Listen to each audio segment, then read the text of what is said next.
Part 1. Chapter 1. The Longest Journey.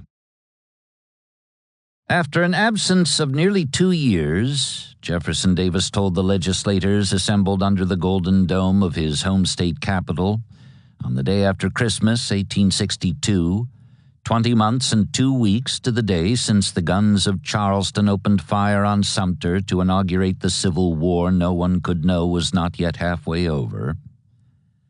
I again find myself among those who, from the days of my childhood, have ever been the trusted objects of my affection, those for whose good I have ever striven and whose interests I have sometimes hoped I may have contributed to subserve. I left you to assume the duties which have devolved upon me as the representative of the new Confederacy. The responsibilities of this position have occupied all my time, and have left me no opportunity for mingling with my friends in Mississippi or for sharing in the dangers which have menaced them. But wherever duty may have called me, my heart has been with you, and the success of the cause in which we are all engaged has been first in my thoughts and prayers. In February of the year before, he had left for Montgomery, Alabama, to assume his role as president of the newly established provisional government, believing, as he said now, that the service to which I was called could be but temporary. A West Pointer and an authentic hero of the Mexican War, he had considered his primary talent, or as he termed it, his capacity, to be military.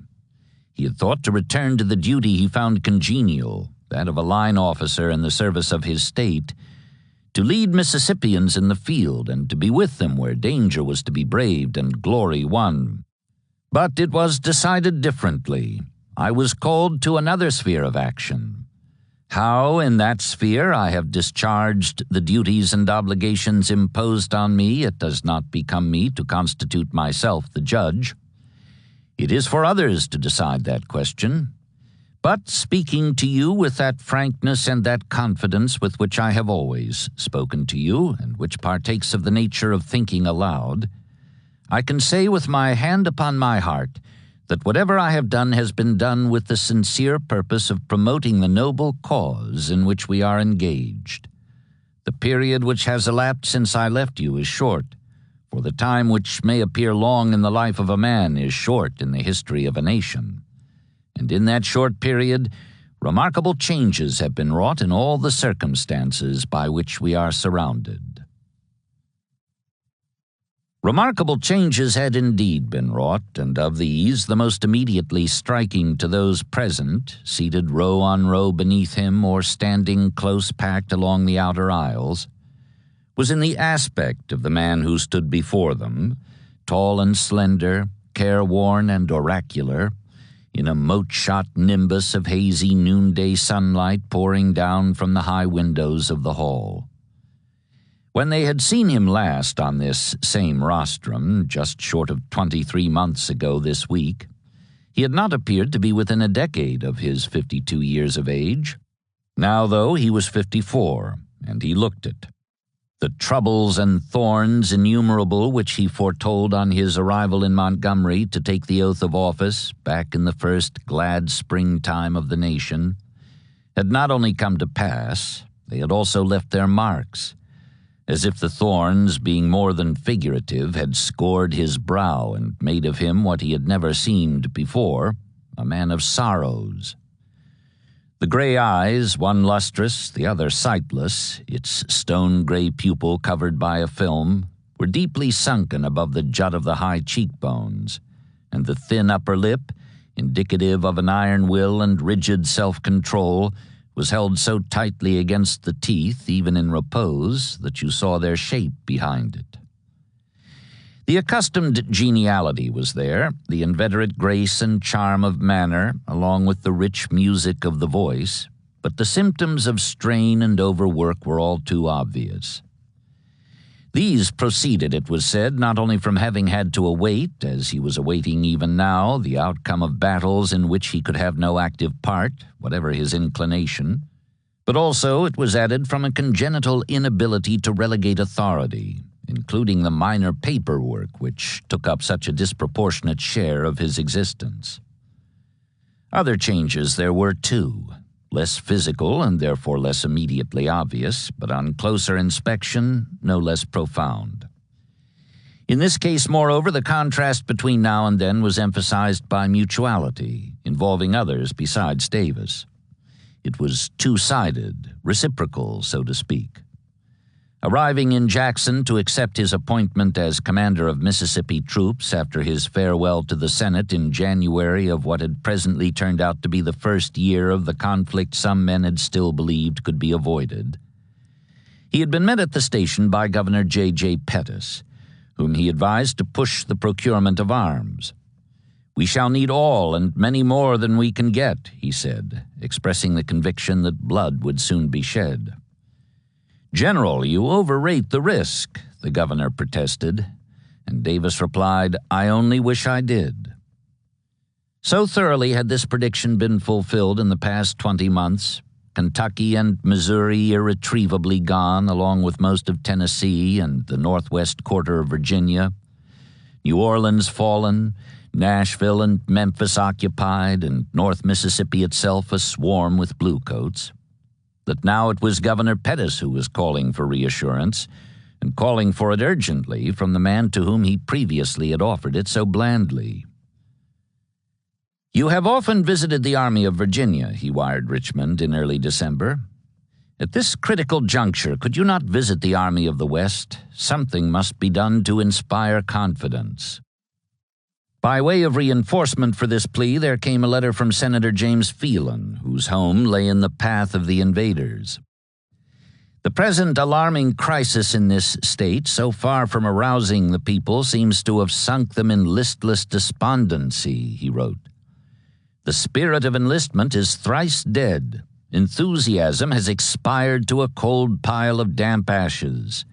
Defeats, retreats, sufferings, dangers, magnified by spiritless helplessness and an unchangeable conviction that our army is in the hands of ignorant and feeble commanders, are rapidly producing a sense of settled despair. I imagine but one event that could awaken from its waning spark the enthusiastic hopes and energy of Mississippians.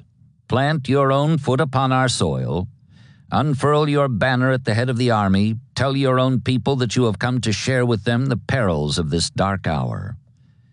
If ever your presence was needed as a last refuge from an Iliad of woes, this is the hour. It is not a point to be argued. Only you can save us or help us save ourselves from the dread evils now so imminently pending." Flattering as this was, in part, especially the exhortation to unfurl your banner, which touched the former hero of Buena Vista where his inclination was strongest and his vanity was most susceptible, the senator's depiction of regional gloom and fears, tossed thus into the balance, added weight to the governor's urgent plea that the commander-in-chief undertake the suggested journey to his homeland, and thereby refute in the flesh the growing complaint that the authorities in Richmond were concerned only for the welfare of the soldiers and civilians in Virginia, where, if anywhere, the war was being won, rather than for those in the Western theater, where, if anywhere, the war was being lost. Not that the danger nearest the national capital was slight. Major General Ambrose Burnside, a month in command of the Army of the Potomac as successor to Major General George McClellan, who had been relieved for a lack of aggressiveness, was menacing the line of the Rappahannock with a mobile force of 150,000 men, backed by another 50,000 in the Washington defenses. To oppose this host, General Robert E. Lee had something under 80,000 in the Army of Northern Virginia, moving toward a concentration near Fredericksburg, where the threat of a crossing seemed gravest, midway of the direct north-south 100-mile line connecting the two capitals. That the battle, now obviously at hand, would be fought even closer to the Confederate seat of government appeared likely, for Davis wrote Lee on December 8th, "You will know best when it will be proper to make a massed movement to the rear should circumstances require you to move nearer to Richmond." Something else he said in this same letter, hard as it was for him to leave the capital at a time when every day might bring the battle that would perhaps decide his country's fate, he had made up his mind to heed the call that reached him from the west. "I propose to go out there immediately," he told Lee, "with the hope that something may be done to bring out men not heretofore in service, and to arouse all classes to united and desperate resistance." After expressing the hope that God may bless us, as in other cases seemingly as desperate, with success over our impious foe, he added, by way of apology for not having reviewed the Virginians' army since it marched northward on the eve of Second Manassas, "I have been very anxious to visit you, but feeble health and constant labor have caused me to delay until necessity hurries me in the opposite direction." He sent the letter by special courier that same December 8th. Then, 2 days later, he himself was off. He left incognito aboard a special car and accompanied by a single military aide, lest his going stir up rumors that the capital was about to be abandoned in the face of the threat to the line of the Rappahannock.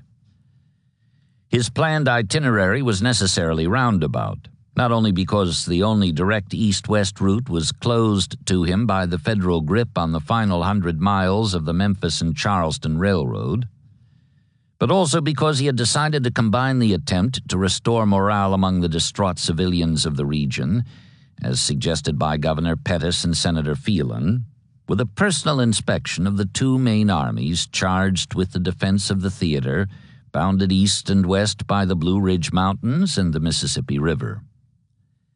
The Army of Tennessee, the larger of the two, northwest of Chattanooga and covering that city by pretending to threaten Nashville, was under General Braxton Bragg. The other, the Army of Mississippi under Lieutenant General John C. Pemberton, covered Vicksburg.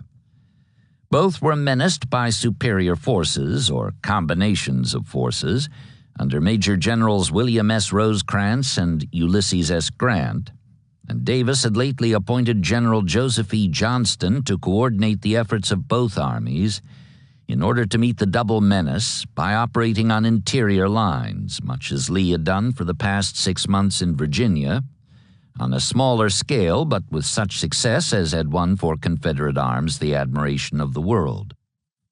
Johnston's was the more difficult task, albeit one on which the survival of the nation was equally dependent. Whether it could be performed, specifically whether it could be performed by Johnston, remained to be seen. So far, though, the signs had appeared to the general himself to be anything but promising. Pemberton was falling back under pressure from Grant in North Mississippi, and Bragg's preparations for the defense of Middle Tennessee, though they had not yet been tested by federal pressure, did not meet with the new commander's approval when he inspected them this week. In fact, he found in them full justification for a judgment he had delivered the week before when he first established headquarters in Chattanooga. "Nobody ever assumed a command under more unfavorable circumstances," he wrote to a friend back east. "If Rosecrans had disposed our troops himself, their disposition could not have been more unfavorable to us." Davis did not share the Virginians' gloom. Or if he did not show it as he left Richmond, December 10th, and rode westward through Lynchburg and Wytheville and across the state line to Knoxville, where, beginning his attempt to bolster civilian morale by a show of confidence, he made a speech in which he characterized the Toryism of East Tennessee as greatly exaggerated.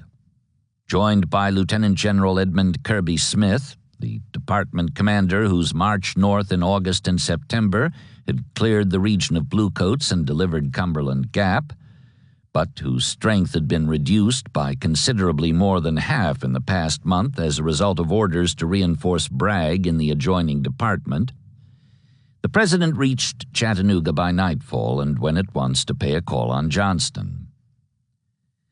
He found him somewhat indisposed, waiting in his quarters.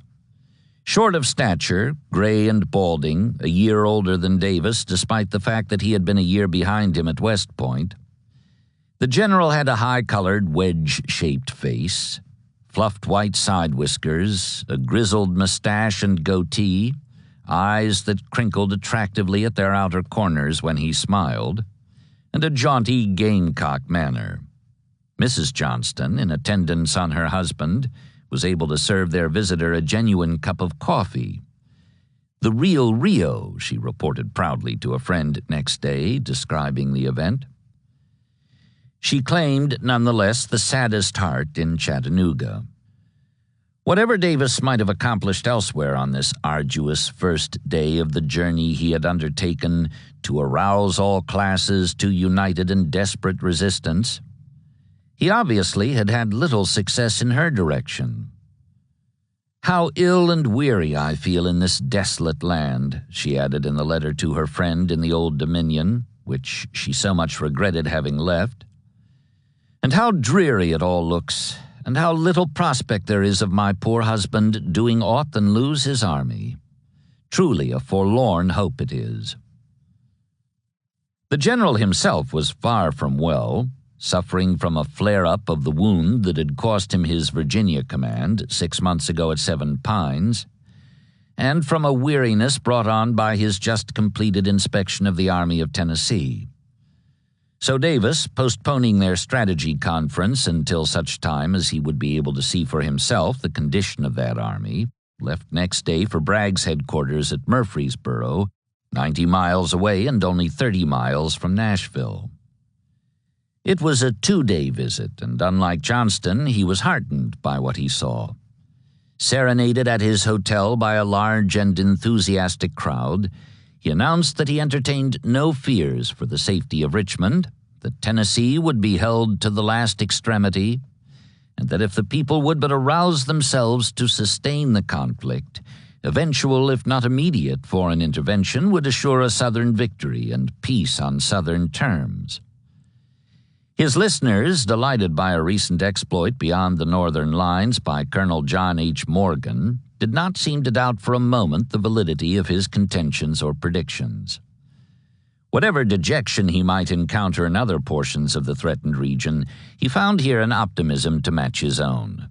The 37-year-old Morgan, with 4 small regiments of cavalry and 2 of infantry, just over 2,000 men in all, most of them Kentuckians like himself, had crossed the icy Cumberland by starlight in order to strike at dawn on Sunday, December 7th, a Union force of equal strength in camp at Hartsville, 40 miles upstream from Nashville. Another enemy force, 3 times his strength, was camped 9 miles away at Castalian Springs, within easy hearing distance of his guns, but had no chance to interfere. After less than an hour of fighting, in which he inflicted more than 300 casualties at a cost of 125, Morgan accepted the surrender of Colonel Absalom B. Moore of Illinois. By noon, he was back across the Cumberland with 1,762 prisoners and a wagon train heavily loaded with captured equipment and supplies, riding hard for Murfreesboro and the cheers that awaited him there. A brilliant feat, Joe Johnston called it, and recommended that Morgan be appointed brigadier general immediately. He is indispensable.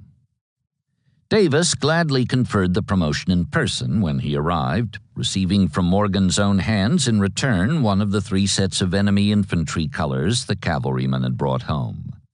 A formal review of one corps of the Army of Tennessee next day, followed that evening by a conference with Bragg and his lieutenants, was equally satisfying, fulfilling as it did the other half of the president's double-barreled purpose.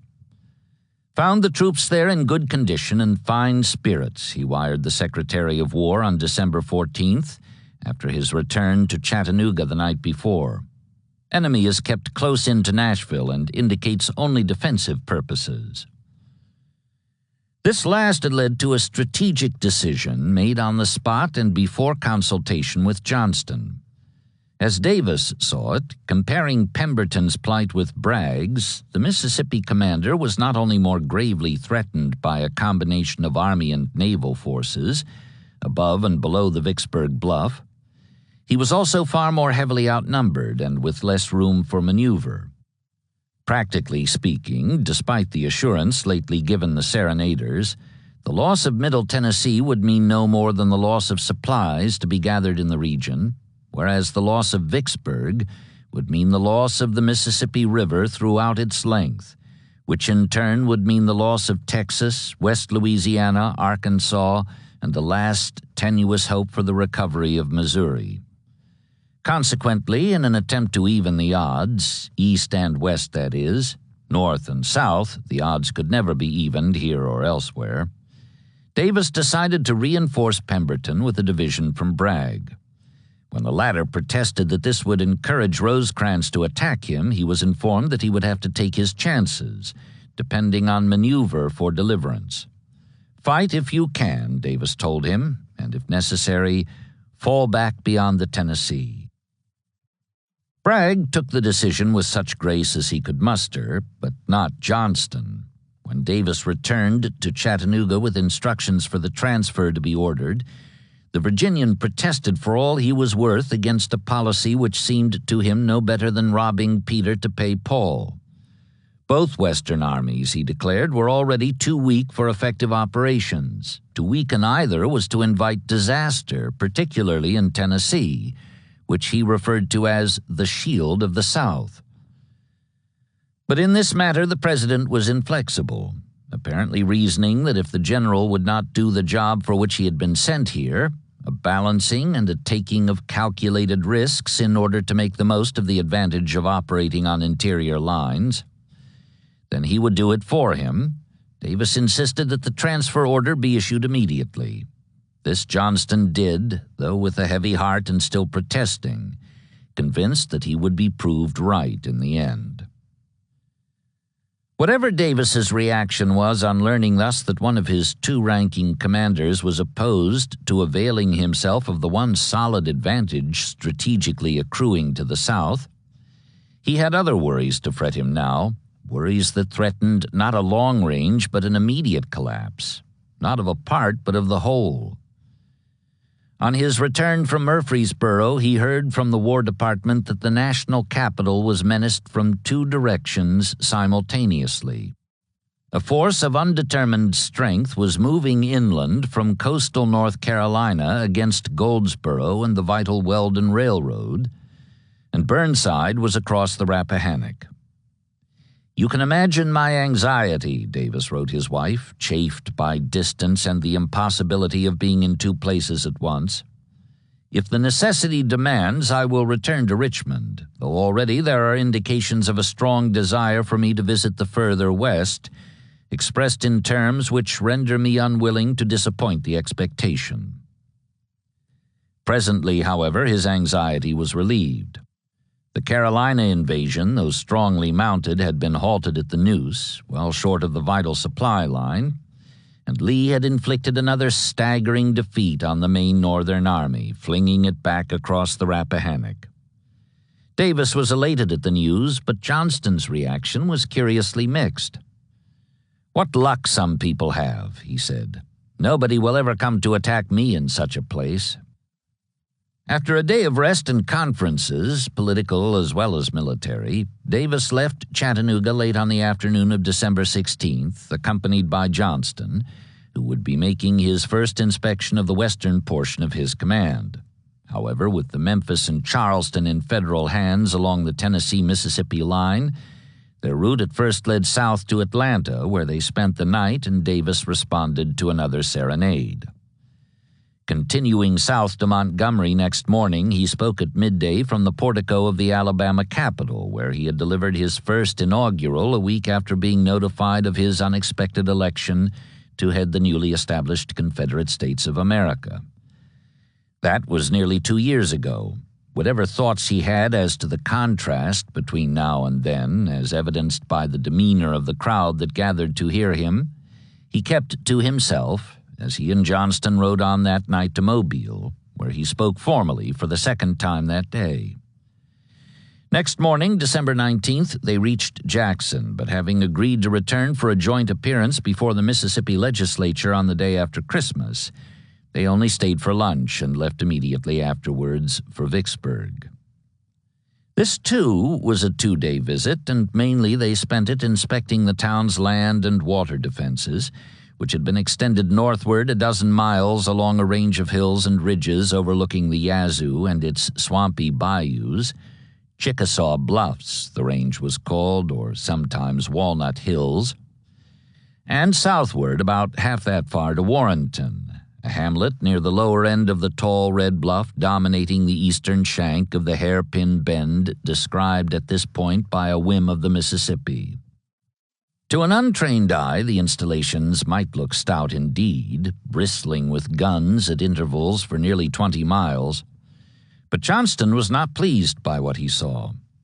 To his professional eye, they not only left much to be desired in the way of execution, their very conception, it seemed to him, was badly flawed.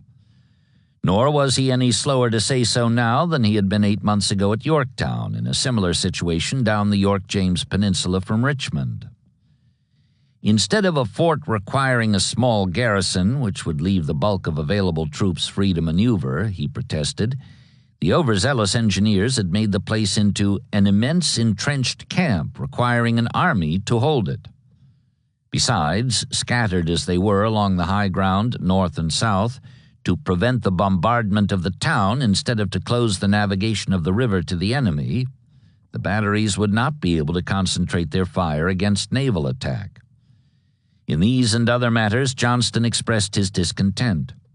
Davis, a professional too, could see the justice in much of this, and though he did not order the line contracted, he moved to strengthen it by wiring the War Department of the immediate and urgent necessity for heavy guns and long-range field pieces at Vicksburg. Two bits of news, one welcome, one disturbing, reached them here in the course of their brief visit. The first was that a Federal ironclad, the Cairo, had been sunk up the Yazoo the week before, the result of an experiment with torpedoes by Commander Isaac N. Brown, builder and skipper of the Arkansas, which single-handedly had raised the midsummer naval siege by an all-out attack on the two enemy fleets before she steamed downriver to her destruction in early August. The other news was that Major General Nathaniel P. Banks, whose troops were escorted upriver from New Orleans by the deep draft fleet under Rear Admiral David G. Farragut, had reoccupied Baton Rouge, abandoned 3 months before by his predecessor, Major General Benjamin F. Butler.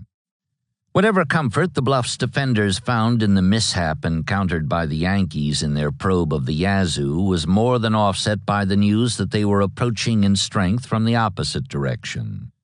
Johnston, for one, was convinced that in addition to the 9,000-man division already on the way from Bragg, another 20,000 troops would be required if Vicksburg and Port Hudson, another strong point on another bluff 300 miles downriver, were to be held against the combined forces of Grant and Banks.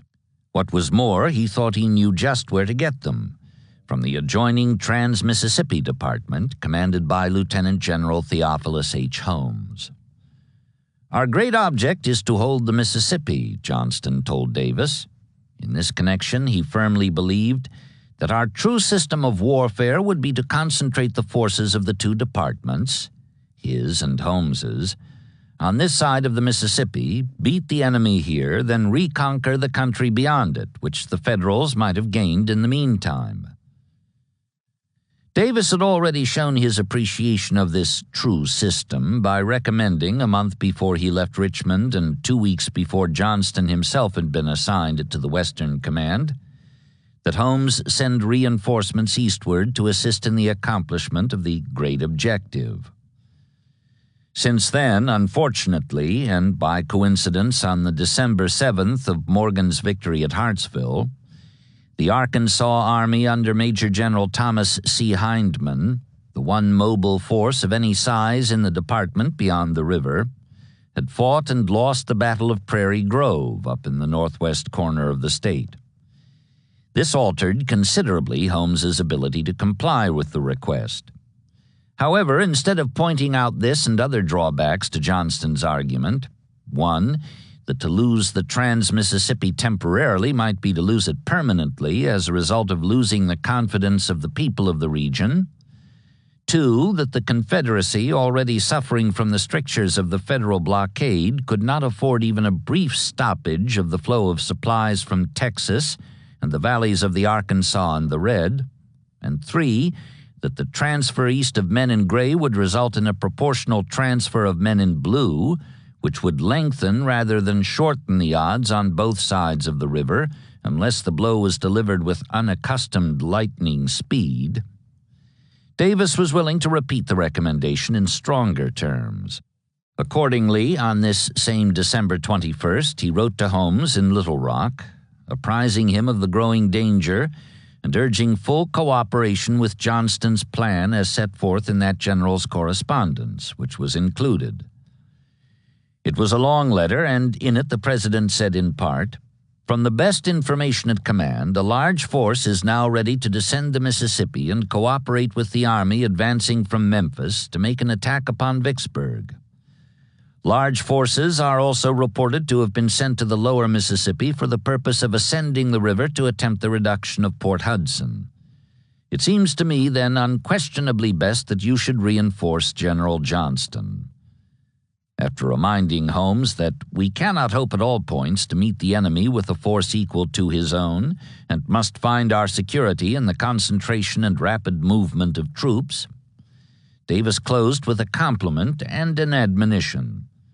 "I have thus presented to you my views, and trusting alike in your patriotism and discretion, leave you to make the application of them when circumstances will permit. Whatever may be done should be done with all possible dispatch." Johnston's enthusiasm on reading the opening paragraphs of the letter, which was shown to him before it was given to a courier bound for Little Rock, was considerably dampened by the close. Judging perhaps by his own reaction the week before, when he protested against the detachment of a division from Bragg for this same purpose, he did not share the President's trust in the patriotism and discretion Holmes was expected to bring to bear, and he noted regretfully that, despite the final suggestion as to the need for haste, circumstances had been left to govern the application of what Davis called his views. 2 days later, moreover, the general's gloom was deepened when they returned to Jackson and proceeded north 100 miles by rail to Grenada, where Pemberton had ended his southward retreat in the face of Grant's advance and had his badly outnumbered field force hard at work in an attempt to fortify the banks of the Allabusha River, while his cavalry under Major General Earl Van Dorn probed for Grant's rear in an attempt to make him call a halt, or anyhow slow him down by giving him trouble along his lengthening supply line. Here, as at Vicksburg, Johnston found the entrenchments very extensive but slight, the usual defect of Confederate engineering. Nor was he pleased to discover, as he said later, that General Pemberton and I advocated opposite modes of warfare. He would have continued the retreat to a better position farther south, hoping for a stronger concentration. But as usual, Davis discounted the advantage of withdrawal and sided with the commander who was opposed to delaying a showdown. Christmas Day they returned to Jackson, which gave the President time for an overnight preparation of the speech he would deliver tomorrow before his home state legislature. This was not so large a task as might be thought, despite the fact that he would speak for the better part of an hour. In general, what he would say here was what he had been saying for more than 2 weeks now, en route from Virginia, through Tennessee, Georgia, and Alabama, and elsewhere already in Mississippi. His overnight task was mainly one of consolidating his various impromptu responses to serenades and calls for remarks from station platforms along the way, albeit with added emphasis on his home ties and the government's concern for the welfare of the people in what he called the further West. That was why he began by addressing his listeners as those who, from the days of my childhood, have ever been the trusted objects of my affection, and adding, whatever fortunes I may have achieved in life have been gained as a representative of Mississippi, and before all I have labored for the advancement of her glory and honor. I now, for the first time in my career, find myself the representative of a wider circle of interest, but a circle of which the interests of Mississippi are still embraced. For although in the discharge of my duties as President of the Confederate States I had determined to make no distinction between the various parts of the country, to know no separate state, yet my heart has always beat more warmly for Mississippi, and I have looked on Mississippi soldiers with a pride and emotion such as no others inspired. Flanked on the rostrum by Governor Pettus and Senator Phelan, he waited for the polite applause to subside, then launched at once into an excoriation of the Northern government, not only its leaders, but also its followers, in and out of the armies of invasion. I was among those who from the beginning predicted war, not because our right to secede and form a government of our own was not indisputable and clearly defined in the spirit of that declaration which rests the right to govern on the consent of the governed, but because I saw that the wickedness of the North would precipitate a war upon us.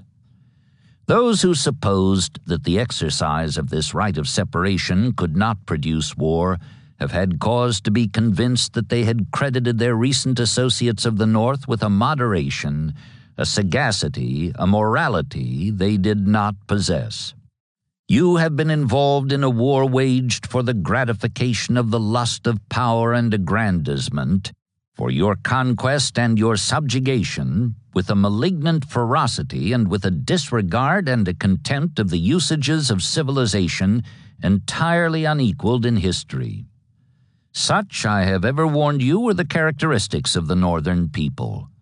After what has happened during the last 2 years, my only wonder is that we consented to live for so long a time in association with such miscreants, and have loved so much a government rotten to the core. Were it ever to be proposed again to enter into a union with such a people, I could no more consent to do it than to trust myself in a den of thieves.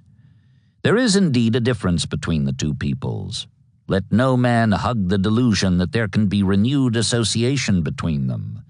Our enemies are a traditionless and homeless race. From the time of Cromwell to the present moment, they have been disturbers of the peace of the world. Gathered together by Cromwell from the bogs and fens of the north of Ireland and England, they commenced by disturbing the peace of their own country. They disturbed Holland, to which they fled, and they disturbed England on their return. They persecuted Catholics in England, and they hung Quakers and witches in America. He spoke next of the Conscription Act, defending it against its critics, reviewed the recent successes of Confederate arms, sometimes against odds that had amounted to 4-1, recommended local provision for the families of soldiers in the field, urged upon the legislators the necessity of harmony between the national government and the governments of the states, then returned to a bitter expression of his views as to the contrast between the two embattled peoples. The issue before us is one of no ordinary character. We are not engaged in a conflict for conquest or for aggrandizement or for the settlement of a point of international law. The question for you to decide is, will you be slaves or will you be independent?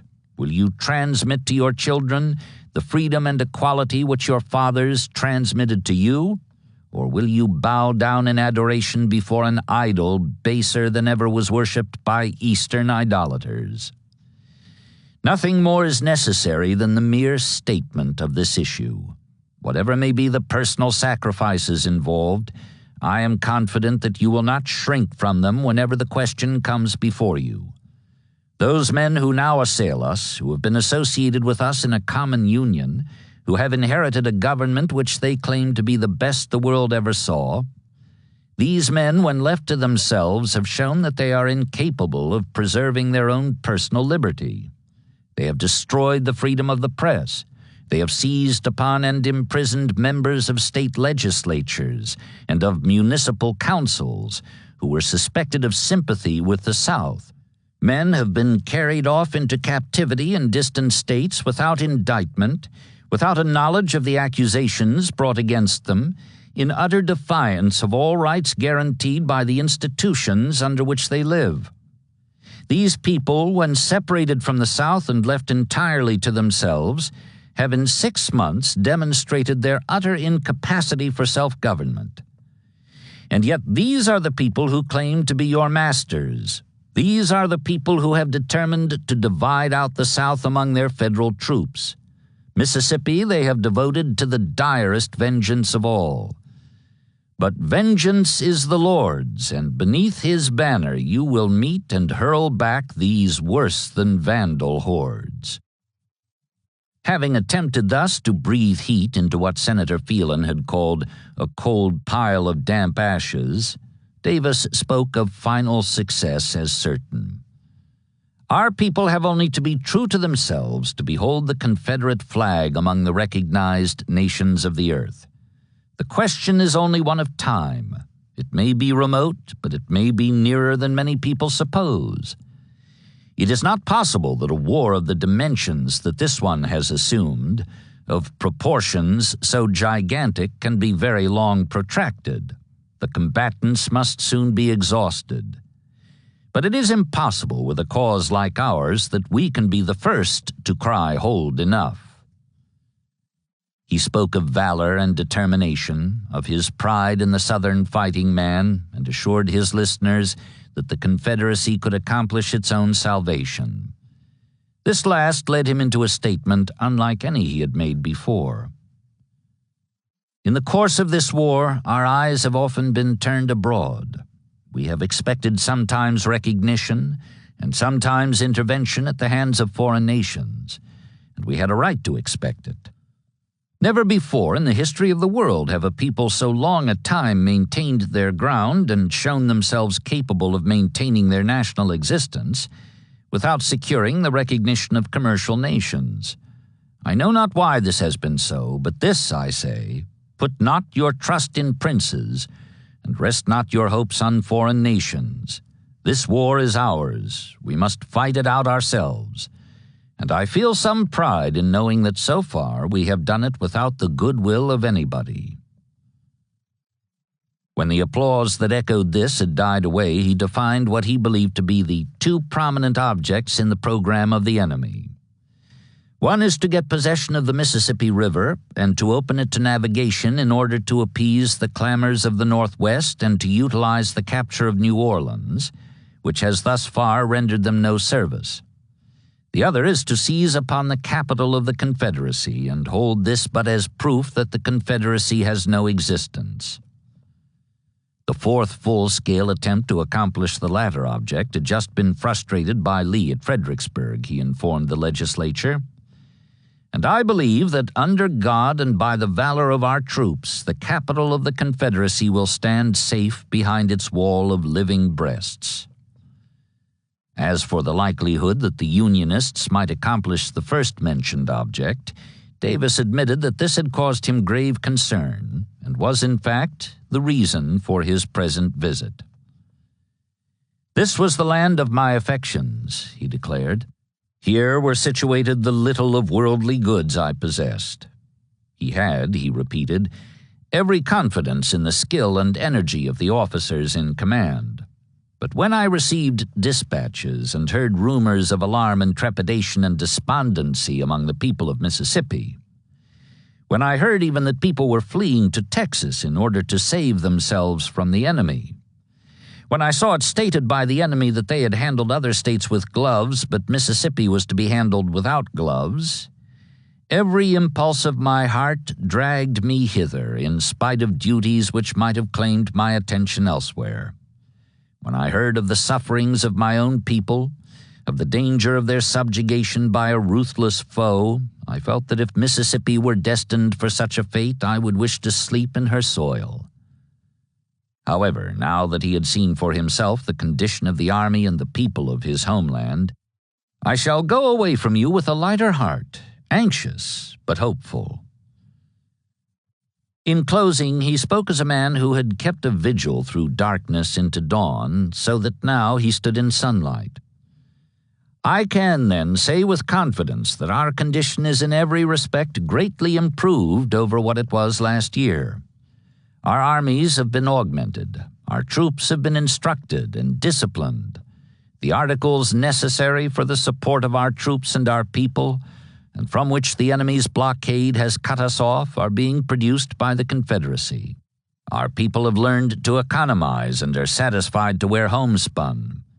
I never see a woman dressed in homespun that I do not feel like taking off my hat to her, and although our women never lose their good looks, I cannot help thinking that they are improved by this garb. I never meet a man dressed in homespun, but I feel like saluting him. I cannot avoid remarking with how much pleasure I have noticed the superior morality of our troops, and the contrast which in this respect they present to the invader. On their valor and the assistance of God I confidently rely."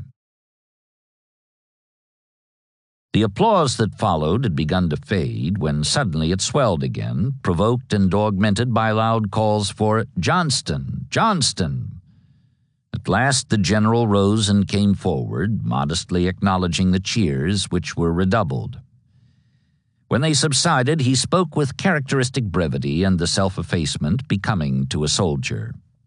"Fellow citizens," he said, "my only regret is that I have done so little to merit such a greeting. I promise you, however, that hereafter I shall be watchful, energetic, and indefatigable in your defense." That was all, but it was enough. According to one reporter, the applause that burst forth as he turned to resume his seat was tremendous, uproarious, and prolonged. Apparently, the general was more popular than the chief executive, even in the latter's own home state. Despite this evidence of enthusiastic support from the civilians of the region, now that he had completed his military inspection, Johnston was more dissatisfied than ever with the task which had been thrust into his hands. His command, he told Davis as soon as they were alone, was a nominal one merely and useless. The great distance between the armies of Mississippi and Tennessee, and the fact that they had different objects and adversaries, made it impossible to combine their action.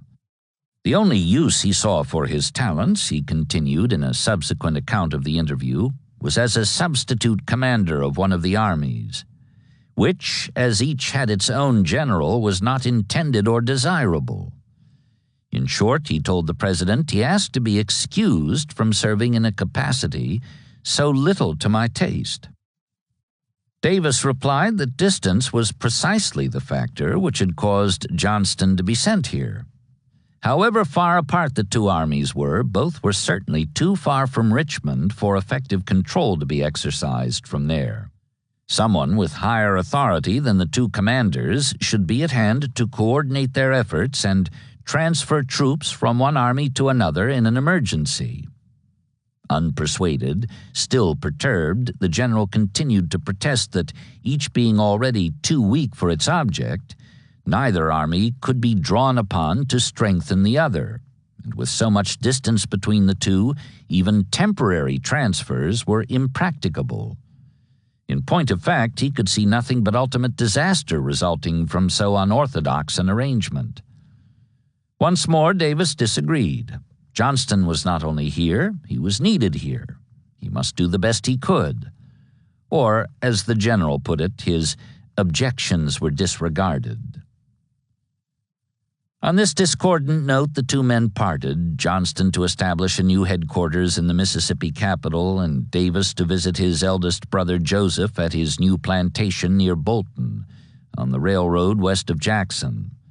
Their previous holdings on Davis Bend, just below Vicksburg, Joseph's called the Hurricane and his own called Briarfield, had been overrun and sacked by Butler's men during their abortive upriver thrust, made in conjunction with Farragut's fleet the previous summer, which, incidentally, was why Davis had used the past tense in reference to the little of worldly goods I possessed, and which, in part, was also why he referred to the Federals as worse than Vandal hordes.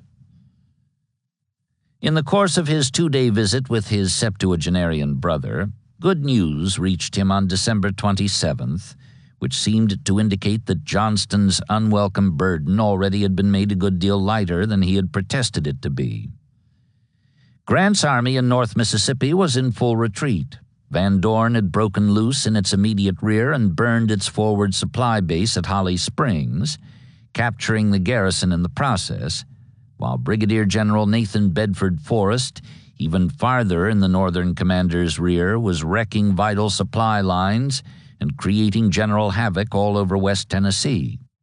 The following day, however, on the heels of these glad tidings, came word that Vicksburg itself was under assault by Major General William Tecumseh Sherman, who had come downriver from Memphis with the other half of Grant's command, escorted by Rear Admiral David Porter's ironclad fleet, and was storming the Chickasaw Bluffs. With the main body off opposing Grant, this was the worst of all possible news, short of the actual capture of the place. But on the 29th, the president's anxiety was relieved and his spirits lifted by word that Sherman's repulse had been accomplished as effectively and as decisively, against even longer odds, as Burnside's had been at Fredericksburg 2 weeks before. What was more, the means by which it had been done went far toward sustaining Davis's military judgment, since the victory had been won in a large part by 2 brigades from the division he had recently detached under protest from the Army of Tennessee. Vicksburg then had been delivered from the 2-pronged pressure being applied from the north. If Bragg could do even partly as well in keeping Rosecrans out of Chattanooga, and if the garrison at Port Hudson could stop Banks and Farragut in their ascent of the Mississippi, the multiple threats to the Western theater would have been smashed all round, or anyhow blunted for a season, despite the dire predictions made only that week by its overall commander. One thing, at any rate, was certain. The president's long train ride back to Richmond would be made in a far more genial atmosphere, militarily speaking, than he had encountered at successive stops in the course of the outward journey. He left Jackson on the last day of the year, and after speaking again that evening from a balcony of the Battle House in Mobile, received, while retracing in reverse his route through Alabama and Georgia, a double, indeed a triple, further measure of good tidings. "God has granted us a happy new year," Bragg wired from Murfreesboro. Rosecrans had ventured out of his entrenchments to attack the Army of Tennessee, which had then turned the tables with a dawn assault, jackknifing the Union right against the Union left. Not only was Chattanooga secure, but from the sound of the victorious commander's dispatch, Nashville itself might soon be recovered. "The enemy has yielded his strong position and is falling back," Bragg exulted. "We occupy whole field and shall follow him."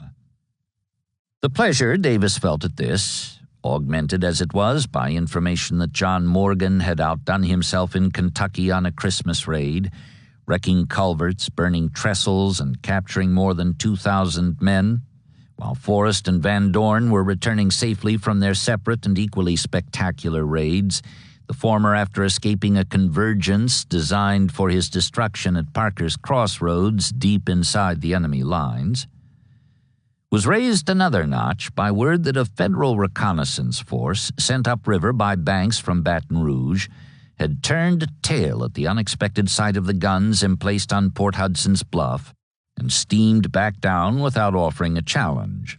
And when this in turn was followed by still a third major item in the budget of good news, the presidential cup ran over. Major General John B. Magruder, recently arrived to take command of all the Confederates in Texas, had improvised a 2-boat fleet of cotton-clads and had retaken Galveston in a New Year's pre-dawn surprise attack, destroying one Yankee deep-water gunboat and forcing another to strike its colors. With the surrender of the Army garrison and occupation of the island town, Texas was decontaminated. The only bluecoats still on her soil were Magruder's prisoners. Leaving Mobile, Davis again visited Montgomery and Atlanta, but passing through the latter place, he proceeded not north to Chattanooga, but eastward to Augusta, where he spent the night of January 2nd.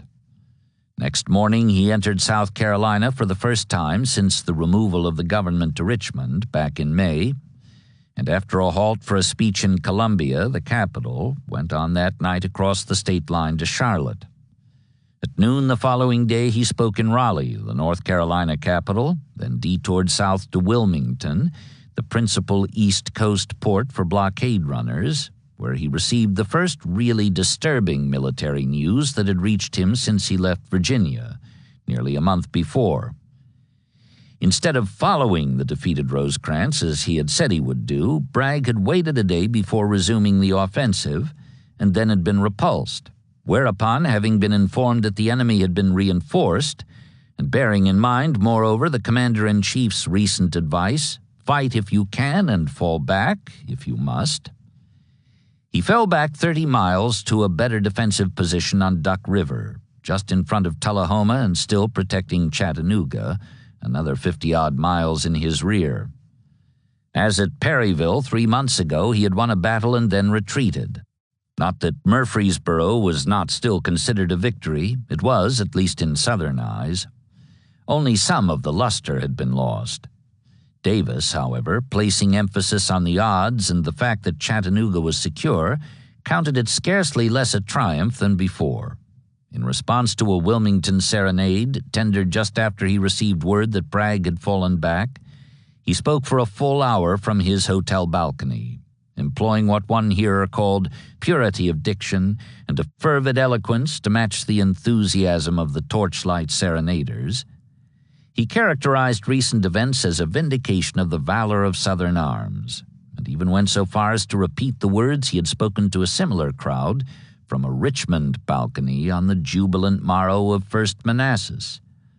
Never be humble to the haughty, never be haughty to the humble. That was a Sunday. Next day, January 5th, he covered the final leg of his long journey, returning to Richmond before dark. He was weary, and he looked it, and with cause, for in 25 days he had traveled better than 2,500 miles and had made no less than 25 public addresses, including some that had lasted more than an hour. However, his elation overmatched his weariness, and this too was with cause. He knew that he had done much to restore civilian morale by appearing before the disaffected people, and militarily the gains had been even greater.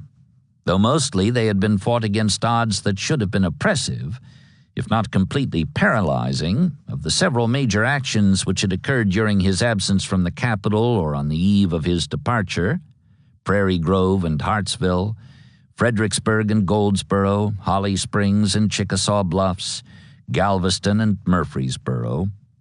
All were resounding victories except the first and possibly the last.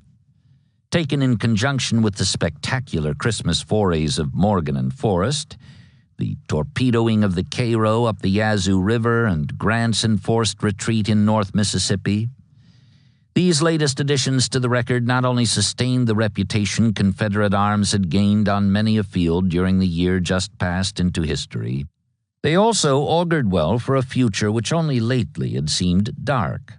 Defensively speaking, indeed, the record could scarcely have been improved. Of the three objectives the Federals had set for themselves, announcing them plainly to all the world by moving simultaneously against them as the year drew to a close, Vicksburg had been disenthralled, and Chattanooga remained as secure as Richmond. Davis himself had done as much as any man, and a good deal more than most, to bring about the result that not a single armed enemy soldier now stood within 50 airline miles of any one of these three vital cities. It was therefore a grateful, if weary, president who was met by his wife and their 4 children on the steps of the White House late that Monday afternoon of the first week of the 3rd calendar year of this second American War for Independence. 2. Of all these various battles and engagements, fought in all these various places, Fredericksburg, the nearest to the national capital, was the largest in numbers engaged, if not in bloodshed, as well as the grandest as a spectacle, in which respect it equaled, if indeed it did not outdo, any other major conflict of the war. Staged as it was with a curtain of fog that lifted under the influence of a genial sun upon a sort of natural amphitheater referred to by one of the 200,000 participants, a native of the site, as a champaign tract enclosed by hills, it quite fulfilled the volunteers' early abandoned notion of combat as a picture book affair. What was more, the setting had been historical long before the armies met there to add a bloody chapter to a past that had been peaceful up to now. John Paul Jones had lived as a boy in the old colonial town that gave its name and sacrificed the contents of its houses to the battle. Hugh Mercer's apothecary shop and James Monroe's law office were two among the many points of interest normally apt to be pointed out to strangers by the 4,000 inhabitants, most of whom had lately been evacuated, however, by order of the commander of the army whose looters would presently take the place apart and whose corpses would find shallow graves on its unwarlike lawns and in its gardens. Here the widowed Mary Washington had lived, and it was here, or near here, that her son was reported to have thrown a Spanish silver dollar across the Rappahannock. During the battle itself, from one of the dominant hills where he established his forward command post, R.E. Lee would peer through rifts in the swirling gun smoke in an attempt to spot in the yard of Chatham, a mansion on the heights beyond the river, the old tree beneath whose branches he had courted Mary Custis, granddaughter of the woman who later married the dollar-flinging George, and thus became the nation's first lady. Yet it was Burnside, not Lee, who had chosen the setting for the impending carnage. Appointed to succeed his friend McClellan because of that general's apparent lack of aggressiveness after the Battle of Antietam, he had shifted the Army of the Potomac eastward to this point where the Rappahannock, attaining its head of navigation, swerved suddenly south to lave the doorsteps of the town on its right bank. Washington lay 50 miles behind him. Richmond, his goal, lay 50 miles ahead. Mindful of the president's admonition that his plan for eluding Lee in order to descend on the southern capital would succeed if you move very rapidly, otherwise not, he had indeed moved rapidly, but as it turned out, he had moved to no avail. Though he had successfully given Lee the slip, the pontoons he had requisitioned in advance from Harper's Ferry, altogether necessary if he was to cross the river, did not reach the Fredericksburg area until his army had been massed in jump-off positions for more than a week, by which time, to his confoundment, Lee had the opposite ridges bristling with guns that were trained on the prospective bridge sites.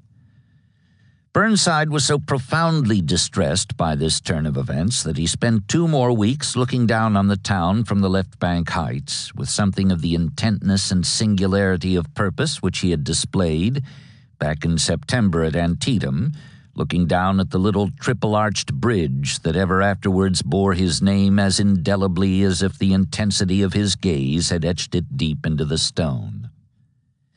Meanwhile, by way of increasing his chagrin, as Lee's butternut veterans clustered thick and thicker on the hills across the way, it was becoming increasingly apparent, not only to the Northern commander but also to his men, that what had begun as a sprint for Richmond had landed him and them in Coffin Corner. He had troubles enough in all conscience, but at least they were not of the kind that proceeded from any shortage of troops. Here, opposite Fredericksburg, ready to execute his orders as soon as he could decide what those orders were going to be, Burnside had 121,402 effectives in his 6 corps of 3 divisions each. Organized into 3 grand divisions of 2 corps each, these 18 divisions were supported by 312 pieces of artillery. Nor was that all. Marching on Dumfries, 20 miles to the north, were 2 more corps with an effective strength of 27,724 soldiers and 97 guns. In addition to this field force of nearly 150,000 men, supported by more than 400 guns, another 52,000 in the Washington defenses and along the upper Potomac were also included in his nominal command, so that his total present for duty during this second week of December, at any rate the first part of it before the butchering began, was something over 200,000 of all arms. He did not know the exact strength of the rebels waiting for him beyond the town and at other undetermined positions downriver, but he estimated their strength at just over 80,000 men. In this, unlike McClellan, who habitually doubled and sometimes even tripled an enemy force by estimation, he was not far off.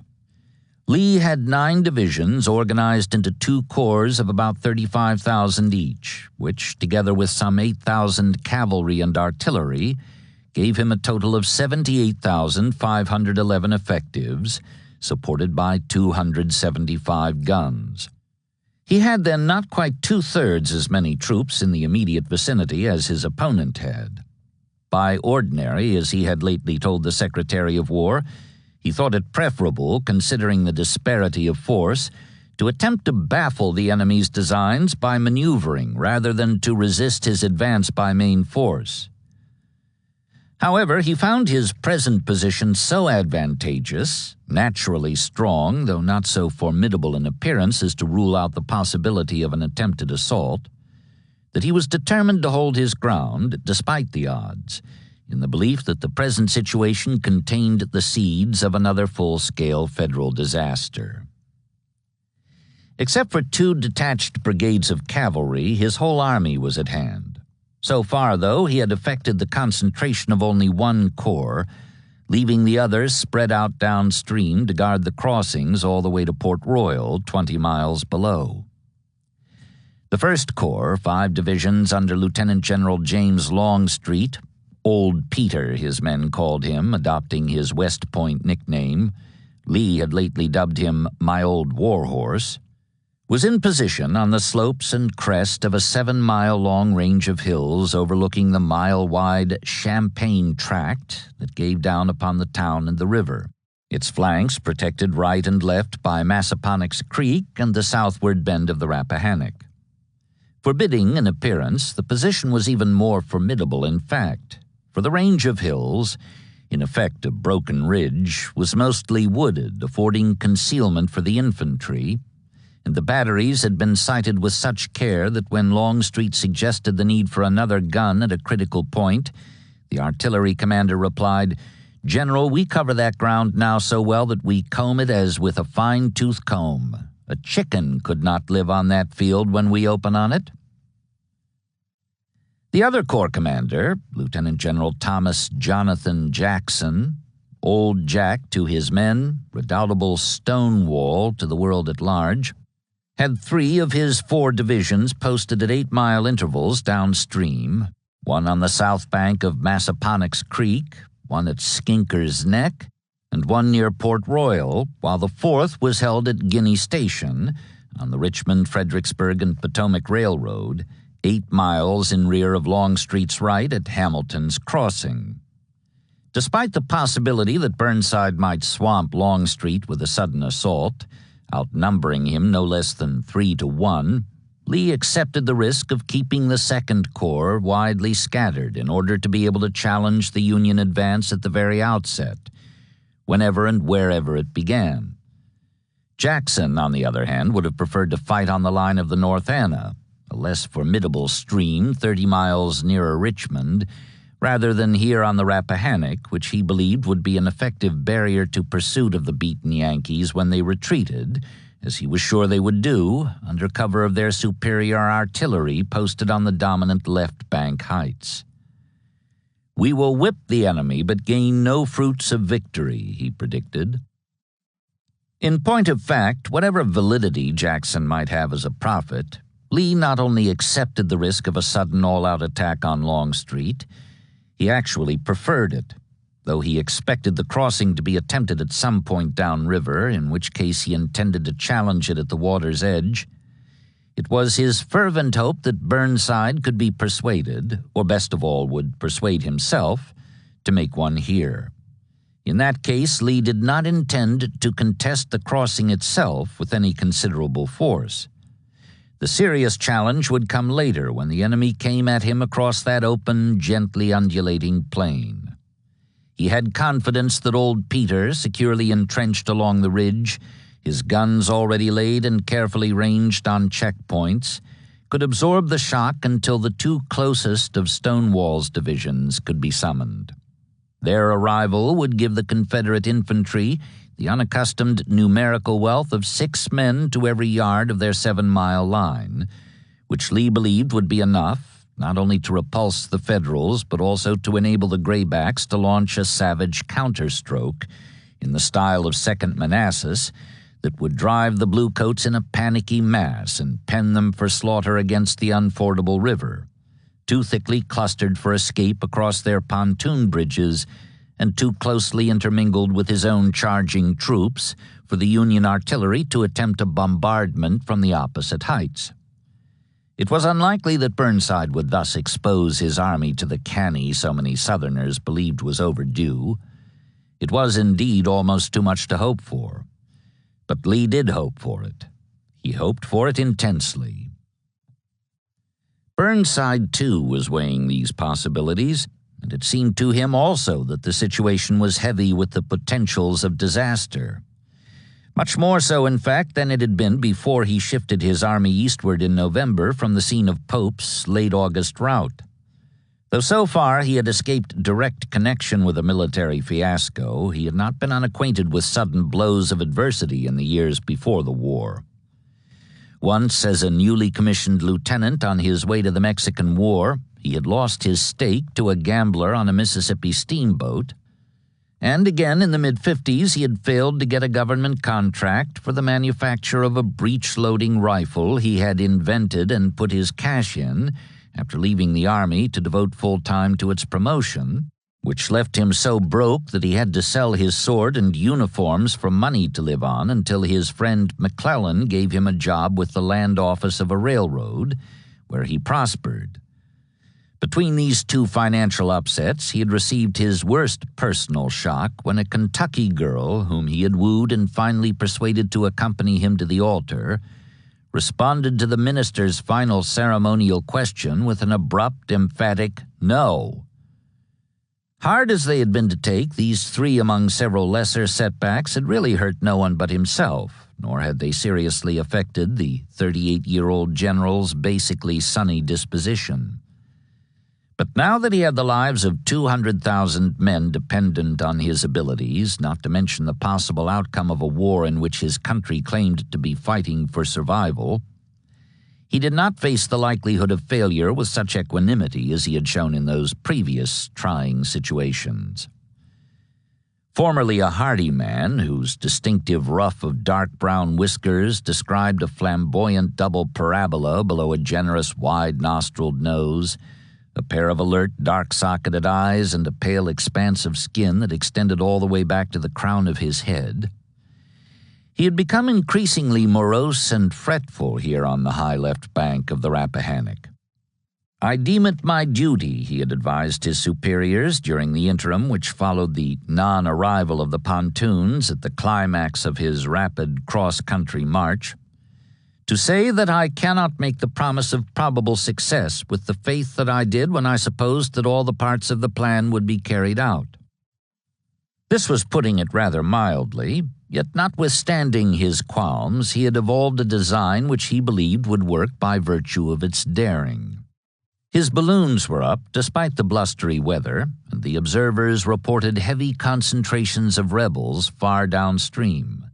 He had intended to throw his bridges across the river at Skinker's Neck, 10 miles beyond Lee's immediate right, then march directly on the railroad in the Southern Army's rear, thus forcing its retreat to protect its supply line.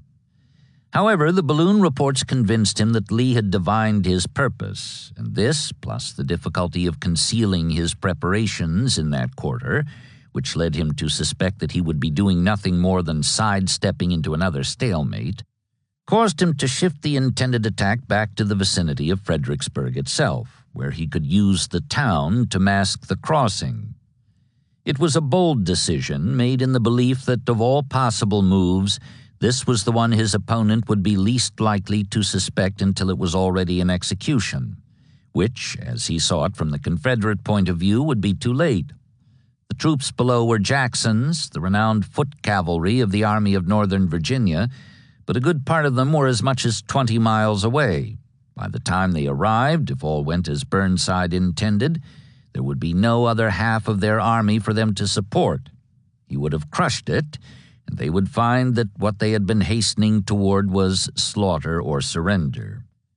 Accordingly, early on December 9th, a warning order went out for Grand Division commanders to report to Army headquarters at noon, by which time they were to have alerted their troops, supplied each man with 60 rounds of ammunition, and begun the issue of 3 days' cooked rations. They would have the rest of today to get ready, he told them, and all of tomorrow. Then, in the pre-dawn darkness of Thursday, December 11th, the engineers would throw the 6 bridges by which the infantry and cavalry would cross for the attack, followed at once by such artillery as had been assigned to furnish close-up support. The crossing would be made in 2 general areas, one directly behind the town and the other just below it, with 3 bridges at each affording passage for the left and right Grand Divisions, commanded respectively by Major Generals William B. Franklin and Edwin V. Sumner. The Center Grand Division, under Major General Joseph Hooker, would lend weight to the assault by detaching 2 of its divisions to Franklin and the other 4 to Sumner, giving them each a total of approximately 60,000 men, including cavalry and support artillery. Burnside's intention, not unlike McClellan's at Antietam except that the flanks were reversed, was for Franklin's column to attack and carry the lower end of the ridge on which the Confederates were entrenched, then wheel and sweep northward along it while the enemy was being held in place by attacks delivered simultaneously by Sumner on the right. It was simple enough, as all such designs for destruction were meant to be. In fact, Burnside apparently considered it so readily comprehensible as to require little or no incidental explanation when the 3 generals reported to him at noon. One additional subterfuge he would employ, but that was all.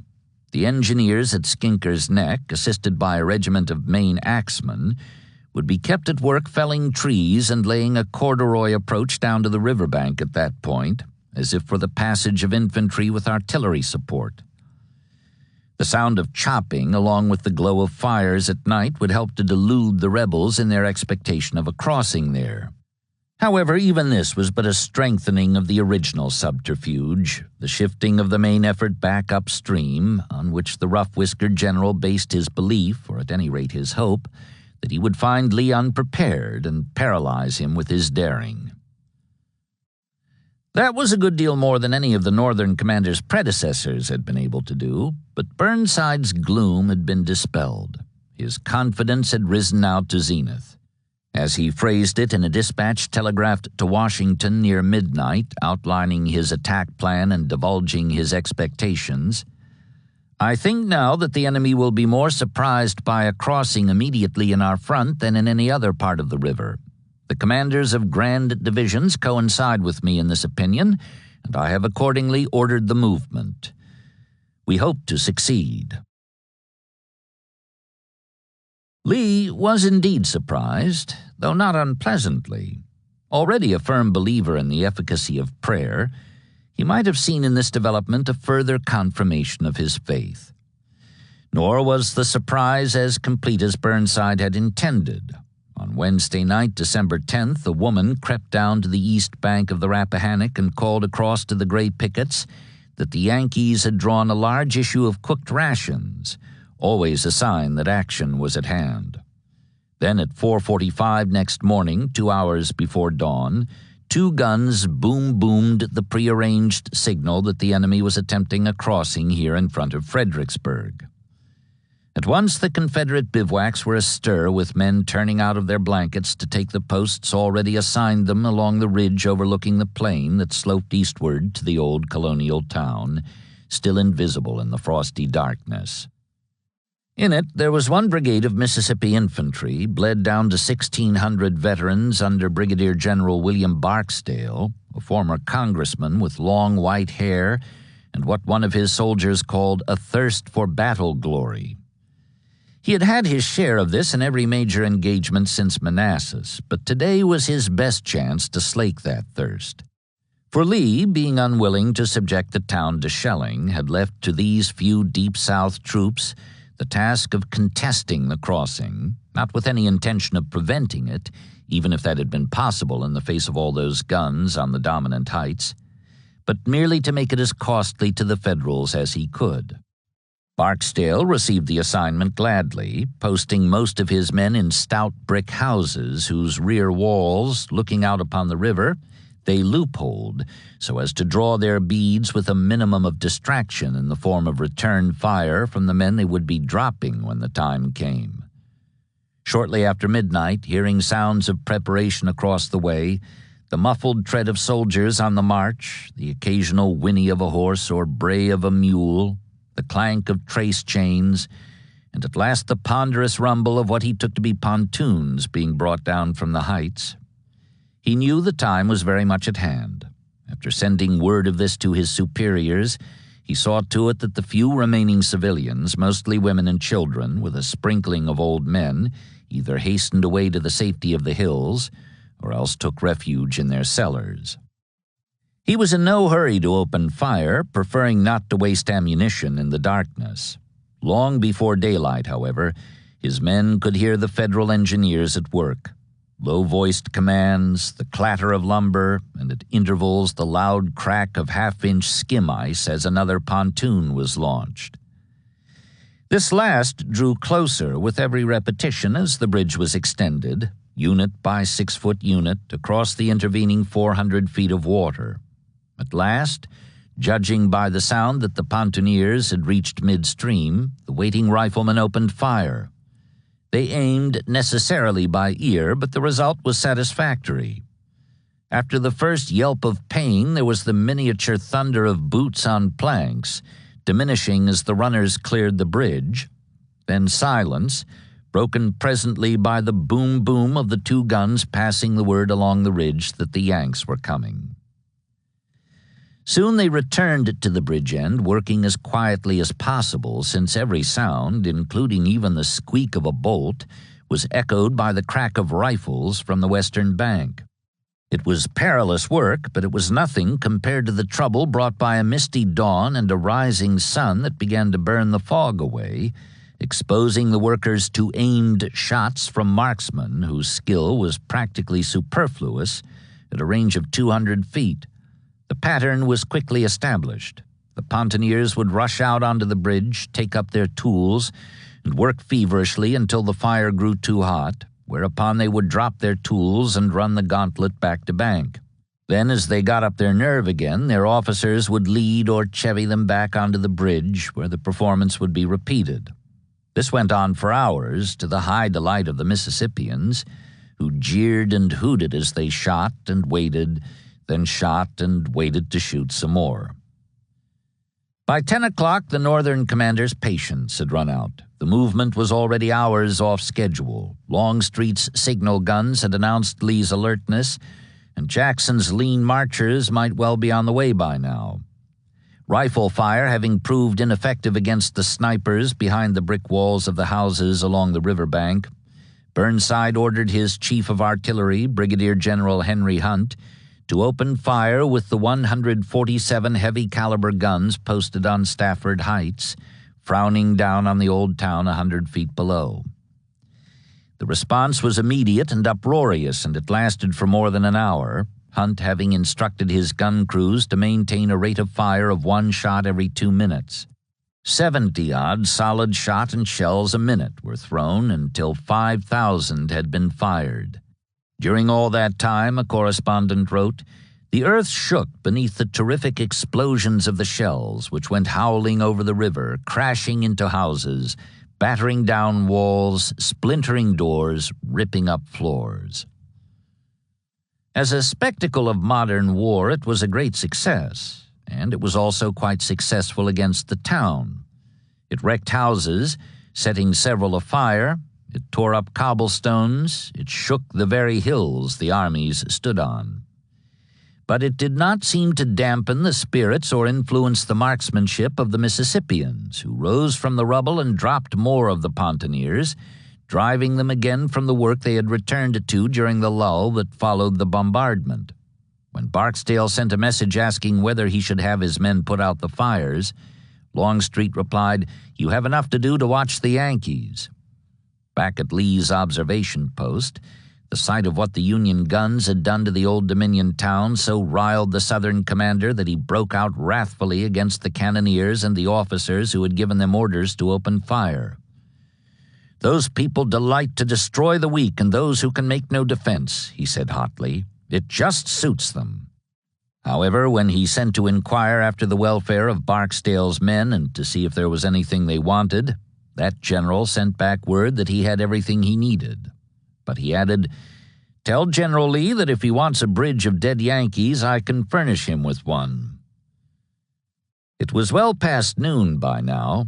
Hunt, admitting that his guns could never dislodge the rebels, suggested that infantry use the pontoons as assault boats in order to get across the river and pry the snipers out of the rubble with bayonets. A Michigan regiment drew the duty, supported by 2 others from Massachusetts, and did it smartly, establishing a bridgehead in short order. During the street fighting, which used up what was left of daylight, the bridges were laid and other regiments came to their support. Barksdale's thirst was still unslaked, however. When he received permission to withdraw, he declined and kept on fighting house to house until past sundown. Not till dusk had fallen was he willing to call it a day, and even then he had trouble persuading some of his men to agree. This was particularly difficult in the case of the rearguard company, whose commander somehow discovered in the course of the engagement that the Federal advance was being led by a Massachusetts company whose commander had been his classmate at Harvard. The Mississippi lieutenant called a halt and faced his men about, determined to whip his blue-clad friend then and there, until his colonel had him placed in arrest in order to continue the withdrawal. It was 7 o'clock by the time the last of Barksdale's veterans crossed the plain to join their admiring comrades on the ridge, leaving Fredericksburg to the bluecoats they had been fighting for 15 hours. Not until well after dark did Lee order Jackson to bring his 2 nearest divisions to Longstreet's support, and not even then did he summon the other 2 from Port Royal and Skinker's Neck, where the main axemen on the opposite bank had kindled campfires around which they were resting from their day-long chopping.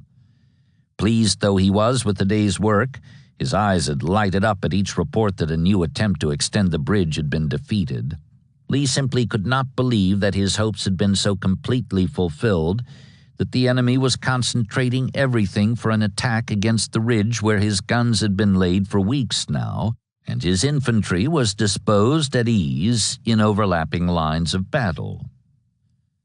Across the way on Stafford Heights, Burnside too was pleased. Despite delays that had been maddening, he had his 6 bridges down at last. The 3 lower ones below the town had been down since noon, but he had hesitated to use them so long as the Fredericksburg force of unknown strength was in position on their flank, and his army was assembled for the crossing. Besides, he had received balloon reports at sundown informing him that the other half of the rebel army was still in its former positions down the river, with no signs of preparation for a move in this direction. The delay, it seemed, had cost him nothing more than some nervous twinges and a few expendable combat engineers. Lee might be caught napping yet. So confidently did the rough-whiskered general feel next morning when observers reported Jackson's troops still in position at Skinker's Neck and Port Royal, 20 miles away, that he decided he could afford to spend another day assembling his army on the west bank of the Rappahannock for the assault across the empty plain and against the rebel ridge. Fog shrouded the entire valley while the long blue lines of men came steeply down to the riverbank and broke step as they crossed the swaying bridges. On the heights above, the Union guns fired blindly over their heads in case the Confederates attempted to challenge the crossing. They did not. At noon, however, the fog lifted. Lee, with a close-up view of the bluecoats massed in their thousands beyond the plain, saw at once that this was no feint but a major effort. He sent for Jackson's other 2 divisions, instructing them to begin their long marches immediately in order to arrive in time for the battle, which he now saw would be fought tomorrow. Beyond that, he could do no more. Though he was outnumbered worse than 3-2 and knew it, he was in good spirits as he rode on a sundown inspection of his lines. Returning to headquarters, he seemed pleased that the Federals on the flat were about to charge him. "I shall try to do them all the damage in our power when they move forward," he said. Down in the town, meanwhile, the Union soldiers had been having themselves a field day. Cavalrymen ripped the strings from grand pianos to make feed troughs for their horses, while others cavorted amid the rubble in women's lace-trimmed underwear and crinoline gowns snatched from closets and bureau drawers. Scarcely a house escaped pillage.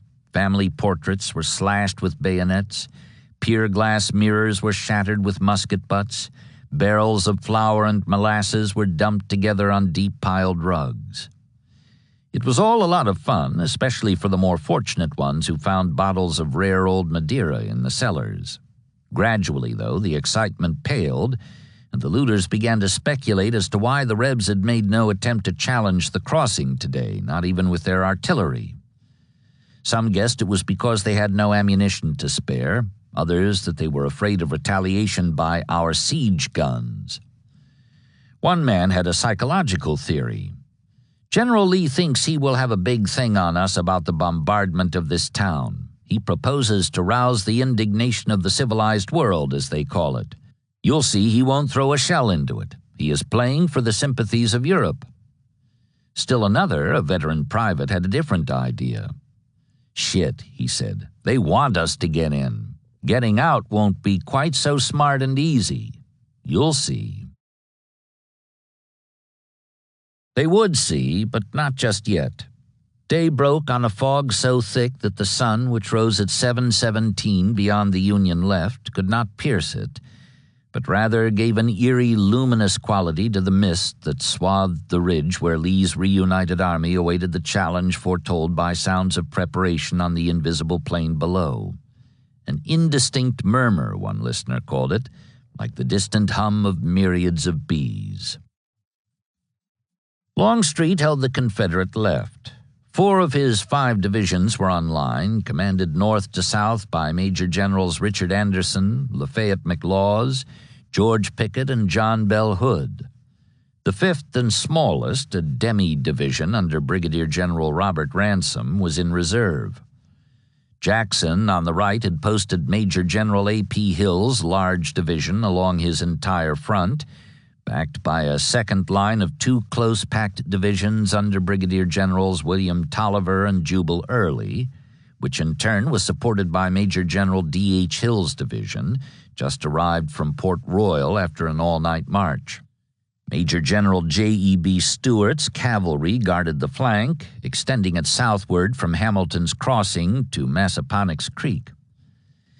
Since this end of the ridge was considerably lower than the other and consequently much less easy to defend, Lee had assigned 5 miles of the line to Longstreet and only 2 to Jackson, who thus had no less than 10 men to every yard of front and could distribute them in depth.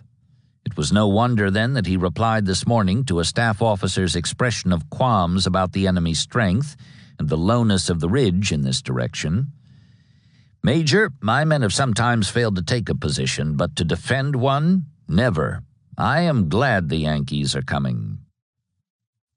Lee and Longstreet stood on an eminence known thereafter as Lee's Hill because that general had set up his forward command post here, about midway of Longstreet's line, with an excellent view, or at any rate what would be an excellent view once the curtain of fog had lifted, of the lines in both directions, including most of Jackson's line to the south, as well as of Fredericksburg and the snow-pocked plain where the Blue Host was massing under cover of their guns on Stafford Heights, preparing even now to give the lower ridge across the way a long-range pounding. Today as yesterday, however, the Southern commander was in good spirits. Tall and comely, nothing less indeed than the handsomest man in Christendom, according to one who saw him there this morning. Neatly dressed, as always, with only the 3 unwreathed stars on the collar of his thigh-length gray sack coat to show his rank. He gave no sign of nervousness or apprehension.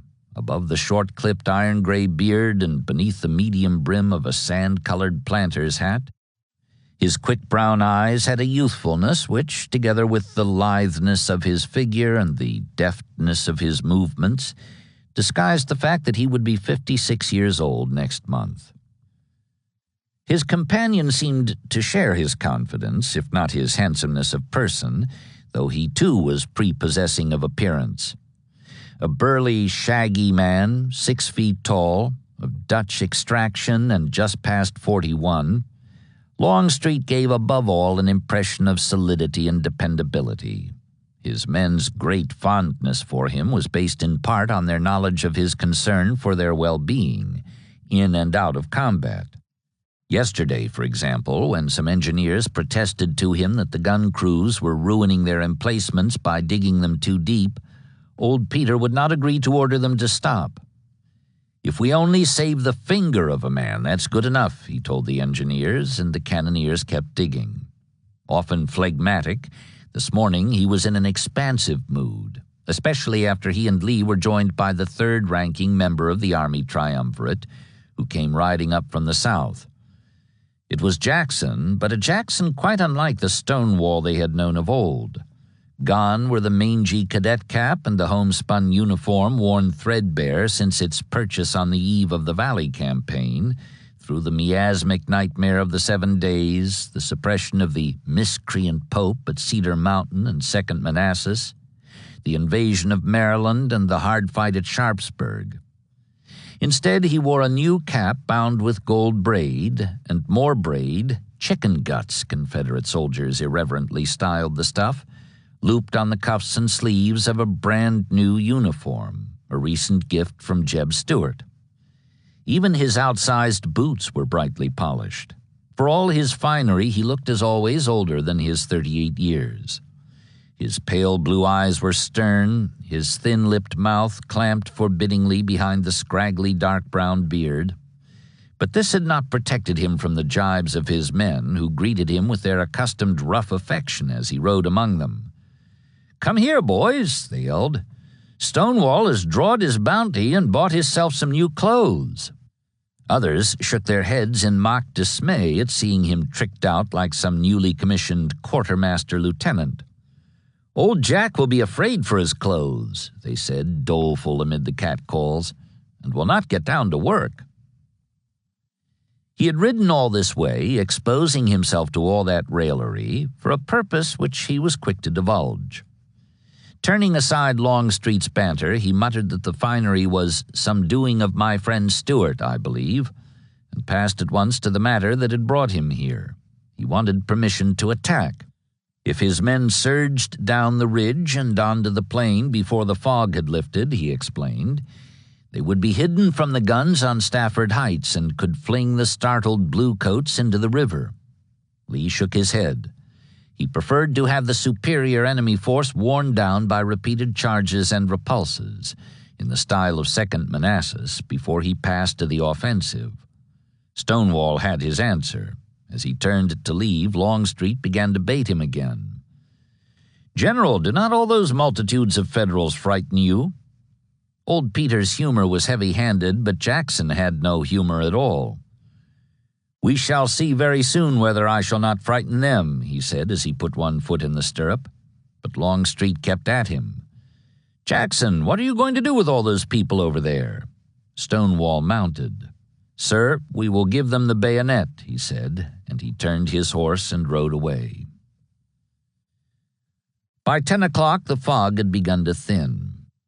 It drained downward, burned away by the sun, layer by upper layer, so that the valley seemed to empty after the manner of a tub when the plug is pulled. Gradually the town revealed itself, first the steeples of 2 churches and the courthouse, then the chimneys and rooftops, and finally the houses and gardens, set upon the checkerboard of streets. Dark lines of troops flowed steadily toward 2 clusters, one within the town, masked by the nearer buildings, the other 2 miles down the Richmond stage road, which ran parallel to the river and roughly bisected the mile-wide plain. Already the more adventurous Federal batteries had opened, arching their shells through sunlit rifts in the thinning mist. But the Confederates made no reply until 10:30, when Lee passed the word, Test the ranges on the left." Longstreet's guns began to roar from Marie's Heights, the tall north end of the long ridge directly opposite the center of the town, where the first of the two clusters of blue-clad men was thickening. All the fog was gone by now, replaced by brilliant sunlight. The drifting smoke made shifting patterns on the plain. High over Stafford Heights, where the long-range guns were adding their deeper voices to the chorus of the Union, two of Burnside's big yellow observation balloons bobbed and floated, the men in their swaying baskets looking down on war reduced to miniature. First blood was drawn in a brief, dramatic action staged in front of the Confederate right. Here, the fog had rolled away so rapidly that the scene was exposed as if by the sudden lift of a curtain, showing a three-division Federal Corps advancing westward in long lines, so neatly dressed that watchers on the ridge could count the brigades and regiments, 10 of the former, 46 of the latter, plus 11 batteries of artillery, each with its attendant colors rippling in the sunlight. From Lee's Hill, the Southern commander was surprised to see two horse-drawn guns, toy-sized in the distance, go twinkling out to the old stage road and go into position in the open within easy range of the left flank of the 18,000 Federals, which was thrown into some disorder and came to a milling halt as the two guns began to slam their shots endwise into the blue ranks, toppling men like 10-pins. They had been brought into action by Stuart's chief of artillery, 24-year-old Major John Pelham of Alabama, who, in his haste to join the Southern Army, had left West Point on the eve of graduation in '61. He had often done daring things, similar to this today, but never before with so large an audience to applaud him. As the men of both armies watched from the surrounding heights, he fired so rapidly that one general involved in the blue confusion estimated his strength at a full battery. 4 Union batteries gave him their undivided attention, turning their 24 guns against his 2. One, a rifled Blakely, was soon disabled and had to be sent to the rear, but Pelham kept the other barking furiously, a 12-pounder brass Napoleon, and shifted his position each time the enemy gunners got his range. The handsome young major was in his glory, wearing bound about his cap at the request of a British Army observer, a necktie woven of red and blue, the colors of the Grenadier Guards. When Stuart sent word for him to retire, Pelham declined, though he had lost so many cannoneers by then that he himself was helping to serve the gun. "Tell the general I can hold my ground," he said. 3 times the order came, but he obeyed only when his caissons were nearly empty. Back at Hamilton's Crossing, he returned the smoke-grimed necktie souvenir to the English visitor, blushing with pleasure and embarrassment at the cheers. Lee on his hill took his glasses down, smiling as he exclaimed, "It is glorious to see such courage in one so young." While the Federals remained halted on the plain, recovering the alignment Pelham had disturbed, their artillery began to pound the lower ridge in earnest, probing the woods in an attempt to knock out Jackson's hidden batteries before the battle passed to the infantry. The Confederate gunners made no reply, being under orders not to disclose their positions until the enemy came within easy range. At last he did, and the Graybacks got their revenge for the punishment they had had to accept in silence. When the advance came within 800 yards, all of Stonewall's guns cut loose at once. The blue flood stopped, flailed ragged along its forward edge, and then reversed its flow. The Union guns resumed the argument, having spotted their targets by the smoke that boiled up through the trees, but the infantry battle now shifted northward to where the bluecoats had been massing under cover of the town. At 11:30 they emerged and began to surge across the plain toward Marie's Heights, less than half a mile away. A 30-foot spillway, 6 feet deep, lay athwart their path, however, and the rebel gunners caught them close-packed as they funneled onto 3 bridges whose planks had been removed, but whose stringers had been left in place, apparently to lure them across in single file.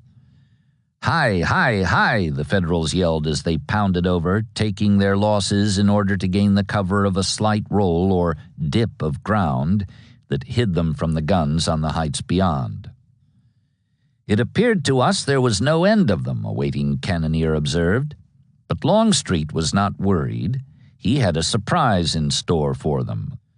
Along the base of Marie's Heights ran a road flanked by stone walls 4 feet high, which Brigadier General T.R.R. Cobb had had his Georgians deepen, throwing the spoil over the townward wall to add to its effectiveness as a breastwork and to hide it from the enemy. This was the advanced position of the whole army, and as such it might be outflanked or enfiladed. However, when Cobb was given permission to fall back up the hill in case that happened, he replied grimly in the spirit of Barksdale and Pelham, "Well, if they wait for me to fall back, they will wait a long time."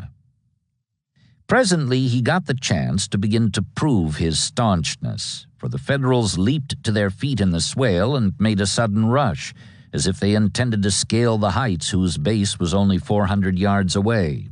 High up the slope the guns crashed, darting tongues of flame, and the Georgians along the sunken road pulled trigger. It was as if the charging bluecoats had struck a tripwire.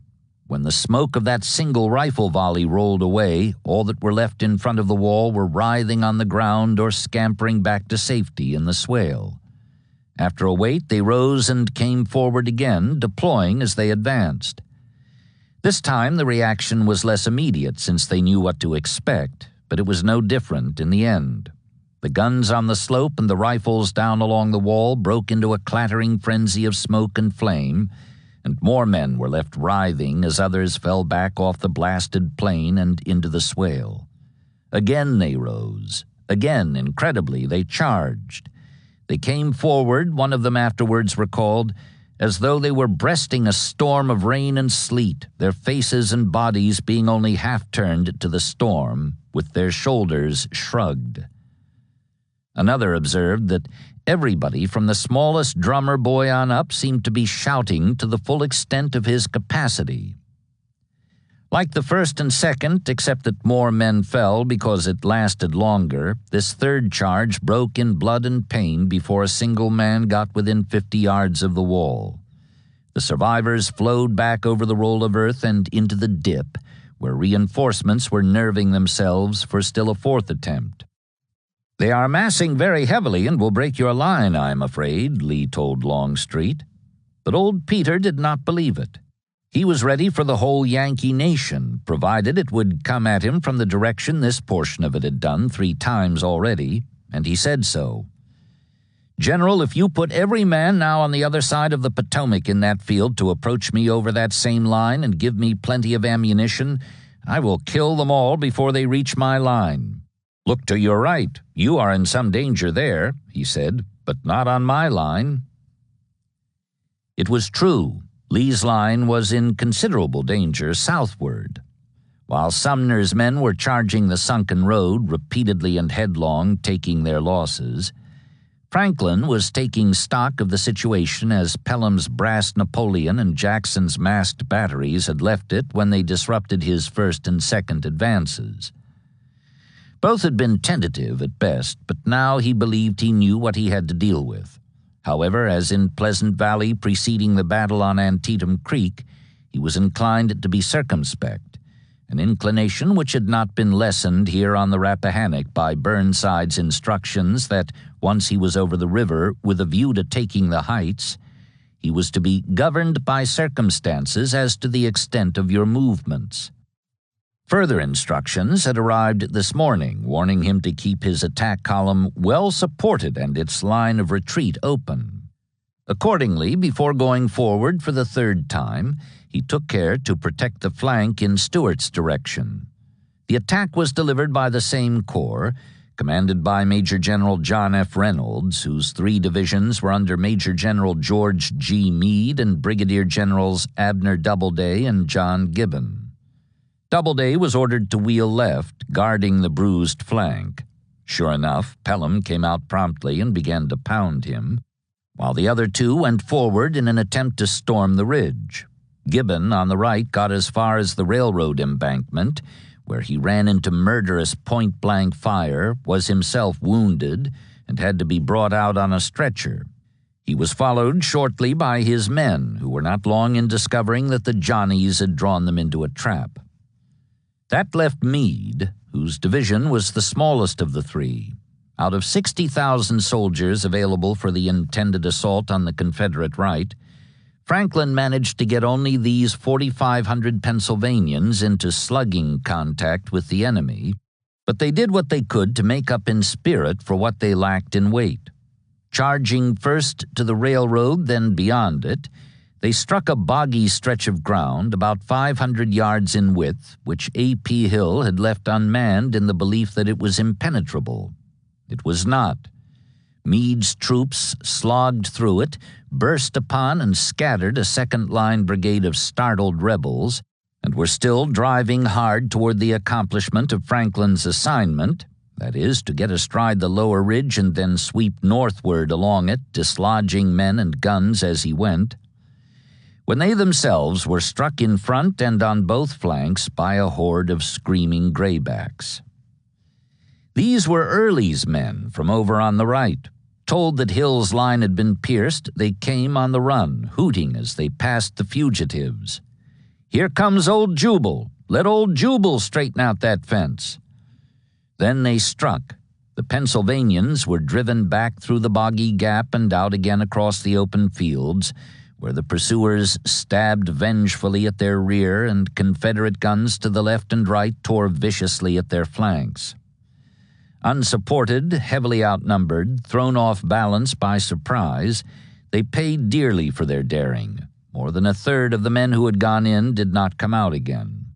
There was no safety for the survivors until they regained the cover of their artillery, which promptly drove the pursuers back with severe losses, and shifted without delay to the rebel batteries, blanketing them so accurately with shell bursts that the fire drew an indirect compliment from Pelham himself, who happened to be visiting this part of the line at the time.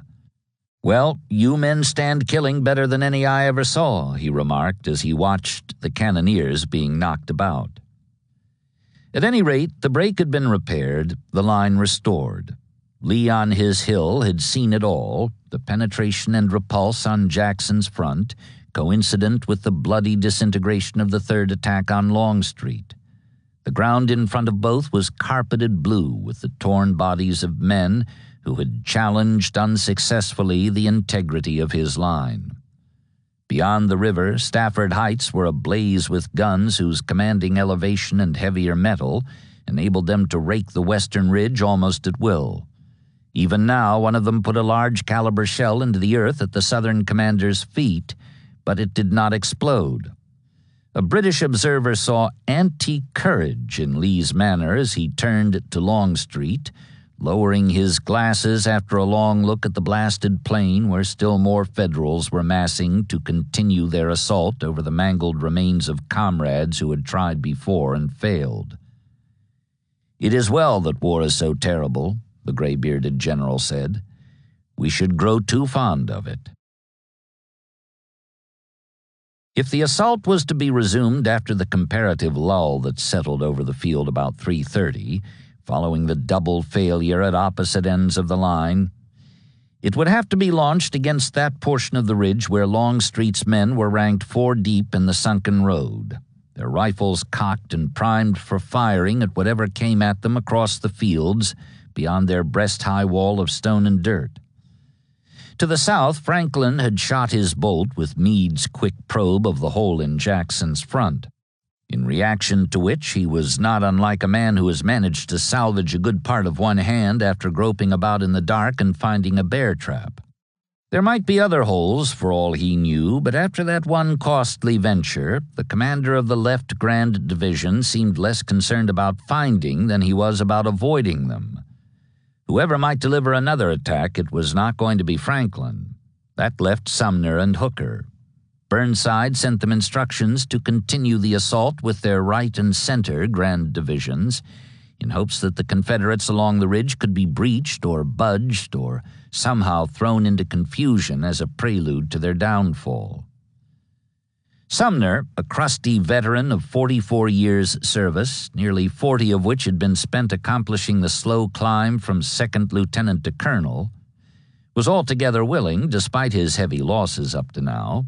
So was Hooker, whose nickname was Fighting Joe. Shortly before 4 o'clock, the men crouched in the swale caught sight of what they thought was their best chance to storm the ridge. A whole battalion of rebel artillery began a displacement from the slopes of Marye's Heights. Quickly, the word passed down the Union line. Men braced themselves for the order to charge. It came, and they surged forward, followed this time by several batteries, which ventured out to within 300 yards of the fuming wall, adding the weight of their metal to the attack, but losing cannoneers so fast that the guns could only be served slowly. As it turned out, this was worse than ever. The artillery displacement they had spotted was not the beginning of a retreat, as they had supposed, but a yielding of the position to a fresh battalion, which arrived with full caissons in time to aid in contesting this fourth assault. Down in the sunken road, Tom Cobb had been hit by a sharpshooter firing from the upper story of a house on the edge of town. He had bled to death by now, but his men were still there, reinforced by several regiments of North Carolinians from Ransom's reserve division. Shoulder to shoulder along the wall, they loosed their volleys, then stepped back to reload while the rank behind stepped up to fire. So it went through all 4 ranks until the first had reloaded and taken its place along the wall, which flamed continuously under a mounting bank of smoke, as if the defenders were armed with automatic weapons. This attack, like the 3 preceding it, broke in blood. The Federals fell back, leaving the stretch of open ground between the swale and 100 yards of the wall thick-strewn with corpses and writhing men, whose cries could be heard above the diminishing clatter of musketry. While the carnage was being continued here, "Oh, great God!" a division commander groaned in anguish from his lookout post in the cupola of the courthouse. "See how our men, our poor fellows, are falling." Jackson was burning to take the offensive against the inactive bluecoats at the other end of the line. So much so, indeed, that according to one observer, his countenance glowed as from the glare of a great conflagration. If all those thousands of Federals on the plain could not be persuaded to approach the ridge, he ached to go down after them. "I want to move forward," he said impatiently, "to attack them, drive them into the river yonder." And as he spoke, he threw out his arm by way of lending emphasis to his words. The risk was great, he knew, for a repulse would expose his men to annihilation by the guns on the opposite heights. But at last, out of urgency, he devised a plan by which he hoped to nullify his prediction that the Confederates would gain no fruits from their victory. If the counterstroke were preceded by a bombardment, he believed, the enemy might be so stunned that the sudden charge across the plain might be made without undue sacrifice of life. And if it were launched just at sundown, he could withdraw under cover of darkness in case it failed. So conceived, it was so ordered. However, the almanac put sunset at 4:34. There was little time for preparation. Word was passed to the 4 divisions assigned to the attack, and as they got ready for the jump-off, Stonewall's batteries went forward, out into the open, to begin their work of stunning or confusing the enemy. Instead, it was they who were stunned and confused, and in short order. Beyond the river, Stafford Heights seemed to buck and jump in flame and thunder as the guns on the crest redoubled their fire at the sight of these easy targets down below. Jackson quickly recalled his badly pounded artillerymen and canceled the attack, which he now saw would be shattered as soon as the infantry emerged from the woods. At that, the demonstration was not without its effect, especially on Franklin, who had already notified Burnside that any movement to my front is impossible at present. The truth is, my left is in danger of being turned. What hope is there of getting reinforcements across the river? Of his 8 divisions, only 3 had been employed offensively, and one whole corps of 24,000 men, the largest in the army, saw no action at all, yet he was asking after reinforcements. At the height of Jackson's abortive demonstration, orders came from Burnside for Franklin to take the offensive, but he declined. He was in grave danger here, he repeated. Besides, there was no time. The sun was down behind the western ridge. Sunset did not slow the tempo of the fighting to the north, where a 5th major assault on Marie's Heights had been repulsed in much the same manner as all the others, though the officers in charge had attempted a somewhat different approach.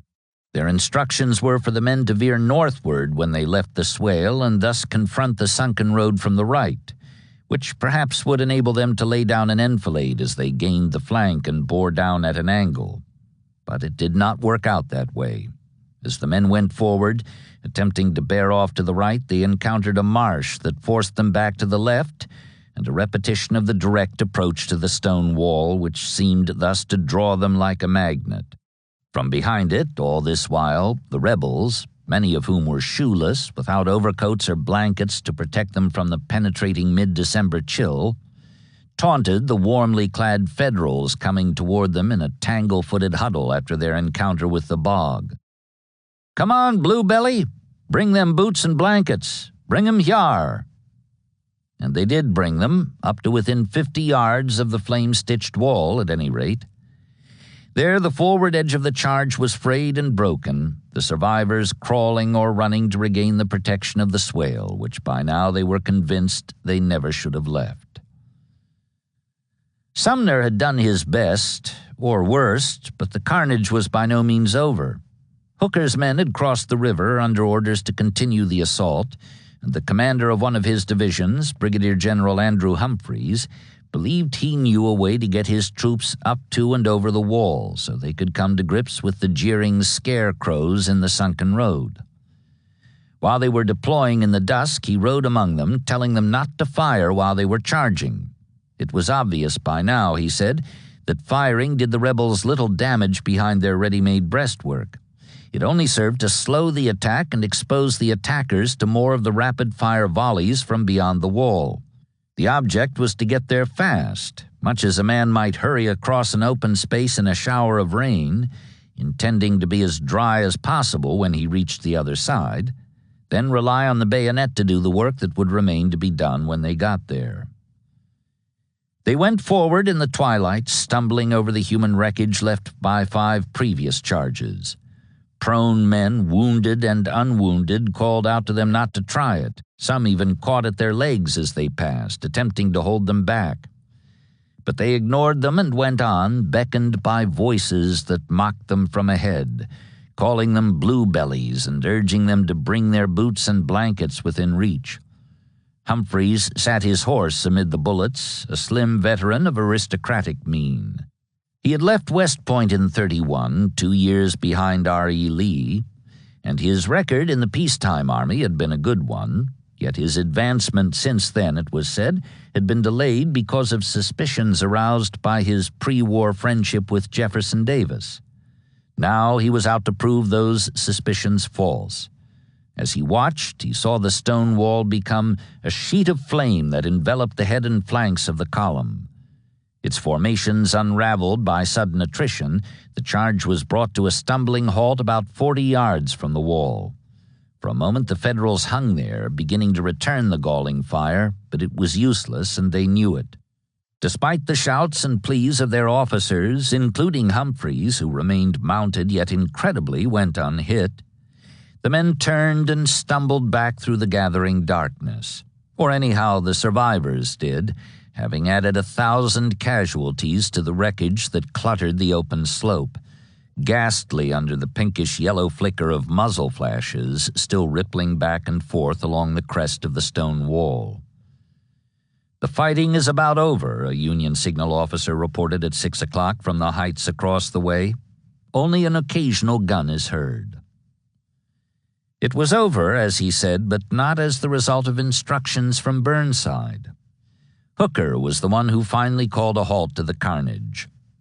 Finding that I had lost as many men as my orders required me to lose, he later declared in his official report, I suspended the attack.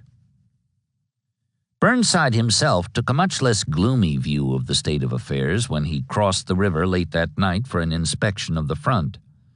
Unquestionably, a great deal of blood had been shed, far more, in fact, than he would know until he received the final casualty returns.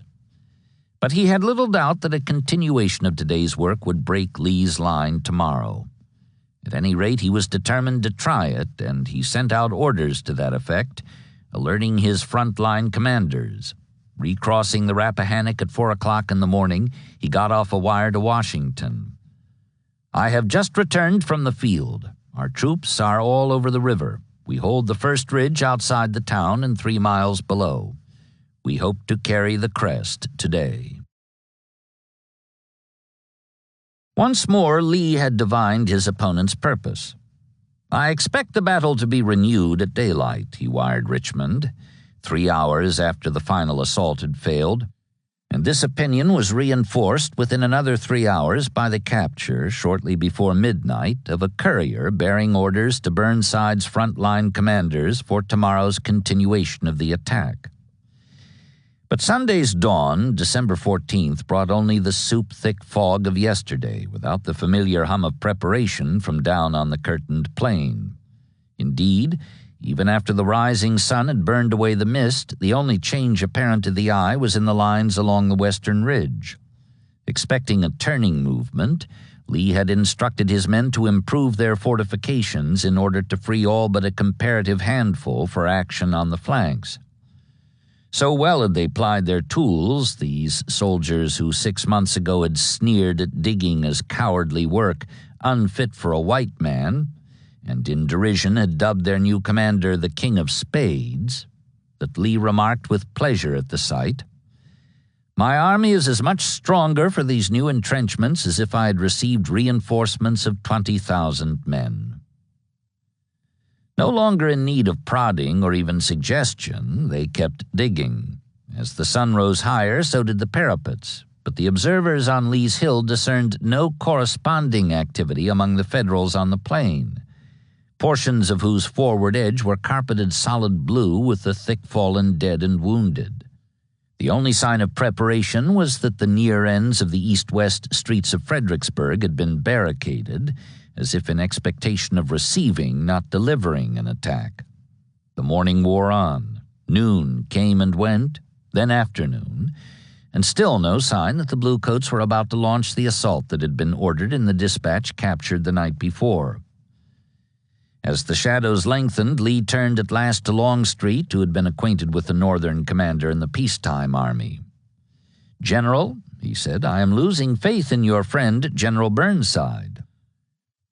He was by no means alone in this, although the principal loss of faith in old Peter's friend had occurred within the luckless commander's own ranks. Refreshed by a short sleep, and still convinced that he would break Lee's line by continuing yesterday's headlong tactics, Burnside had risen early that morning only to be confronted by Sumner, who had been 5 years in the Army before his present chief was born. He was known to be no quitter. In fact, so pronounced was his fondness for personal combat, Burnside had ordered the old man to remain at his left bank headquarters yesterday, lest he get himself killed leading charges. Today, though, he was quite unlike himself in this respect.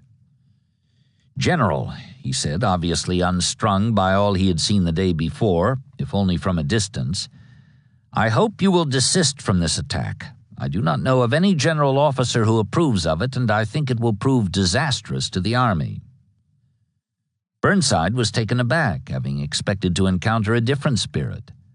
However, as he later wrote, advice of that kind from General Sumner, who had always been in favor of an advance whenever it was possible, caused me to hesitate. To his further dismay, he found his other grand division commanders of the same opinion. Franklin did not surprise him greatly in this regard. Ironically, that general had served him on the left at Fredericksburg in much the same fashion as he himself had served McClellan on the left at Antietam. But when Hooker, the redoubtable Fighting Joe, was even more emphatic than Sumner in advising no renewal of the attack, he knew the thing was off. His first reaction was one of frantic despair. He had a wild impulse to place himself at the head of his old corps and lead an all-out, all-or-nothing charge against the sunken road, intending to break Lee's line or else be broken by it. Dissuaded from this, he retired to his tent, bitter with the knowledge that all yesterday's blood had been shed to no advantage, except to the rebels, who would be facing that many fewer men next time the two armies came to grips. A corps commander, Major General W.F. Smith, followed him into the tent and found him pacing back and forth, distracted. "Oh, those men! Oh, those men!" he was saying. "What men?" Smith asked, and Burnside replied, "Those men over there," pointing across the river where portions of the plain were carpeted blue. "I am thinking of them all the time." Sunset closed a day that had witnessed nothing more than a bit of long-range firing on one side and a great deal of digging on the other. Such spectacle as there was, and it was much, came after nightfall. A mysterious refulgence, shot with fan-wise shafts of vari-colored light, predominantly reds and blues, first a glimmer, then a spreading glow as if all the countryside between Fredericksburg and Washington were afire, filled a wide arc of the horizon beyond the Federal right. It was the aurora borealis, seldom visible this far south and never before seen by most of the Confederates, who watched it with amazement. The Northerners might make of it what they chose by way of a portent. After all, these were the Northern Lights. But to one Southerner it seemed that the heavens were hanging out banners and streamers and setting off fireworks in honor of our great victory. As if to rival this gaudy nighttime aerial display, morning brought a terrestrial phenomenon equally amazing in its way. The ground in front of the sunken road, formerly carpeted solid blue, had taken on a mottled hue with patches of startling white. Binoculars disclosed the cause. Many of the Federal dead had been stripped stark naked by shivering Confederates who had crept out in the darkness to scavenge the warm clothes from the bodies of men who needed them no longer. That afternoon, as a result of a request by Burnside for a truce during which he could bury his dead and relieve such of his wounded as had survived 2 days and nights of exposure without medicine for their hurts or water for their fever-parched throats, the men of both armies had a nearer view of the carnage. No one assigned to one of the burial details ever forgot the horror of what he saw, for here, close up and life-size, was an effective antidote to the long-range miniature pageantry of Saturday's battle as it had been viewed from the opposing heights. Up close you heard the groans and smelled the blood. You saw the dead. According to one who moved among them, they were swollen to twice their natural size, black as Negroes in most cases.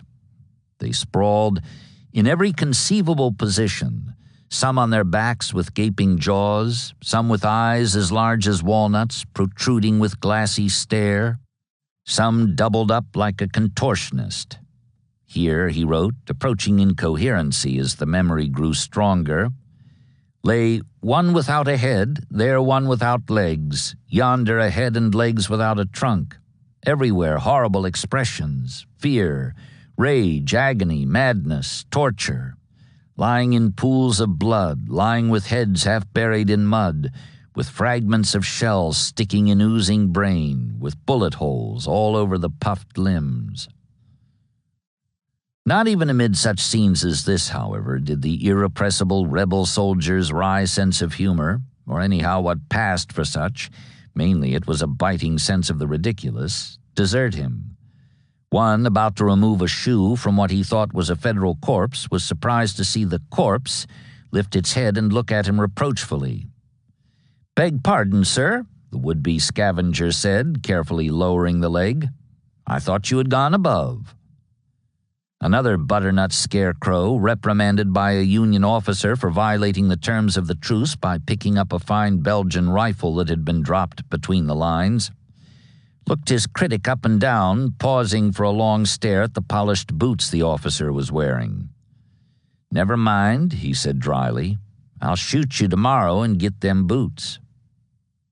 So he said, But as the thing turned out, neither he nor anyone else was going to be doing any shooting on that field tomorrow, not unless the Confederates started shooting at each other. Night brought a storm of sleet and driving rain, with a hard wind blowing eastward off the ridge and toward the river. When the fog of December 16th rolled away, the plain was empty. A hurried and red-faced investigation disclosed the fact that not a single live unwounded Federal remained on the west bank of the Rappahannock. Covered by darkness, the sound of their movements drowned by the howling wind, the Bluecoats had made a successful withdrawal in the night, taking up their pontoons after such a good job of salvaging equipment that one signal officer proudly reported that he had not left a yard of wire behind. Burnside was distressed that a campaign which had opened so auspiciously should have so ignominious a close. What was more, reports of the battle were appearing by now in the northern papers, and the correspondents, ignoring the general's plea that they not treat the affair at Fredericksburg as a disaster, pulled out all the descriptive stops and figuratively threw up their hands in horror at the bungling and the bloodshed. An account in the New York Times so infuriated Burnside that he summoned the reporter to his tent and threatened to run him through with his sword. By ordinary a mild-natured man, he was souring under the goads of criticism, such as those made by two of his own colonels, one that he and his men had been committed piecemeal, handed in on toasting forks, he phrased it, and the other that the defeat had been owing to the heavy fire in front and an excess of enthusiasm in the rear. Nor was his temper soothed when he read such comments as the following from an Ohio journal. "It can hardly be in human nature for men to show more valor, or generals to manifest less judgment, than were perceptible on our side that day." In truth, the casualties were staggering, especially by contrast. The Federals had lost 12,653 men, the Confederates well under half as many, 5,309. The latter figure was subsequently adjusted to 4,201, just under one-third of the former, when it was found that more than 1,000 of those reported missing or wounded had taken advantage of the chance at a Christmas holiday immediately after the battle. Longstreet was not unhappy with the results, despite the bloodless withdrawal. Suffering fewer than 2,000 casualties, he had inflicted about 9,000, and he was looking forward to a repetition of the tactics which had made this exploit possible. But Jackson, whose losses were not much less than his opponent's on the right, was far from satisfied, even though 11,000 stands of arms had been gleaned from the field after the departure of the Yankees. "I did not think a little red earth would have frightened them," he said. "I am sorry they are gone. I am sorry that I fortified." Lee agreed, saying of Burnside and the punishment that general had absorbed, "Had I divined that was to have been his only effort, he would have had more of it." That evening he wrote his wife, "They went as they came, in the night. They suffered heavily as far as the battle went, but it did not go far enough to satisfy me." His anger had been aroused by the evidence of rabid vandalism he saw when he rode into Fredericksburg that afternoon. So had Jackson's. "What can we do?" a staff officer asked helplessly when he saw how thoroughly the Federals had taken the town apart. "Do?" Stonewall replied promptly. "Why, shoot them." The stern-lipped Jackson's ire would never cool. Later he expanded this remark. "We must do more than defeat their armies," he said. "We must destroy them." But Lee's was influenced considerably by the advent of the season of the Nativity.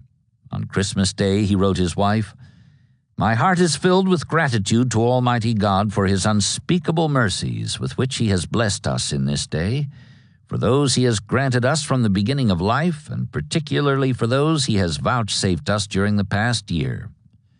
What should have become of us without his crowning help and protection? Oh, if our people would only realize it and cease from vain self-boasting and adulation, how strong would be my belief in final success and happiness to our country. But what a cruel thing is war, to separate and destroy families and friends, and mar the purest joys and happiness God has granted us in this world. to fill our hearts with hatred instead of love for our neighbors, and to devastate the fair face of this beautiful world. I pray that on this day when only peace and goodwill are preached to mankind, better thoughts may fill the hearts of our enemies and turn them to peace." But he added a sort of postscript in a letter to his youngest daughter, remarking that he was happy in the knowledge that General Burnside and his army will not eat their promised Christmas dinner in Richmond today. 3. Near the far end of the 1,000-mile-long firing line that swerved and crooked its way between North and South, westward across northern Virginia, East and Middle Tennessee, North Mississippi, Central Arkansas, and thence on out to Texas, Theophilus Holmes, with less rank and not one half as many soldiers in a department better than 20 times as large, had troubles which, in multiplicity at any rate, made Lee's seem downright single. From his trans-Mississippi headquarters in Little Rock, the lately appointed North Carolinian looked apprehensively north and west and south. He was threatened from all those quarters, while from the east he was being jogged by repeated pleas and suggestions from Johnston and the President, not to mention such comparatively minor figures as Pemberton and the Secretary of War, that he send his hard-pressed and outnumbered troops to the aid of his fellow department commander on the opposite bank of the big river that ran between them. A grim-featured man, deaf as a post, at 57 Holmes was the oldest of the Confederate field commanders. Moreover, his rigidity of face, indicative of arteriosclerosis, was matched by a rigidity of mind which augured ill in a situation that called for nothing so much as it called for flexibility. By way of compensation for this drawback, he had under him 3 major generals whose outstanding characteristic, individually and collectively, was the very flexibility he lacked. John Magruder, Richard Taylor, and Thomas Hindman, respectively in charge of Texas, West Louisiana, and Arkansas, were remarkable men, battle-tested, and of proved resourcefulness. In this regard, the last was not the least accomplished of the 3. A pre-war Helena lawyer, 34 years old, Hindman had preceded his present chief to his home state, and within 6 months of his arrival in late May, stepping into the vacuum left by Van Dorn's April crossing of the Mississippi, with all the men and weapons that could be salvaged from the defeat at Elkhorn Tavern, had created and equipped, by strict enforcement of the new Conscription Act and the establishment of factories and foundries where none had been before, an army of 20,000 recruits, armed and uniformed more or less in accordance with regulations, and supported by 46 guns. This in itself was about as close to a miracle of improvised logistics as any general ever came in the whole war, but Hindman expected to accomplish a great deal more before he was through. Dapper, jaunty, dandified, addicted to patent leather boots and rose-colored kidskin gloves, frilled shirt fronts, and a rattan cane, perhaps by way of compensation for his Napoleonic 5 feet 2 of height, he was accustomed to getting what he wanted, whether it was a fine brick house, a seat in Congress, or a wife whose father had sought to keep her from him by locking her away in a convent, all of which he had won, despite the odds, by extending his credit, demolishing opponents from the stump, and scaling the convent wall. What he had in mind just now, though, was not only the scourging of all bluecoats from the soil of Arkansas, including Helena, where the federal commander of the force in occupation had taken over the fine brick house for his headquarters, but also the recovery of Missouri. Arriving in mid-August to find the diminutive Arkansan already far along with his plans, Holmes had been infected by his enthusiasm and had approved his preparations for a counter-invasion. It was gotten underway at once. By October, Hindman's advance, a combined command of cavalry and Indians, was across the Missouri border, but suffered a repulse at the hands of a superior Union force under Brigadier General John M. Schofield, in command of 3 divisions styled the Army of the Frontier. The Indians scattered like chaff before a fan, and the cavalry fell back to the security of the Boston Mountains, skirmishing as they went. Hindman, coming forward to Fort Smith with the main body, was not discouraged by this turn of events. Indeed, as he saw it, the Federals were being lured to their destruction in the wilds of northwest Arkansas. Accordingly, he crossed the Arkansas River and concentrated his infantry at Van Buren. All he wanted, he told Holmes, was a chance to hit the Yankees with something approaching equal strength, after which he would move into Missouri, take Springfield, and winter on the Osage at least. Presently he got that chance, and at odds considerably better than he had dared even to hope for.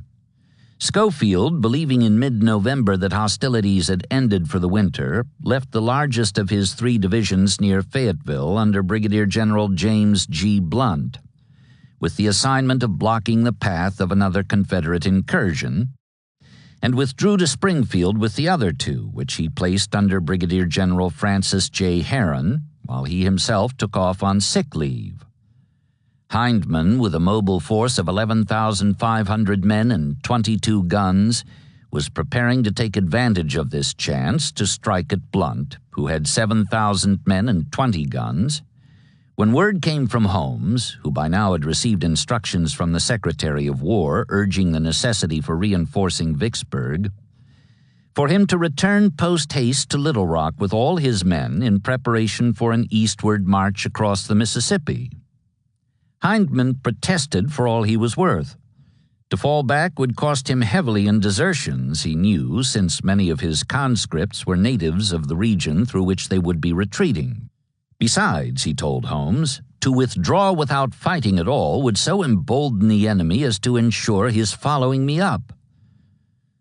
Without waiting for a reply, he put his army in motion on December 3rd, intending to precede the retrograde movement with an advance and a victory that would leave the Federals in no condition to pursue. Slogging next day through the brushy Boston Mountains, the highest and most rugged section of the Ozark chain, he printed and distributed an address to his soldiers, designed to steel their arms for the strike at Blunt. "Remember that the enemy you engage has no feeling of mercy or kindness toward you," he told them. "His ranks are made up of Pin Indians, free Negroes, Southern Tories, Kansas Jayhawkers, and hired Dutch cutthroats. These bloody ruffians have invaded your country, stolen and destroyed your property, murdered your neighbors, outraged your women, driven your children from their homes, and defiled the graves of your kindred. If each man of you will do what I have here urged upon you, we will utterly destroy them." Blunt now had his troops in bivouac about 20 miles southwest of Fayetteville, near the hamlet of Cane Hill, from which he had driven the Grayback cavalry that week. When he got word that Hindman was across the Arkansas with an estimated 25,000 men, he reacted according to his nature, rejecting the notion of retreat. A Maine-born Kansan who had practiced medicine en route in Ohio, he was a militant abolitionist and a graduate of the border wars. Round-faced, stocky, pugnacious in manner, he was 36 years old, and no part of his training had prepared him for running from rebels, whatever their numbers. Determined to hold his ground, he wired for reinforcements and began to organize his position for defense.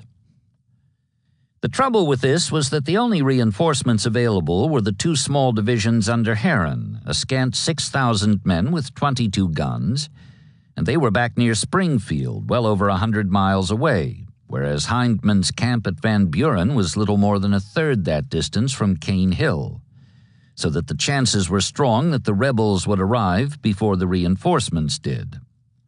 However, this was leaving 2 factors out of account. The first was that Hindman's route of march lay through the mountains. His men would be climbing and descending about as much as they would be advancing along the rugged trails. The other factor was Frank Herron, an adopted Iowan already in command of 2 divisions at the age of 25. He intended to accomplish a great deal more in the way of fulfilling his military ambitions before returning to civilian life as head of the Dubuque Bank established for him by his wealthy Pennsylvania parents. Just now, more than anything, he wanted a chance to command those two divisions in actual battle, and he got it much sooner than he had expected. At 8 o'clock on the morning of December 3rd, by which hour, unknown to him or Blunt, Hindman had put his army on the road for its trek across the Boston Mountains, Herron received the summons from Cane Hill, 130 miles from his present camp on the somber fields where the Battle of Wilson's Creek had been fought and lost by Nathaniel Lyon almost a year and a half ago. Drums and bugles sounded assembly, and the men fell in to receive instructions for the march. It would be made without tents or baggage, they were told, except for knapsacks which would be hauled in wagons. By noon they were headed south, and before they stopped at dawn next morning, slogging at route step down the pike, they had made 20 miles. After a short rest, they were off again. Across the state line on December 5th, munching hardtack and raw bacon as they walked, they skirted the granite slopes of Pea Ridge and saw the 9-months-old scars on the Elkhorn Tavern where Van Dorn had come to grief. At midnight the following day, having covered better than 100 blistering miles of road, the head of the column entered Fayetteville, where the weary marchers slept in the streets, sprawled around fires they kindled and fed by ripping pickets from front yard fences.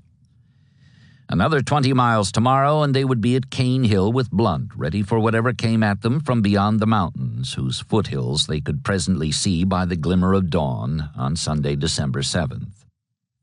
The first sign they had that they were not going to make it, at least not on schedule, came later that morning, 12 miles down the pike, when they encountered long-range cannon fire as they were approaching Illinois Creek.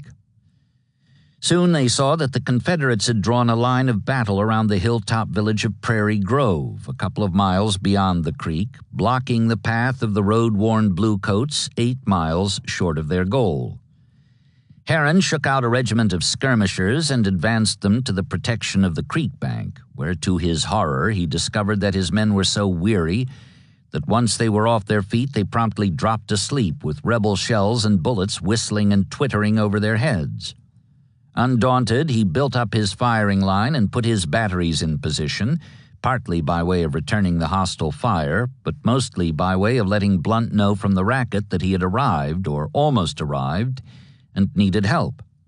The trouble was, with all those graybacks swarming in his front, he was not even sure that Blunt and his men were still in existence. For all he knew, Hindman might have gobbled them up while he himself was on the march from Wilson's Creek.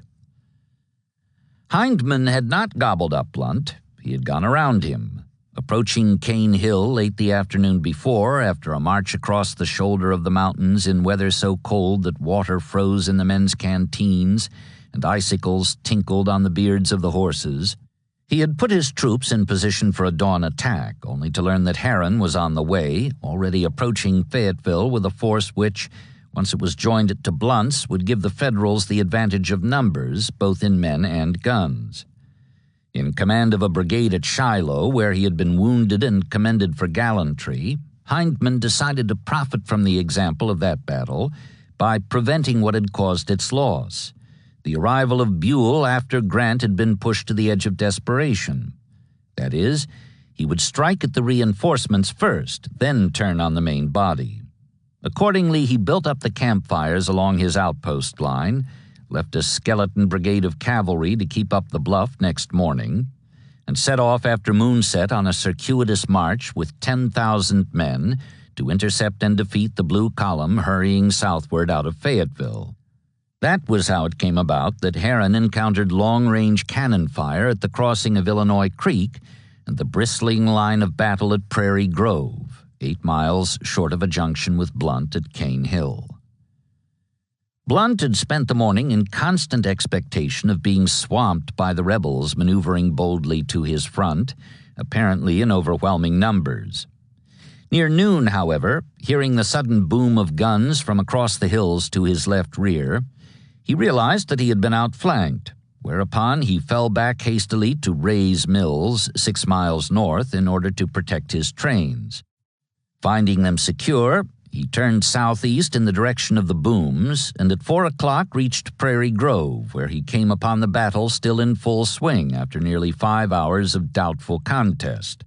2 rounds from his lead battery announced his arrival, announced it all too emphatically, in fact, for both shots landed among Herron's skirmishers, causing them to think that they were being flanked by their foes instead of being supported by their friends. Herron had been holding his own despite the weariness of his footsore men. 2 charges against the ridge had failed, breaking in blood against the rim of the rebel horseshoe line, but Hindman had had no better luck in attempting a counterattack with his green conscripts, who fell apart whenever he ordered them forward. The fighting continued left and right, muzzle flashes stabbing the early darkness. Despite their superiority of numbers, especially in guns, 42 to 22 now that the Union forces were united, Blunt's fresh troops could make no more of a penetration of the rebel line than Herron's weary ones had been able to achieve. Gradually the firing died to a sputter. Then it stopped. The battle was over. Losses in killed, wounded, and missing totaled 1,317 for the Confederates and 1,251 for the Federals. Of the latter, only 333 were from Blunt's command, indicating how much heavier a proportion of the conflict Herron's men had borne, despite the fact that both laid claim to a lion's share in having brought the victory about. Hindman's only claim in that respect was the not inconsiderable one that he had managed to hold his ground throughout the fighting. Whether he had also accomplished his main objective, to shock the enemy into immobility, escaping pursuit while he fell back southward in compliance with the previous orders from Holmes, would soon be known, for he retreated that night under cover of darkness, wrapping the iron tires of his gun and case on wheels with blankets to muffle the sound of his withdrawal. The ruse worked, and so did another he tried next morning. Not only did Blunt not hear him go, but at dawn he also granted a request for a truce, which Hindman sent forward under a white flag to allow for tending the wounded and burying the dead. Discovering presently that the Confederate main body had departed in the night, Blunt canceled the truce on grounds that the rebels were gleaning abandoned arms from the field and prepared to follow. By that time, however, Schofield was on the scene. Up from his sickbed and furious that his army had been committed to battle in his absence, he censured both commanders. Blunt for not withdrawing to meet the reinforcements hurrying toward him, and Herron for attacking with troops so badly blown that some of them were found dead on the field, not from wounds, but from exhaustion and exposure after their long march from Wilson's Creek.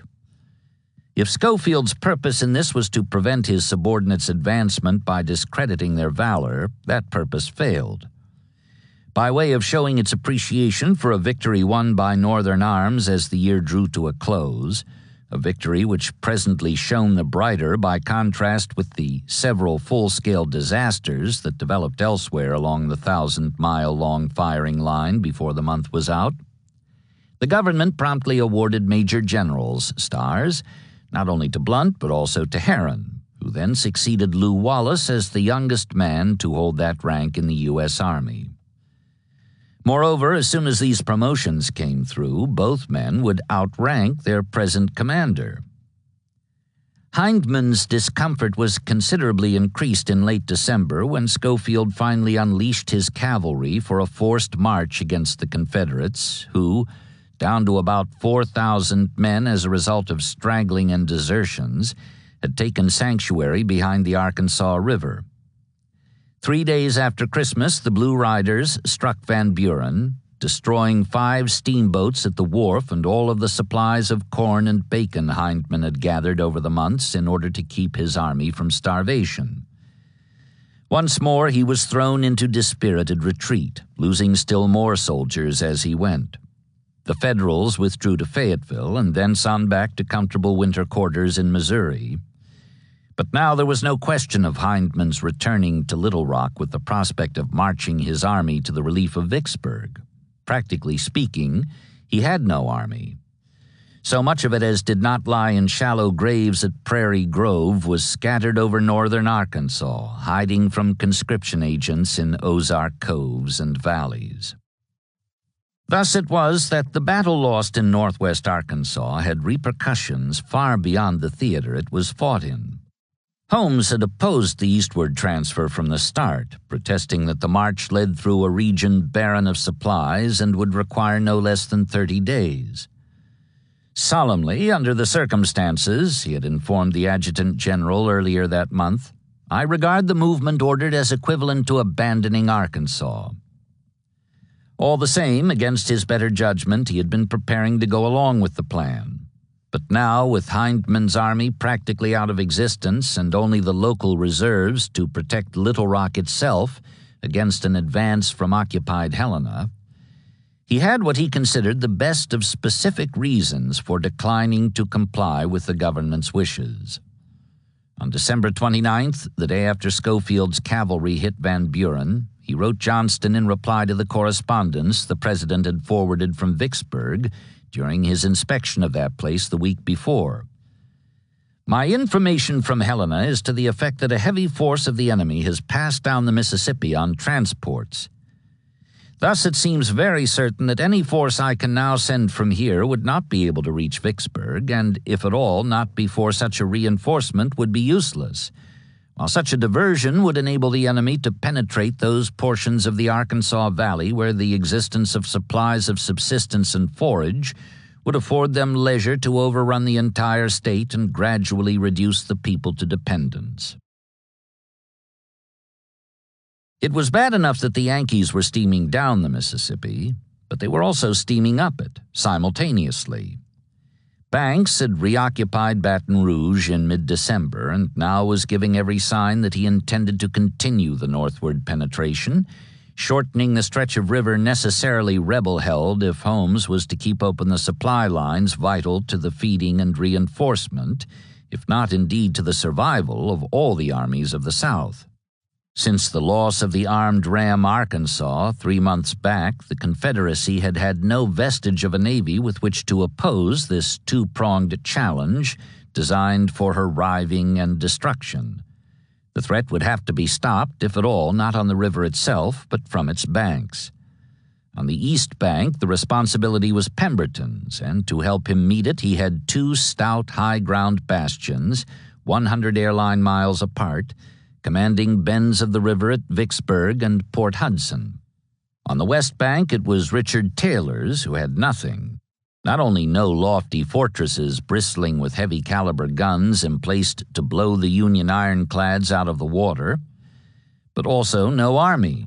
In fact, on his arrival from Virginia in late August, he had found that his total force consisted of 2 troops of Home Guard cavalry, a scattering of guerrillas hidden from friends and foes in the moss-hung swamps and bayous, and a battalion of mounted infantry just arrived from Texas. In all, fewer than 2,000 effectives for the defense of the whole Department of Louisiana. Nonetheless, Holmes had confidence that this second of his 3 major generals would be ingenious and tireless in his efforts to reduce the nearly immeasurable odds, and this confidence was not misplaced. Commander of a division used as shock troops by Stonewall Jackson throughout the Shenandoah Valley campaign, Taylor had been one of the stars of that amazing chapter in military history and had found in that experience ample compensation for his lack of formal training in the art of war. Gripped on the eve of the 7 days by a strange paralysis of the legs, which seemed to portend the close of a promising career and a denial of any further share in winning his country's independence, this son of Zachary Taylor had recovered in time to receive his present assignment, together with a promotion from his brother-in-law, Jefferson Davis. Happy over what in fact would be a homecoming, for he had commanded Louisianians in the valley and had spent his antebellum years on a Louisiana plantation, he came west with an enthusiasm that was only slightly dampened by the discovery of conditions in his new department as of August 20th, when he established headquarters in Alexandria. Undismayed by the shortage of soldiers, which kept him from any immediate accomplishment of big things, such as the retaking of New Orleans, which was very much a part of his plans for the future, he decided to be content at first with small ones. Within 2 weeks of his arrival, he mounted a surprise attack that captured a 4-gun battery and 2 companies of infantry at Bayou des Allemands, a federal post near his plantation home, 50 miles downriver from Donaldsonville and less than half that far above New Orleans. If he could not retake the Crescent City just yet, he could at least draw near it, and profitably, too. Slight though it was, this first success gained locally by Confederate arms in the 4 months since the fall of the South's first city was heartening indeed to the people of the district. Not even the recapture of the post in late October, when the resurgent Louisianians were driven away by a federal amphibious force that included 4 regiments of infantry and a quartet of light draft gunboats, detracted from the brilliance of that first strike.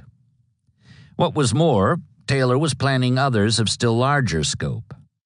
Denied access to the Lafourche, that fertile region lying between the Mississippi and the Atchafalaya, he moved into the Teche country, which lay between the Atchafalaya Basin and the Gulf of Mexico. And here, despite the fact that his government, as he said, had no soldiers, no arms or munitions, and no money within the limits of the district, he set about the task of raising, equipping, and training the army with which he hoped, in time, not only to capture but also to hold the series of fortified posts that blocked the path between him and his goal, New Orleans. Meanwhile, intent on preventing further enemy penetrations, he had to disperse what forces he had in order to meet threats from all directions. With few trained subordinates and almost no telegraph or railway lines, the problem of central control was well nigh insoluble. However, now that December had come on and the year drew toward a close, Taylor went far toward solving it. By using relays of fast-stepping mules and an ambulance in which he could sleep while traveling, the 36-year-old general managed to employ what might have been his immobile hours for visits to the various scattered points in his large department. Like the Irishman's bird, he subsequently wrote, I almost succeeded in being in 2 places at the same time. In this respect, as well as in several others, he was easily distinguishable from his opposite number, the newly arrived commander of all the Union forces in the region. 10 years Taylor's senior, of humbler birth but with much larger accomplishments in public life, having been a 3-term governor of Massachusetts and Speaker of the National House of Representatives, Nathaniel Banks was nothing like the Irishman's bird and had nothing like his opponent's nighttime mobility.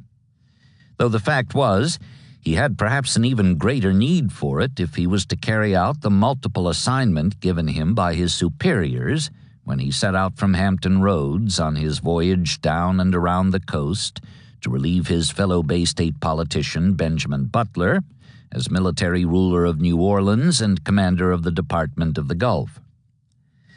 Vicksburg and Mobile were his primary objectives, he was told, and after the fall of the former place had opened the Mississippi to Union traffic throughout its length, he was to move up the Red in order to gain control of northern Louisiana and eventually Texas.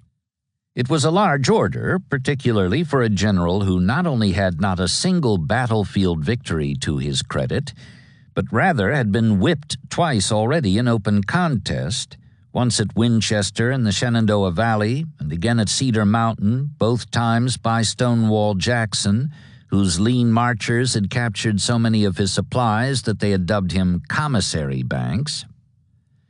But he apparently had no doubt that it could be filled and that he was the man to fill it. He docked at New Orleans December 14th and took over formally next day from Butler, who issued an address to his army. I greet you, my brave comrades, and say farewell, it began, and ended, farewell, my comrades, again farewell, and promptly departed for Washington to take the government to task for having made what seemed to him an improvident substitution. Banks wasted no time on speeches. On the day he took command, he issued orders for one of the divisions he had brought along to proceed at once upriver, without unloading from its transports, and to reoccupy Baton Rouge, which Butler had abandoned after repulsing an all-out attack on the place in early August. 2 days later, when the Louisiana capital fell without even a show of resistance, Banks was greatly pleased at having made so prompt and effective a beginning toward fulfilling his government's outsized expectations. Including the reinforcements still arriving after their long voyage from New York and Fort Monroe, he had 36,508 effectives in his department, exclusive of Navy personnel, and he felt that these were ample for the accomplishment of his task. What was more, he reported that he had found in Farragut, who was to be his partner in continuing the bold upriver thrust, a sailor who was earnest for work. After a conference with the Tennessee-born admiral, he added that he was delighted with his enthusiasm and frankness, and that he looked forward to a most satisfactory result from our mutual labors. Banks was feeling chipper, and he said so. All the indications of our campaign are auspicious, he notified Washington on December 18th, the day after the fall of Baton Rouge, and I hope to make good the most sanguine expectations in regard to my expedition. There were, however, two previously unsuspected matters for concern, one military, one civil, and both grave. The first was the presence, 35 miles above Baton Rouge, which in turn was 100 miles above New Orleans, of the fortifications at Port Hudson. Neither his Washington superiors nor Banks himself, until he arrived, had known of the existence of any such obstacle south of Vicksburg, another 250 winding miles upstream. Yet intelligence reports informed him now that the Confederates had no less than 12,000 troops in the place, strongly entrenched on the landward side and with 21 heavy guns emplaced on the high bluff, waiting to sink or blow sky-high whatever came their way across the chocolate-colored surface of the river. This in itself, placing as it did a new complexion on the problem of ascent, was enough to give Banks pause. But the other concern, the civil one, was even more disturbing in its way, since it showed that the command of the department was going to be a far more complex occupation than he had supposed early that month when he set out from Virginia. Less than 2 weeks after his arrival, for example, he received a note from one C.A. Smith, commission agent for certain northern interests, and Andrew Butler, whose brother Ben had set him up in business when he took over as military ruler of New Orleans. "Dear Sir," it read, "if you will allow our commercial program to be carried out as projected previous to your arrival in this department, giving the same support and facilities as your predecessor, I am authorized, on receiving your assent, to place at your disposal $100,000. In the course of his rise from bobbin boy to the top of the heap in Massachusetts politics, Banks no doubt had encountered other offers of this nature, but hardly one that was made so blatantly or with such apparent confidence in his basic corruptibility. It was no temptation, he told his wife. I thank God every night that I have no desire for dishonest gains. All the same, he felt obliged to report to Washington that as much or more attention has been given to civil than to military matters, including the training of his army, and that in consequence the troops were not in condition for immediate service. Though he declared on Christmas Eve, "We hope to move up the river at the close of the week," he was still in New Orleans after New Year's, complaining that he was cramped by a shortage of siege artillery.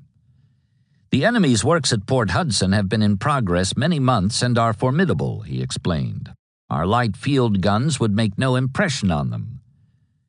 In fact, having learned by now of the reverses lately suffered by the column supposed to be working its way southward out of Memphis while he moved northward from New Orleans, he was beginning to feel some anxiety as to the defenses of this city. "The enemy is concentrating all available forces on the river, and in the event of disasters north will not fail to turn their attention to this quarter." So it was that now in January, while Taylor kept busy raising and training an army in the bayous, lulled to sleep each night in his ambulance by the clopping of hoofs as he traveled the moon-drenched roads of the Teche and dreamed of retaking the South's first city. Banks stayed where he was, bedeviled by itchy-handed speculators, made apprehensive by rebel successes upriver, and fretted by shortages while he continued his preparations for the upstream movement which he had assured his superiors in December would be launched without delay. Another part of his assignment, albeit one that was no more than incidental, he had also placed in the way of execution, though so far on a scale that was small indeed. Its conception was provoked by the shortage of cotton for the textile mills of New England, 3,252,000 of whose 4,745,750 spindles had fallen idle by the middle of the year, with the result that production was down to less than 1/4 of normal before its close. New Orleans having failed to yield more than a comparative handful of bales, the hungry manufacturers had cast their eyes on Texas. What they had in mind was conquest and colonization. They saw their chance to make of it what one observer called another and a fairer Kansas, where Yankee know-how and industry, replacing the slovenly farming methods now employed, would produce more cotton in a single year than had previously been grown in all the history of the vast Lone Star expanse. That way, the idle spindles would be fed, the mill hands would return to work, and the owners would get rich. First, however, the Army would have to clear the path for immigration, and in this connection, Banks had in his entourage a Texas Unionist, Andrew Jackson Hamilton, upon whom the War Department, at the behest of the New England manufacturers, had conferred the rank of Brigadier General, together with appointment as military governor of Texas. He would take office, preparing the way for the textile-sponsored colonists, when and if Banks won control of some portion of the state for him to govern. So far, all there was for him in this regard was Galveston Harbor, seized 2 months ago by the Navy and now being patrolled by gunboats of the West Coast Blockading Squadron, part of Farragut's command. Texas was far down on the list of Banks's assigned objectives.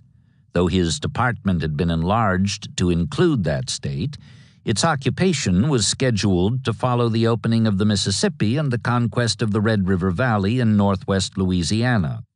But at Hamilton's urging, he agreed to send a Massachusetts regiment to take and hold the island town at once, thus giving the newly appointed governor at least the shadow of a dry land claim to his high title.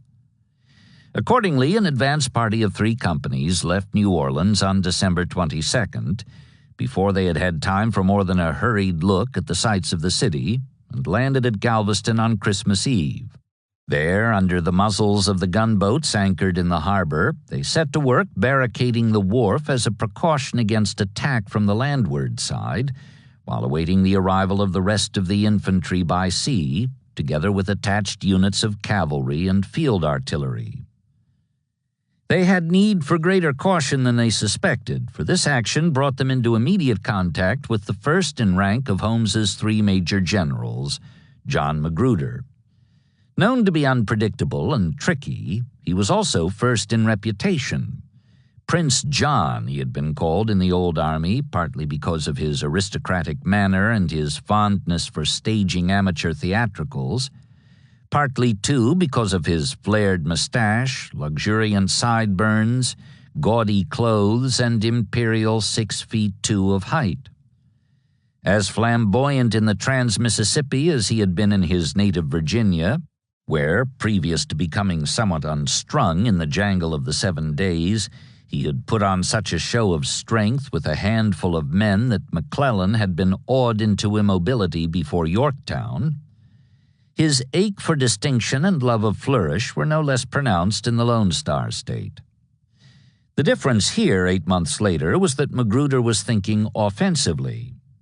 For some time now, in fact ever since his assignment to command the District of Texas, Arizona, and New Mexico on October 10th, 5 days after the Union flotilla steamed in and put Galveston under its guns. He had it in mind not only to liberate the island town less than 50 miles southeast of his Houston headquarters, but also to sink or capture the warships riding insolently at anchor in the harbor. So far as Prince John was concerned, the addition of those 3 companies of Massachusetts infantry, now barricading the wharf against attack, only fattened the prize within his grasp and added to the glory about to be won. Nor was his plan for making a naval assault deterred by his lack of anything resembling a navy. If he had none, then he would build one, or at any rate improvise one, and he did so in short order. Workmen off the Houston docks piled bales of cotton around the paddle boxes and decks of the Bayou City, a 2-story side-wheel Mississippi steamboat, and the stern-wheeler Neptune, a smaller vessel. The former was armed with a rifled 32-pounder located forward of her stacks, and the latter's bow was faced with railroad iron to stiffen her punch as a ram. Their crews were Army volunteers, including some 300 riflemen stationed about the decks as sharpshooters. These 2 cotton-clads would stage the naval assault, descending Buffalo Bayou to come booming down on the 5 Union gunboats. Westfield, Harriet Lane, Owasco, Clifton, and Sachem, which had a combined displacement of over 3,000 tons and mounted a total of 28 guns, mostly heavy. For the land attack, there were in all about 500 men, Texans under Colonel Tom Green, who had led them at Valverde. They were survivors of Brigadier General Henry Sibley's nightmare expedition up the Rio Grande back in the spring. Magruder divided them into 3 assault columns, taking the center one himself. By New Year's Eve, his preparations were complete. He gave the signal and the attack got underway, bringing in the new year with a bang. Crossing from the mainland by the unguarded bridge, he struck the barricade shortly after midnight, only to find that his scaling ladders were too short. All he could do was work his men up close and keep exchanging shots with the defenders, who had turned out at the first alarm and were laying down a heavy fire. Everything depended now on the untried 2-boat navy. The first the Federals knew of its existence was when lookouts on the Westfield, Commander W.B. Renshaw's flagship, spotted 2 ungainly-looking steamboats, apparently overloaded with cotton bales, driving hard toward the anchored flotilla. Attempting to take evasive action, the Westfield went aground on Pelican Island Bar, removed from the fight as effectively as if she had been sunk. Aboard the Bayou City, bearing down on the Harriet Lane, the gun captain of the 32-pounder shouted, "Well, here goes for a New Year's present," and pulled the lanyard. The first shot missed, as did the second, and on the third the gun exploded at the breach, killing him and 4 of its crew, whereupon the Neptune came up, churning the water in her wake, and struck the lane such a tremendous thump that she broke her own nose and had to run up on the flats to keep from sinking. Afloat as ashore, the battle seemed lost by mishap or miscalculation. By now, however, the Bayou City had pulled up alongside the lane, her upper-deck riflemen firing down on the rattled bluejackets while a boarding party swarmed over the bulwarks and began slashing at the survivors in the style of John Paul Jones. In the course of this melee, the Union skipper was killed, and his lieutenant ran up the white flag of surrender, observing which the other 3 nearby captains did the same. Across the way, still hard aground, Renshaw saw that the Westfield was next on the rebel target list. Determined not to have her fall into enemy hands, he ordered the crew to abandon ship while he lowered into an open magazine a barrel of turpentine equipped with a slow fuse, which he set and started before he turned it to go. That was his last act on earth or water, for the fuse was defective or wrongly set. Before he made it out of range, a flame-shot column of black smoke roared skyward, and the Westfield blew apart, her wreckage enveloped in fire and steam. Watching this abrupt disintegration of the naval support for the defenders of the wharf, the Texans in front of the barricade took heart and the Federals behind it were dejected. So much so, indeed, that the three Massachusetts companies, warned by a step-up in the firing that an assault was about to be launched, surrendered in a body. But the commanders of the gunboats Clifton, Owasco, and Sachem, claiming that this forcing of the issue ashore was in violation of the naval truce, for so they had considered it, they later affirmed by way of rebuttal to the outrage expressed by the rebels, hauled down their white flags and made a sudden run for open water. The Confederates, unable to pursue out into the Gulf, could do nothing but howl in protest at foul play. They had lost 143 killed and wounded. Including captives, the Federals had lost about 600 soldiers and sailors, plus, of course, 2 gunboats and the town. At a single stroke, boldly conceived and boldly delivered, Magruder had cleared Texas of armed bluecoats. Nor did he intend to grant them another foothold. Moving his headquarters triumphantly to Galveston, he notified his government next day, "We are preparing to give them a warm reception should they return." The Navy might, and in fact did the following week, withdrawing the 2,000-ton screw steamer Brooklyn and 6 gunboats from the blockade squadron off Mobile and bringing them to Galveston, where they were careful, however, to maintain station well outside the harbor and thus beyond reach of another eruption of Magruder's cotton-clads. But Banks had no intention of returning, not even with a token force. He counted himself lucky that the whole Bay State Regiment, together with its artillery and cavalry supports, had not landed in time to be gobbled up, and he brought the still-loaded transports back to New Orleans, turning a deaf ear to would-be Governor Hamilton's disgruntled protestations. That gentleman and his party, a sizable group characterized by one critic as friends, patrons, and creditors, who had meant to be front-runners in the intended Lone Star colonization, returned instead to Washington, complaining bitterly that they had been deliberately and purposely humbugged. Though Holmes, of course, was quick to congratulate Magruder, whose amphibious coup made the one bright spot in the entire Trans-Mississippi as the new year came in, Hamilton's dejection and disgust were not matched by any corresponding elation on the part of the overall commander of the Confederate Far West. Though he had managed, on the face of it, to achieve a sort of balance within the limits of his department, defeat in northwestern Arkansas, stalemate in West Louisiana, victory in coastal Texas, he knew that it was precarious in nature, tenuous at best, and, in consideration of the odds, most likely temporary. Nor was the maintenance of that shaky balance only dependent on what occurred within the borders of the monster region. Cut off, Holmes and all those under him would be left, as it were, to wither on the vine. So that what happened beyond or along those borders was equally important, and this was true in particular as to what happened along the eastern border, the Mississippi itself, down which he had reported the heavy force of Union ironclads and transports steaming the week before past Helena.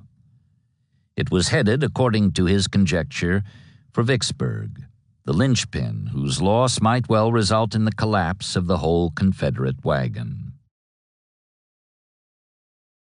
4. Haste made waste, and Grant knew it. But in this case, the haste was unavoidable. Unavoidable, that is, unless he was willing to take the risk of having another general win the prize he was after. Because he was fighting 2 wars simultaneously.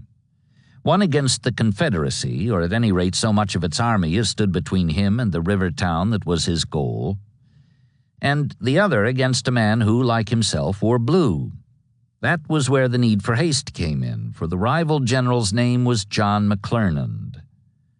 A former Springfield lawyer and Illinois congressman, McClernand was known to have political aspirations designed to carry him not 1 inch below the top position occupied at present by his friend, another former Springfield lawyer and Illinois congressman, Abraham Lincoln.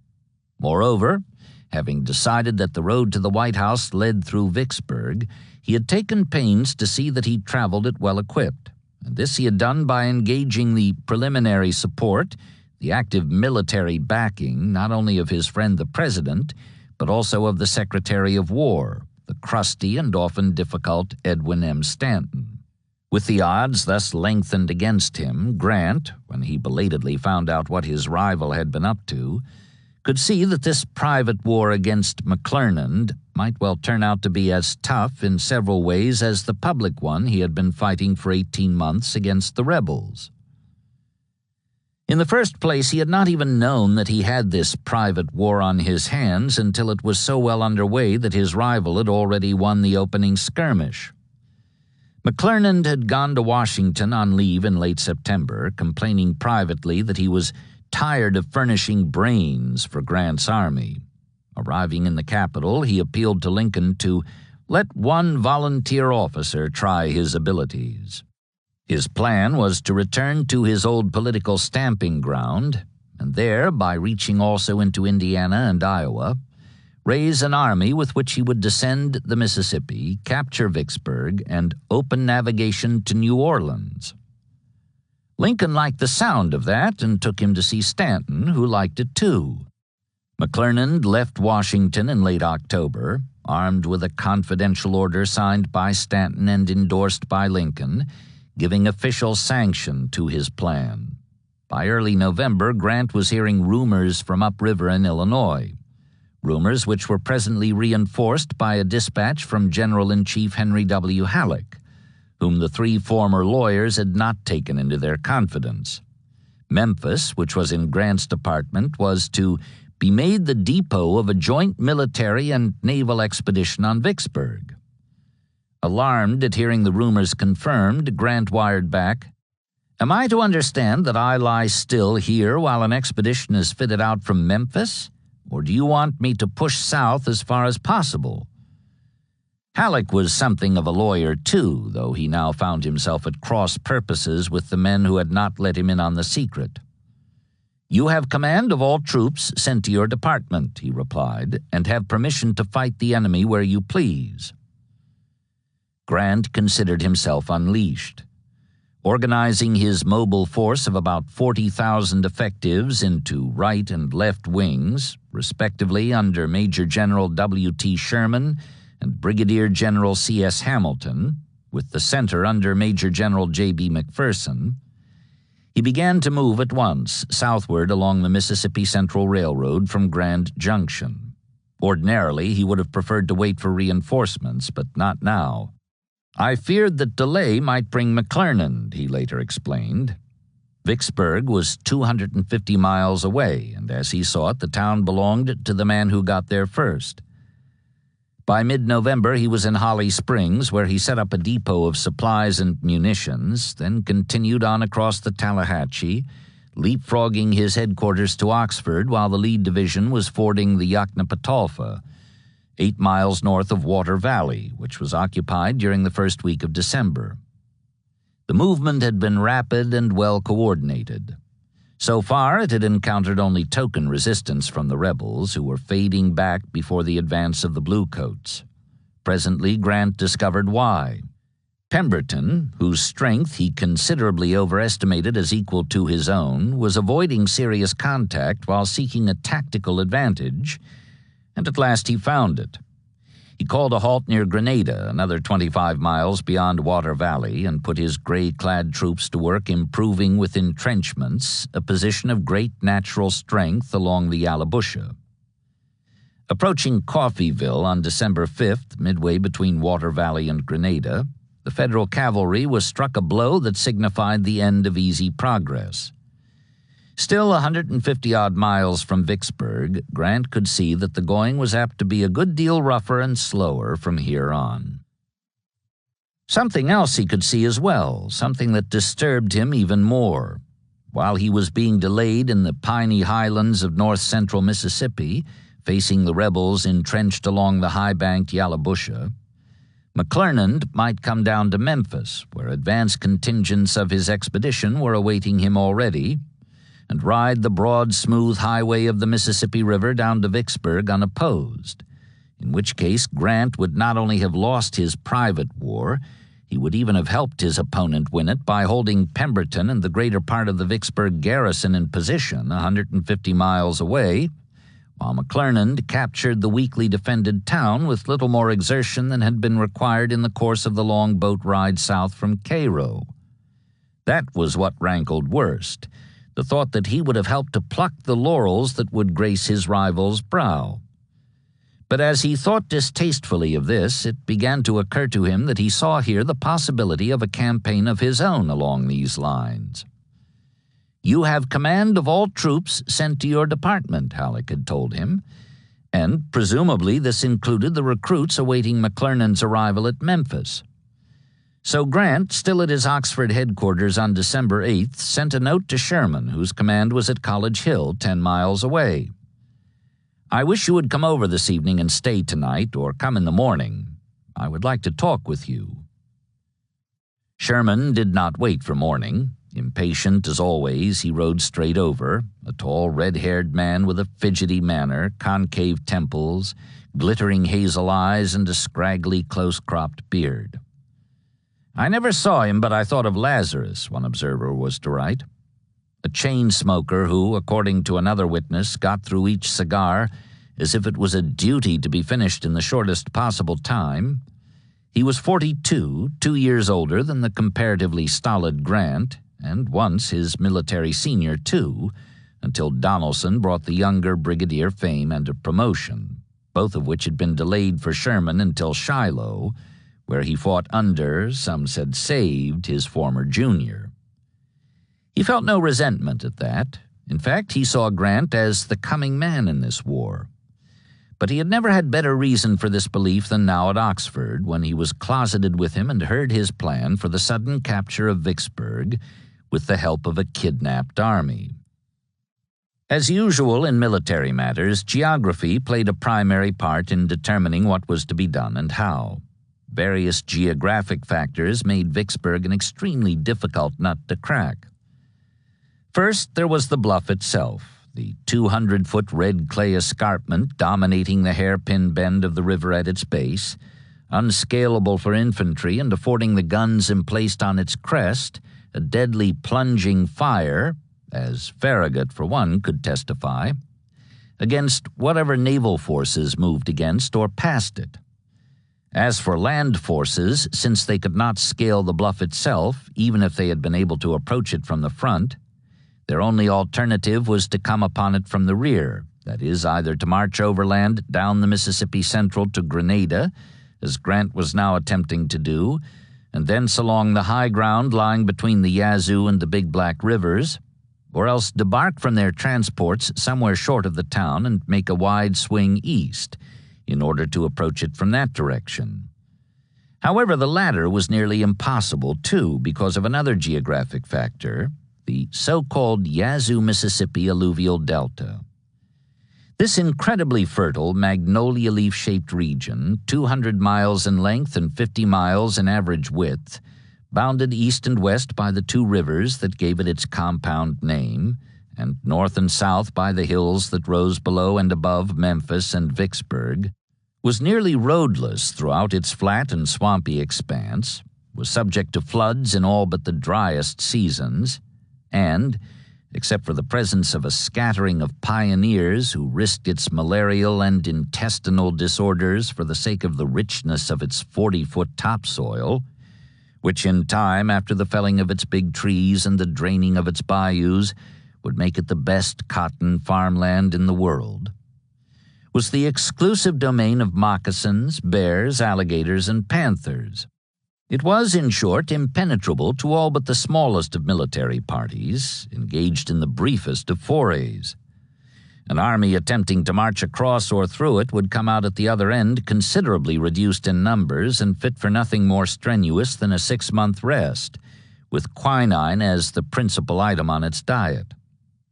Anyhow, Grant did not intend to try it that way. He had his eye fixed on the mouth of the Yazoo, 12 miles above Vicksburg, and it seemed to him that an amphibious force could ascend that river for a landing on the southeast bank, which would afford the troops a straight shot at the town on the bluff.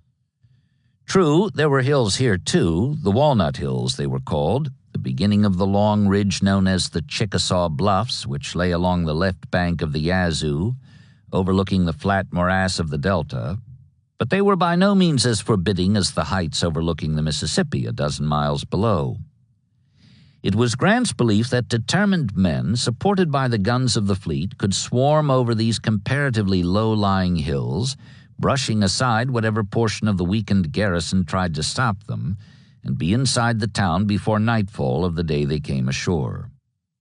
That was why he had sent for Sherman, who seemed to him the right man for the job.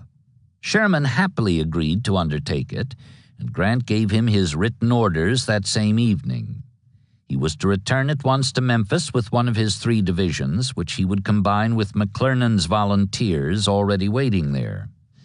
This would give him 21,000 troops, and to these would be added another 12,000 to be picked up at Helena on the way downriver, bringing his total strength to 4 divisions of 33,000 men, supported by Porter's fleet. Grant explained that he himself would continue to bristle aggressively along the line of the Yallabusha, so as to keep up the impression of a continuous move, and if Pemberton fell back prematurely, he would follow him even to the gates of Vicksburg, in which event he and Sherman would meet on the Yazoo and combine for the final dash into the town. Delighted with the prospect, Sherman was off next day for Memphis, altogether mindful of the need for haste if he was to forestall both McClernand and Pemberton. "Time now is the great object," he wired Porter. "We must not give time for new combinations." He did not make it precisely clear whether these feared combinations were being designed in Richmond or in Washington, whether, that is, they threatened the successful prosecution of Grant's public or his private war. By mid-December, however, Grant's worries in regard to the latter were mostly over. Sherman was in Memphis, poised for the jump-off, and McClernand's men had become organic parts of the army the Redhead was about to take downriver. There was still one danger. McClernand outranked him, which meant that if he arrived before Sherman left, he would assume command by virtue of seniority. But Grant considered this unlikely. Sherman was thoroughly aware of the risk and would be sure to avoid the consequences. Besides, with Halleck's telegram in his files as license for the kidnap operation, Grant felt secure from possible thunder from on high. "I doubted McClernand's fitness," he later wrote, "and I had good reason to believe that in forestalling him I was by no means giving offense to those whose authority to command was above both him and me." The arrival of a telegram from Washington on the 18th, instructing him to divide his command, now and henceforward to be called the Army of the Tennessee, into 4 corps, with McClernand in charge of one of those assigned to operations down the Mississippi, which meant, of course, that once he joined it he would be in charge of the whole column by virtue of his rank, unless Grant himself came over and took command along the river route, did not disturb the plans Grant had described in a letter home 3 days ago as all complete for weeks to come, adding, "I hope to have them all work out just as planned." Sherman was ready to leave, he knew, and in fact would be gone tomorrow before McClernand could possibly arrive from Illinois. Blandly, he wired his new subordinate word of the Washington order, which dispelled McClernand's illusion that his command was to be an independent one. Instructing him to come on down to Memphis, Grant even managed to keep a straight face while remarking, "I hope you will find all the preliminary preparations completed on your arrival and the expedition ready to move." McClernand found no such thing, of course.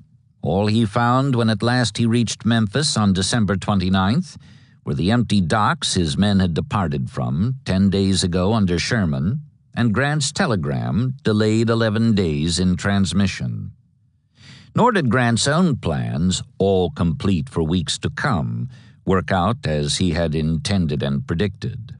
In both cases, entirely in the former and largely in the latter, the cause could be summed up in 3 two-syllable nouns: Nathan Bedford Forrest. He was the only Confederate cavalryman of whom Grant stood in much dread, a friend of the Union generals once remarked. Then he told why. "Who's commanding?" Grant would ask on hearing that Gray Raiders were on the prowl. If it was some other rebel chieftain, he would shrug off the threat with a light remark. But if Forrest was in command, he at once became apprehensive, because the latter was amenable to no known rules of procedure, was a law unto himself for all military acts, and was constantly doing the unexpected at all times and places.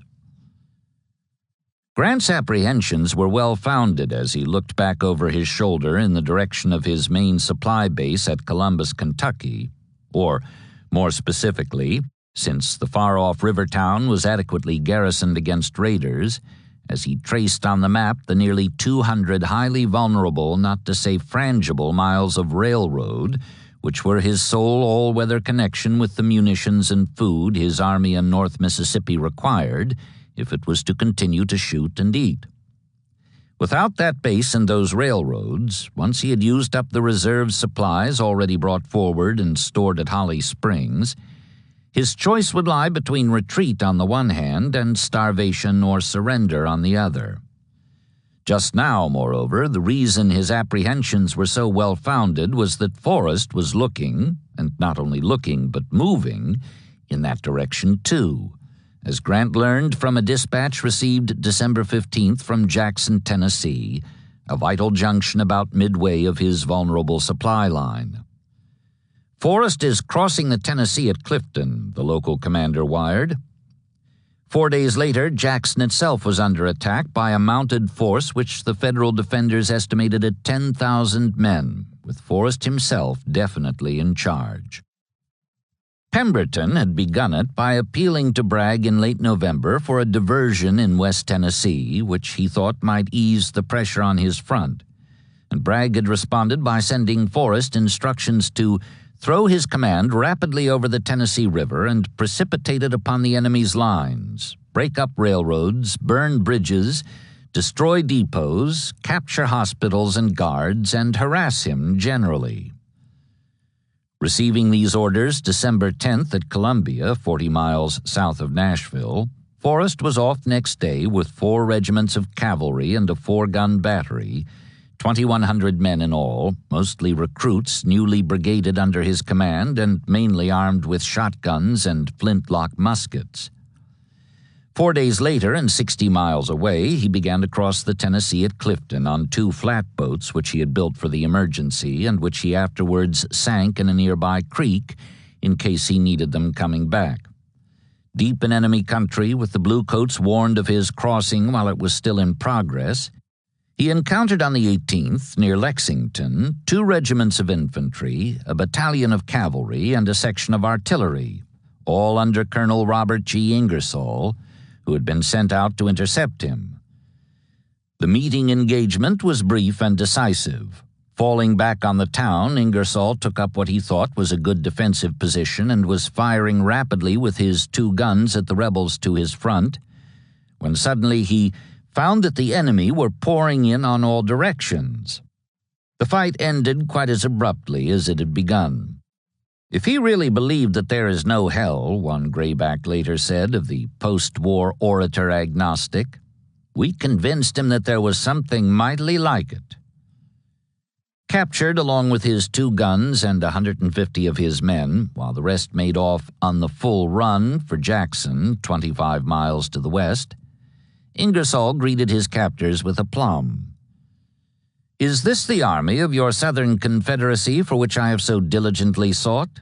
Then I am your guest until the wheels of the great cartel are put in motion."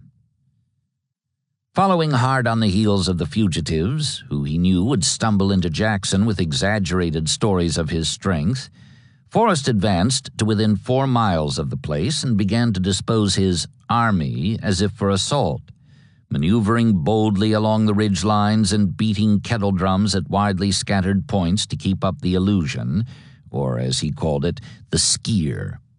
It worked quite well, convinced that he was heavily outnumbered, though in fact he had about 4 times as many troops inside the town as the Confederates had outside it. Brigadier General Jeremiah Sullivan prepared to make a desperate house-to-house defense. All next day, the rebel host continued to gather, waxing bolder hour by hour. When dawn of the 20th showed the graybacks gone, Sullivan took heart and set out after them, pushing eastward, into emptiness, as it turned out, for Forrest had swung north. Today, in fact, having thrown the federal main body off his trail, he began in earnest to carry out his primary assignment, the destruction of the 60 miles of the Mobile and Ohio connecting Jackson and Union City up near the Kentucky line. The common complaint of Army commanders, that cavalry could seldom be persuaded to get down off their horses for the hard work that was necessary if the damage to enemy installations was to be more than temporary, was never leveled against Forrest's men. Besides forcing the surrender of the several blue garrisons in towns along the line, they tore up track, burned cross ties and trestles, and wrecked culverts so effectively that this stretch of the M&O was out of commission for the balance of the war. In Union City on Christmas Eve, resting his troopers after their 4-day rampage with axes and sledges, Forrest reported by courier to Bragg that at a cost so far of 22 men, he had killed or captured more than 1,300 of the enemy, including 4 colonels, 4 majors, 10 captains, and 23 lieutenants. That he considered this no more than a respectable beginning was shown by his closing remark. "My men have all behaved well in action, and as soon as rested a little, you will hear from me in another quarter." His problem now, after paroling his captives and sending them north to Columbus to spread bizarre reports of his strength, reports that were based on bogus dispatches which he had been careful to let them overhear while their papers were being made out at his headquarters, was, first, what further damage to inflict, and second, how to get back over the river intact before the various federal columns, still chasing phantoms all over West Tennessee, converged on him with overwhelming numbers. The first was solved on Christmas Day, when he marched southeast out of Union City and spent the next 2 days administering to the Nashville and Northwestern the treatment already given the M&O. Reaching Mackenzie on the 28th in an icy pelting rain, he headed south across the swampy bottoms of the swollen Obion River, and now began his solution of the second part of his problem. Instead of trying to make a run for the Tennessee with the chance of being caught half over and hamstrung, he decided to brazen out the game by thrusting in among the Federals attempting a convergence, and by vigorous blows, struck right or left at whatever came within his reach, stun them into inaction or retreat, while he continued his movement toward the security of Middle Tennessee. The fact was he had little to fear from the direction of Columbus. Brigadier General Thomas A. Davies, commander of the 5,000 bluecoats gathered there, had been so alarmed by demonstrations within 10 miles of the town on Christmas Eve, as well as by the parolees coming in next day with reports of 40,000 infantry on the march from Bragg, that he had spiked the guns at New Madrid and Island 10, throwing the powder into the Mississippi to keep it out of rebel hands, and now was concentrating everything in order to protect the $13 million worth of supplies and equipment being loaded onto steamboats at the Columbus Wharf for a getaway in case Forrest broke his lines. Conditions were scarcely better from the Union point of view 250 miles downriver at Memphis, where the citizens had become so elated over rumors that their former alderman was coming home, along with thousands of his troopers, that Major General S.A. Hurlbut, perturbed by their reaction and the fact that his garrison was down to a handful since the departure of Sherman, telegraphed Washington, "I hold city by terror of heavy guns bearing upon it and the belief that an attack would cause its destruction." Grant, however, was of a different breed. He was thinking not of his safety, but of the possible destruction of Forrest and his men. "I have directed such a concentration of troops that I think not many of them will get back to the east bank of the Tennessee," he informed a subordinate. Nor was this opinion ill-founded. One superior blue force was coming south from Fort Henry, another north from Corinth, and both were now much closer to the Clifton crossing than Forrest was. So, for that matter, were Jerry Sullivan and his 3 brigades, 2 of which were back by now from their goose chase east of Jackson and headed north. Undiscouraged by his lack of luck so far, he believed he knew just where the raiders were, and he intended to bag them. "I have Forrest in a tight place," he wired Grant on December 29th. "My troops are moving on him from 3 directions, and I hope with success." Forrest was indeed in a tight place, and that place was about to get tighter. Emerging from the flooded Obion bottoms, which he had crossed by an abandoned causeway, he paused on December 30th to let Sullivan's unsuspecting lead brigade go by him, then resumed his march past Huntingdon and toward Clarksburg, nearing which place on the morning of the last day of the year he encountered the other brigade, forewarned and drawn up to meet him at Parker's Crossroads. By way of precaution, he had sent 4 companies to guard the road from Huntingdon and warn him in case the lead brigade turned back, and now, secure in the belief that his rear was well protected against surprise, he settled down to a casualty-saving artillery duel with the Blue Force to his front. It lasted from about 9 o'clock until an hour past noon, by which time he had captured 3 of the enemy guns and 18 wagon loads of ammunition, and had driven the skirmishers back on their supports. He had, in fact, ceased firing in response to several white flags displayed along the Union line, and was sending in his usual demand for unconditional surrender to prevent the further effusion of blood, when an attack exploded directly in his rear. For the first, last, only time in his career, Forrest was completely surprised in battle. His reaction was immediate.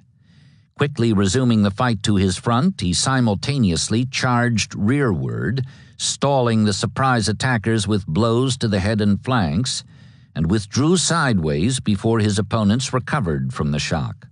It was smartly done, later giving rise to the legend that his response to a staff officer's flustered question, "What shall we do? What shall we do?" was, "Charge both ways." But not without sacrifice. The captured guns were abandoned along with 3 of his own for lack of horses to draw them, as well as the 18 wagon loads of ammunition. 300 men who had been fighting afoot were taken too while trying to catch their mounts, which had bolted at the sudden burst of gunfire from the rear. Sullivan, coming up from behind Jackson with his 3rd Brigade next day, was elated. "Forrest's army completely broken up," he wired Grant. "They are scattered over the country without ammunition. We need a good cavalry regiment to go through the country and pick them up."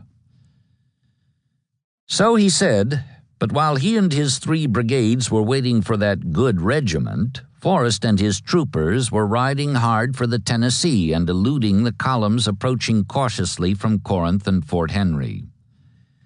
All in high spirits on New Year's Day, except possibly the captain, who by now had been verbally blistered for taking yesterday's rearguard companies up the wrong road and thus permitting the Federals to march past him unobserved. They reached Clifton about midday, raised the sunken flatboats, and were across the icy river before dawn. The basis for their high spirits was a sense of accomplishment. They had gone out as green recruits, miserably armed, and had returned within less than 3 weeks as veterans, equipped with the best accoutrements and weapons the U.S. government could provide. In the course of a brief midwinter campaign, which opened and closed with a pontoonless crossing of one of the nation's great rivers, and in the course of which they more than made up in recruits for what they lost in battle or on the march, they had killed or paroled as many men as they had in their whole command, and had kept at least 10 times their number of bluecoats frantically busy for a fortnight. Besides the estimated $3 million they had cost the Federals in wrecked installations and equipment, they had taken or destroyed 10 guns and captured 10,000 rifles and 1 million badly needed cartridges. Above all, they had accomplished their primary assignment by cutting Grant's lifeline from Jackson north to the Kentucky border.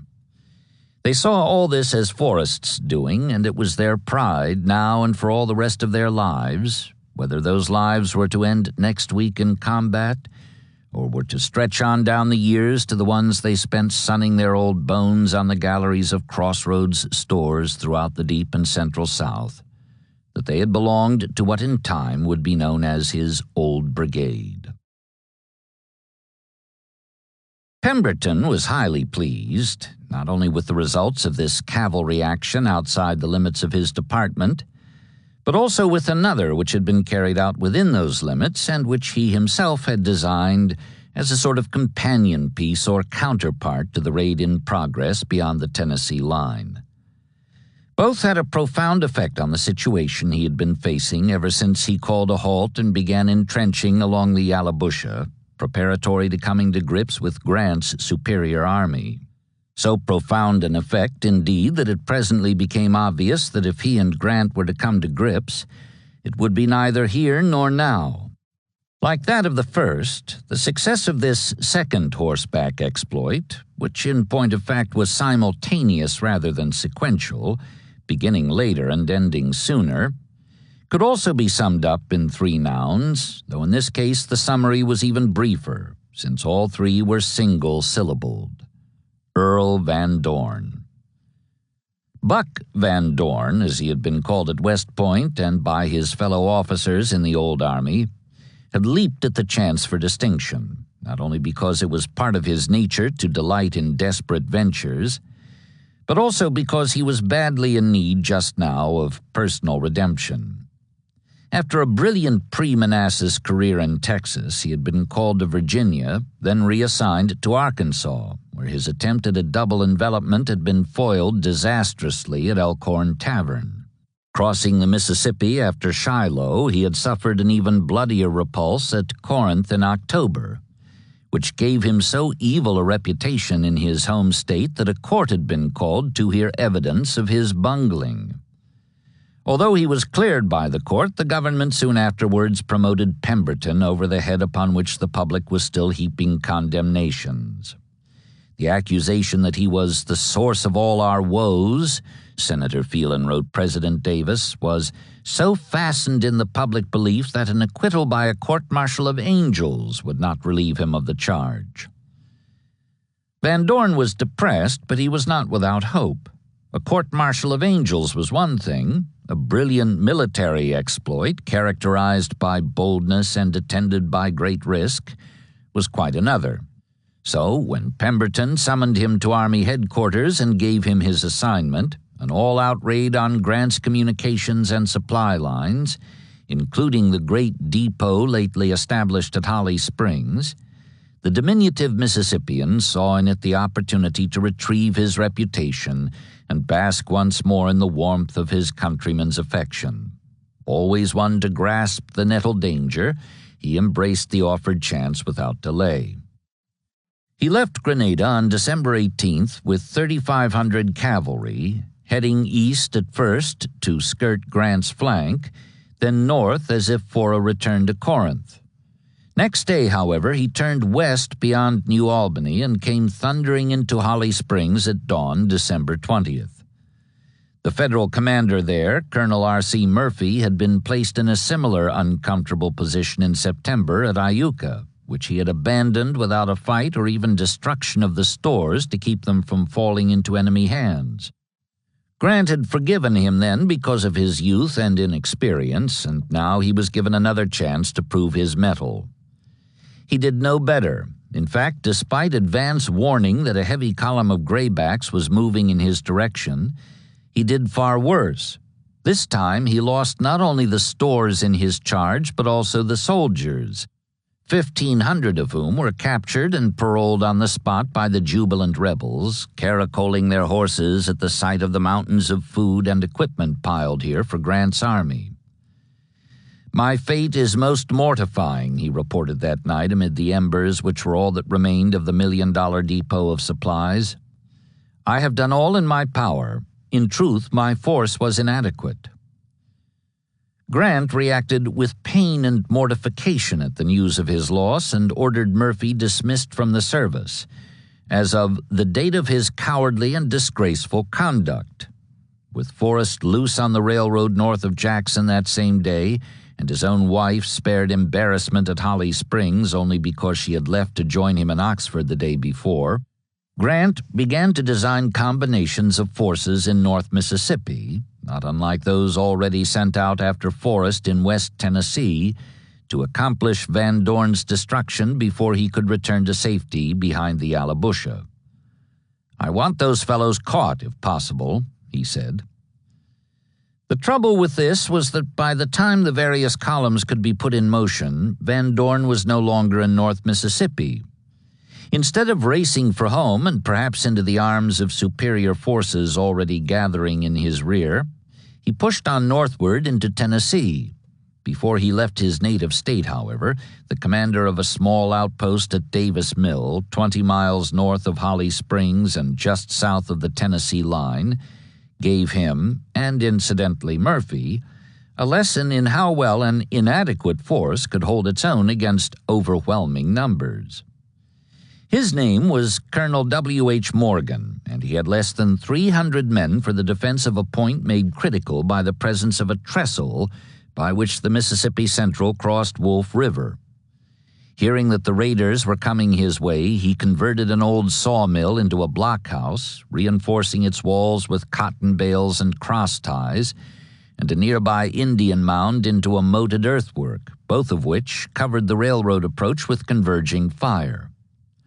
About noon of the 21st, the Confederates came up and launched a quick assault, which was repulsed. After a 2-hour long-range skirmish, finding the fire too hot for a storming party to reach and ignite the trestle, let alone cross the river, the attackers sent forward, under a flag of truce, a note asking whether the defenders were ready to surrender. Morgan replied with what he later termed a respectful but decided negative, and the Confederates withdrew, leaving 22 dead and 30 wounded on the field, along with another 20 prisoners who had ventured up too close to be able to pull back without exposing themselves to slaughter. Morgan's loss was 3 men slightly wounded. Except for the further damage it did to his former opinion that one Southerner was worth 10 Yankee hirelings in a scrap, Van Dorn was not greatly disturbed by this tactical upset. In the course of his approach to the fight, and even while it was in progress, he had done the railroad enough damage to be able to afford to let the trestle go. Bypassing Morgan's improvised blockhouse, he crossed upstream and pushed on northward between Grand Junction and LaGrange, where he tore up sections of the Memphis and Charleston for good measure. Near Bolivar on the 23rd, he circled Middleburg, still ripping up track and wrecking culverts, and headed back south on Christmas Eve, riding through Van Buren and Salisbury to re-enter Mississippi. South of Ripley on Christmas Day, he had a brush with one of the converging Union columns, but pressed on without delay through Pontotoc and thence on back to Grenada, which he reached by mid-afternoon of December 28th. He had carried out his mission in fine style, destroying Grant's reserve supplies of food, forage, and munitions. What was more, at least from a particular point of view, he had refurbished his tarnished reputation. Households, which formerly had mentioned his name only with frowns of disapproval or downright scowls of condemnation, now drank his health with shouts of joy and praised him to the skies. Pemberton then was delighted at the manner in which Van Dorn had achieved redemption, but not Grant, who paid the bill which thus was added to all that Forrest was costing him simultaneously. With Columbus in a panic, Memphis cowed by heavy guns, his communications disrupted, and his supply line almost a continuous wreck from Holly Springs north to the Kentucky border, he was stymied, and he knew it. Van Dorn having destroyed his supplies on hand and Forrest having made it impossible for him to bring up more, he could neither move forward nor stand still. There was no way he could go but back, and this he proceeded to do, meanwhile solving the problem of immediate subsistence by sending out all the wagons we had under proper escort to collect and bring in all supplies of forage and food from a region of 15 miles east and west of the road from our front back to Grand Junction. At the news of this, the broad smiles caused by Van Dorn's coup faded from the faces of the people around Oxford. Their former mocking question, "What will you do now?" was changed to, "What are we to do?" Grant replied that he had done his best to feed his soldiers from their own northern resources, but now that these had been cut off, it could not be expected that men with arms in their hands would starve in the midst of plenty. In short, as he said later, I advised them to emigrate east or west 15 miles and assist in eating up what we left. To his amazement, for he had thought the pickings would be slim and had lately advised his government that an army could not subsist itself on the country except in forage, disaster would result in the end, he had predicted. The wagons returned heavy laden with hams, corn on the cob, field peas and beans, sweet and Irish potatoes, and fowls of every description, accompanied by herds of beef on the hoof. It showed that we could have subsisted off the country for 2 months instead of 2 weeks without going beyond the limits designated, he subsequently wrote, adding, "This taught me a lesson." The knowledge thus gained might prove to be of great use in the future, but for the present one thing still bothered him beyond all others. This was the thought that, putting it baldly, he was leaving his friend Sherman in the lurch. He had promised to hold Pemberton in position 150 miles from Vicksburg, while Sherman was storming its thinly held defenses, yet Pemberton was already hurrying troops in that direction, as Grant knew, and might well arrive in time to smother the attackers in the Yazoo bottoms. However, there was little Grant could do about it now except depend on Sherman to work out his own salvation. Out of touch as he was because of his ruptured communications, Grant did not even know whether Sherman had left Memphis yet, or if so, whether he was still in command of the river expedition. McClernand, in event of delay, might have arrived in time to take over. All Grant could do was send a courier to Memphis with a message addressed to Commanding Officer, Expedition down Mississippi, advising him, whoever he was, that farther advance by this route is perfectly impracticable, and that he and his men were falling back, while Pemberton did likewise. Whether this would arrive in time to forestall disaster, he did not know. Sherman was already downriver, and so far his only thought of disaster had been the intention to inflict it. "You may calculate on our being at Vicksburg by Christmas," he wrote Grant's adjutant on December 19th, the day he left Memphis. "River has risen some feet, and all is now good navigation. Gunboats are at mouth of Yazoo now, and there will be no difficulty in effecting a landing up Yazoo within 12 miles of Vicksburg." 2 days later at Helena, where he picked up his 4th Division, he received from upriver his first intimation that Grant might be having trouble in the form of rebel cavalry, which was reported to have captured Holly Springs. If this was so, then Sherman's first letter most likely had not got through to Oxford, nor would a second.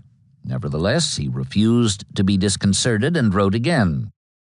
"I hardly know what faith to put in such a report," he said, "but suppose whatever may be the case, you will attend to it."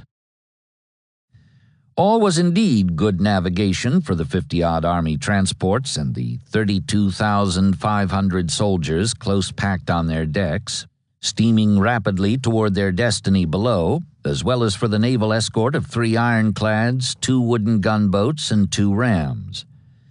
But for the rest of Porter's fleet, 3 ironclads and 2 tinclads, so called because their armor was no more than musket-proof, the going had been less easy. Sent downriver 2 weeks before, they had succeeded in clearing the Yazoo from its mouth upstream to Haynes Bluff, where a stout Confederate battery defined the limit of penetration, 23 winding miles from the point of entrance. This had not been accomplished without cost, however, for the defenses were in charge of Isaac Brown, and Brown was known to be hungry for vengeance because of the recent loss above Baton Rouge of the steam ram Arkansas, which he had built up this same river the summer before and with which he had charged and sundered the 2 flotillas then besieging Vicksburg. He had no warship now, but he had notions about torpedoes, 5-gallon whiskey demijohns packed with powder, fused with artillery friction tubes, and each suspended a few feet below a float on the muddy surface.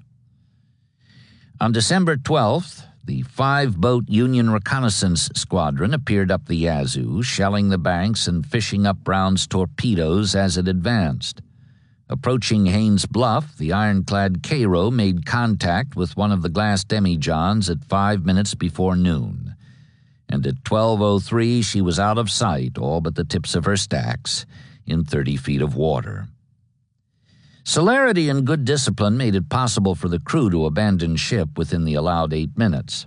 No lives were lost, but the Cairo's skipper, Lieutenant Commander T.O. Selfridge, Jr., a young man with a lofty forehead and luxuriant sideburns, was greatly disturbed by the loss of his boat and the possible end of his career as well, depending on the Admiral's reaction to the news. Steaming back down the Yazoo aboard one of the tin-clads, he found Porter himself at the mouth of the river, just arrived from Memphis, and stiffly requested a court of inquiry. "Court?" the Admiral snorted. "I have no time to order courts. I can't blame an officer who puts his ship close to the enemy. Is there any other vessel you would like to have?" Without waiting for an answer, he turned abruptly to the flag captain standing beside him on the bridge. "Breese, make out Selfridge's orders to the Conestoga." Porter was like that when he chose to be, just short of 50 and rather hard-faced, with a hearty manner and a full dark beard. He had been given his present assignment, together with the rank of acting rear admiral, over the heads of 80 seniors. For the present, though, despite this cause for self-congratulation, the heartiness and bluster were cover for worry. Most of his old sailors had broken down, with the result that his heavy boats were half-manned, while 10 light-draft vessels were laid up for lack of crews, and he was complaining to Washington that a draft of new men, lately arrived from New York, were all boys and very ordinary landsmen. Characteristically, however, in a letter written this week to Sherman, after protesting of these and other matters, including a shortage of provisions, fuel, medicines, and clothing, not to mention the loss of the Cairo, he closed by observing, "I expected that the government would send men from the East, but not a man will they send or notice my complaints, so we will have to go on with what we have." Reaching Milliken's Bend on the west bank of the Mississippi, 10 miles above the mouth of the Yazoo, Sherman landed a brigade on Christmas Day and sent it out to wreck a section of the railroad connecting Vicksburg and Monroe, Louisiana. Next morning, while the brigade was returning, its mission accomplished, the rest of the armada proceeded downstream, entered the Yazoo, and steamed up its intricate channel. A light gunboat and an ironclad led the way, followed by 20 transports, each with 2 companies of riflemen charged with returning the fire of snipers. Then came another ironclad and 20 more transports, similarly protected. So it went to the tail of the 64-boat column until a landing was made at Johnson's farm on the Vicksburg shore of the Yazoo, 10 miles above its mouth. Alertness had paid off, or else it had been unnecessary. Some few guerrilla parties infested the banks, Sherman explained, but did not dare to molest so strong a force as I commanded. It occurred to some of his soldiers, though, that the rebels were going to let geography do their fighting for them. Wide-eyed as the Illinois and Indiana farm boys were in this strange land, that seemed altogether possible. First, there had been the big river itself, or himself, the old man natives called the stream, taking their cue from the Indians who had named it the Father of Waters, the tawny, mile-wide Mississippi, so thick with silt that recruits could almost believe the steamboat hands who solemnly assured them that if you drank its water for as much as a week, you will have a sandbar in you a mile long. Then had come the smaller stream with its currentless bayous and mazy sloughs, whose very name was the Indian word for death. And now there was this, the land itself, sponge-like under their feet as they came ashore, desolate as the backside of the moon and brooded over by cypresses and water oaks with long gray beards of Spanish moss. North was only a direction indicated by a compass, if a man had one, that is, for otherwise there was no north or south or east or west. There was only the brooding desolation. If this was the country the Rebs wanted to take out of the Union, the blue-coated farm boys were ready to say good riddance. The molestation Sherman had said the Confederates did not dare to attempt began the following day, December 27th, against the Navy. Commander William Gwynn, a veteran of all the river fights since Fort Henry, took his ironclad Benton upstream to shell out some graybacks lurking in the woods on the left flank, but got caught in a narrow stretch of the river and was pounded by a battery on the bluffs. 3 of the more than 30 hits came through the Benton's ports, cutting her crew up badly, and Gwynn, who refused to take cover in the shot-proof pilot house, "A captain's place is on the quarterdeck," he protested when urged to step inside, was mortally wounded by an 8-inch solid that took off most of his right arm and breast, exposing the ribs and lung in a sudden flash of white and scarlet. Meanwhile, the Army was having its share of opposition too, as it floundered about in the Yazoo bottoms and tried to get itself aligned for the assault on the Walnut Hills. The 4 division commanders, Brigadier Generals A.J. Smith, M.L. Smith, G.W. Morgan, and Frederick Steele, were in the thick of things next morning, dodging bullets like all the rest, when suddenly their number was reduced to 3 by a sniper who hit the 2nd Smith in the hip joint and retired him from the campaign. These 2 high-placed casualties only added to a confusion that was rife enough already. Johnson's farm, which was little more than a patch of cleared ground in the midst of swampy woods, was separated from the hills ahead by a broad, shallow bayou, a former bed of the Yazoo, and hemmed in on the flanks by 2 others, Old River Bayou on the right and Chickasaw Bayou on the left. All 3 looked much alike to an unpracticed eye, so that there was much consequent loss of direction, misidentification of objectives, and countermarching of columns. A bridge ordered constructed over the shallow bayou to the front was built by mistake over one of the others, too late to be relayed. Whole companies got separated from their regiments and spent hours ricocheting from one alien outfit to another. As a result of all this and more, it was Monday morning, December 29th, before the objectives could be assigned and pointed out on the ground instead of on the inadequate maps. Sherman's plan for overrunning the hilltop defenses was for all 4 divisions to make a show of attack along the whole front, but to concentrate his main effort at 2 points half a mile apart, which seemed to him to afford his soldiers the best chance for a penetration. One of these was in front of Morgan's division, and when Sherman pointed it out to him and told him what he wanted, Morgan nodded positively. "General, in 10 minutes after you give the signal, I'll be on those hills," he said. His timing was a good deal off, except for one brigade which took cover behind the opposite bank and could not be moved forward, as Sherman later reported in disgust. Morgan not only did not reach those hills, he did not even get across the bayou in 10 or any other number of minutes after the signal for attack was given by the batteries all along the Federal line. Presently, however, it was demonstrated that all in all this was perhaps the best thing to have done in the situation in which their red-headed commander had placed them.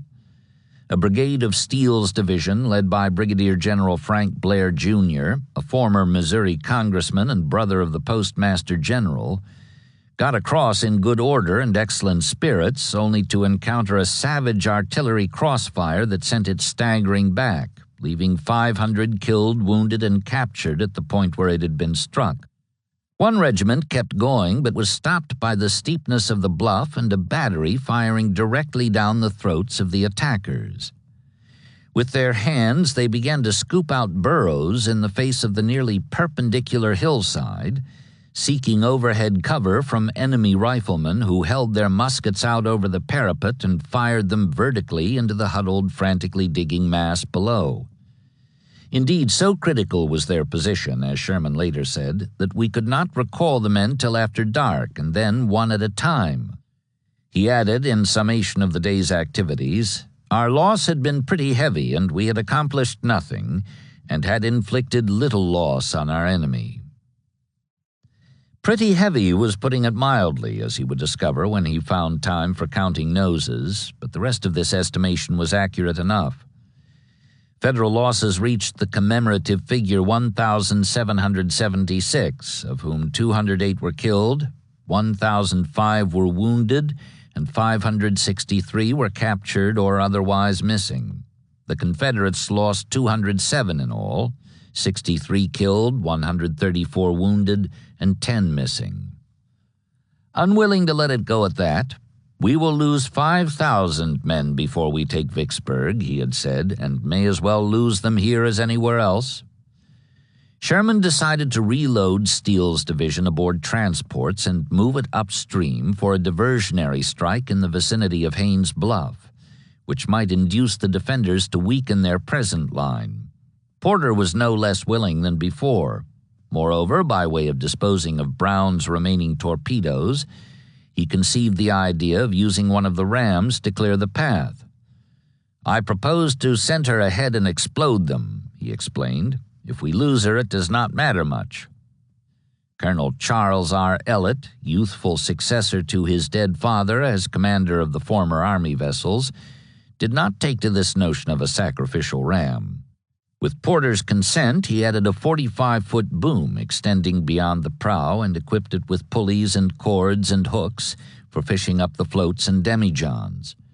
Ram and transports set out by the dark of the moon on the last night of the year, while Sherman alerted his other 3 divisions for a second all-out assault on the Walnut Hills as soon as they heard the boom of guns upstream.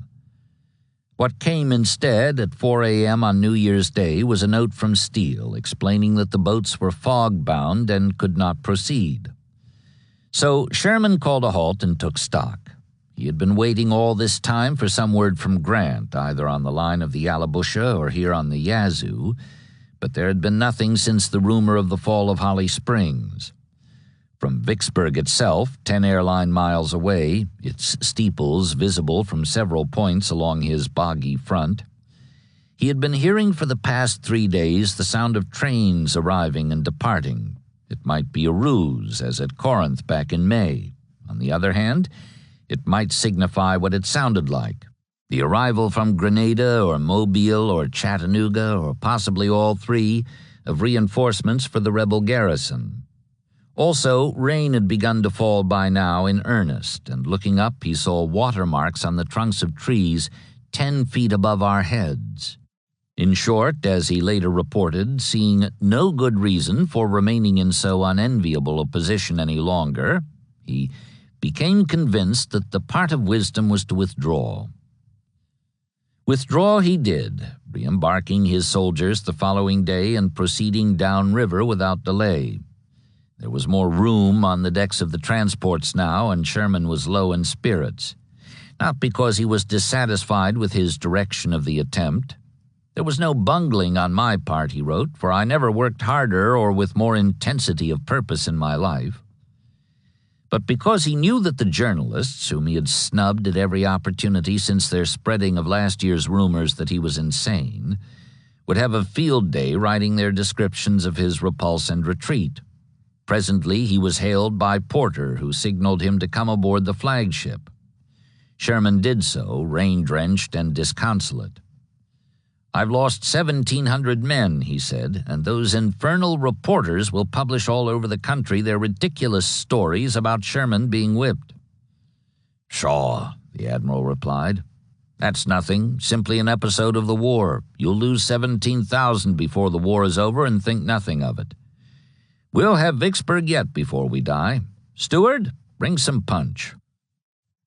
When he got the redhead settled down, he gave him the unwelcome news that McClernand was at hand, anchored just inside the mouth of the Yazoo and waiting to see him. Sherman, who could keep as straight a face as his friend Grant when so inclined, afterwards remarked of his rival's sudden but long-expected appearance on the scene, "It was rumored he had come down to supersede me." McClernand, too, had news for him when they met later that day. Grant was not coming down through Mississippi. He had, in fact, been in retreat for more than a week, leaving Pemberton free to concentrate for the defense of Vicksburg. Sherman suggested that this meant that any further attempt against the town with their present force was hopeless. Indeed, in the light of this disclosure, he began to consider himself most fortunate in failure, even though it had cost him a total of 1,848 casualties for the whole campaign. Had we succeeded, he reasoned, we might have found ourselves in a worse trap when General Pemberton was at full liberty to turn his whole force against us. Dark-bearded McClernand agreed that the grapes were sour, at least for now. Next day, January 3rd, he and Sherman withdrew their troops from the Yazoo and rendezvoused again at Milliken's Bend, where McClernand took command. "Well, we have been to Vicksburg, and it was too much for us, and we have backed out," Sherman wrote his wife from the camp on the west bank of the Mississippi. Reporting by dispatch to Grant, however, he went a bit more into detail as to causes. "I attribute our failure to the strength of the enemy's position, both natural and artificial, and not to his superior fighting," he declared. "But as we must all in the future have ample opportunities to test this quality, it is foolish to discuss it." Pemberton would have agreed that it was foolish to discuss it, not for the reason his adversary gave, but because he considered the question already settled. The proof of the answer, so far as he was concerned, had been demonstrated in the course of the past 2 weeks, during which time he had stood off and repulsed 2 separate Union armies, each superior in numbers to his own. What was more, he had gained new confidence in his top commanders. In Van Dorn, whose lightning raid, staged in conjunction with Forrest's in West Tennessee, had abolished the northward menace. In the on-the-spot Vicksburg defenders, Major General Martin L. Smith and Brigadier General Stephen D. Lee, who, with fewer than 15,000 soldiers, most of whom had arrived at the last minute from Grenada, had driven better than twice as many bluecoats out of their side yard, inflicting in the process about 9 times as many casualties as they suffered, and in himself, who had engineered the whole and had been present for both repulses. Not that he did not expect to have to fight a return engagement. He did, but he considered that this would be no more than an occasion for redemonstrating what had been proved already. "Vicksburg is daily growing stronger," he wired Richmond soon after New Year's. "We intend to hold it." 5. Rosecrans, too, was aware that haste made waste, but unlike Grant, he was having no part of it. In reply to Halleck's frequent urgings that he move against Bragg and Chattanooga without delay, it was for this, after all, that he had been appointed to succeed his fellow Ohioan, Don Carlos Buell, whose characteristic attitude had seemed to his superiors to be one of hesitation. He made it clear that he intended to take his time. He would move when he got ready, not before, and thus, as he put it, avoid having to stop and tinker along the way. His policy, he explained in a series of answers to the telegraphic nudges, was to lull the rebels into security, then press them up solidly and endeavor to make an end of them. When Halleck at last lost patience altogether, informing the general in early December that he had twice been asked to designate a successor for him, "If you remain 1 more week in Nashville," he warned, "I cannot prevent your removal," Rosecrans set his heels in hard and bristled back at the general-in-chief. "I need no other stimulus to make me do my duty than the knowledge of what it is. To threats of removal or the like, I must be permitted to say that I am insensible." Old Rosie, the men called him, not only because of his colorful name, but also because of his large red nose, which one observer classified as intensified Roman. He was a tall, hale man, a heavy drinker, but withal an ardent Catholic. He carried a crucifix on his watch chain and a rosary in his pocket, and he so delighted in small hours religious discussions that he sometimes kept his staff up half the night, debating such fine points as the distinction between profanity, which he freely employed, and blasphemy, which he eschewed. One such discussion achieved marathon proportions, going on for 10 nights running, and though this was hard on the staff men who missed their sleep, Rosecrans considered the problem solved beforehand by the fact that, like himself, they were all blond. "Sandy fellows," he remarked upon occasion, "were quick and sharp, and, being more industrious by nature than brunettes, required less rest," although he, for his own part, often slept till noon on the day following one of the all-night sessions devoted to eschatology or the question of how many angels could stand tiptoe on a pinpoint. Like Bardolph, whom he so much resembled in physiognomy, he could swing rapidly from gloom to equanimity or from abusiveness to affability. The bristly reply to Halleck was characteristic, for he would often flare up on short notice, but he was likely to calm down just as fast. All of a sudden, on the heels of an outburst of temper, he would be all smiles and congeniality, stroking and cajoling the very man he had been reviling a moment past. And if this was sometimes confusing to those around him, it was also a rather welcome relief from the dour and non-committal Buell. Rosecrans was 43, 2 years younger than his present opponent Bragg, who had graduated 5 years ahead of him at West Point, where each had stood fifth in his class. Sometimes he seemed older than his years, sometimes not, depending on his mood, but in general he was liked and even admired, especially by the volunteers who found him approachable and amusing. For instance, he would stroll through the camps after lights out, and if he saw a lamp still burning in one of the tents, he would whack on the canvas with the flat of his sword. The response, if not blasphemous, would at any rate be profane and abusive. Prompt to apologize when they saw the red-nosed face of their general appear through the tent flap, the soldiers would explain that they had thought he was some rowdy prowling around in the dark. He took it well, including the muffled laughter that followed the extinguishing of the lamp on his departure, and the result was a steady growth of affection between him and the men of the army which Halleck was protesting he was slow to commit to battle.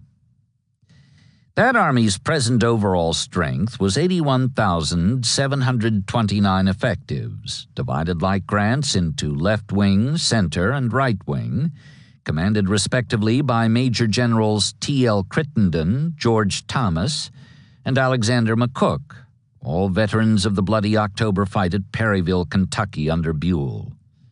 By mid-December, Halleck having more or less apologized for the previous nudgings by explaining that they had not been intended as threats of removal or the like, but merely as expressions of the President's great anxiety over the fact that Middle Tennessee, being the Confederacy's only late summer gain which had not been erased, pro-Southern members of the British Parliament, scheduled to convene in January, might find in this apparent stalemate persuasive arguments for the intervention France was already urging.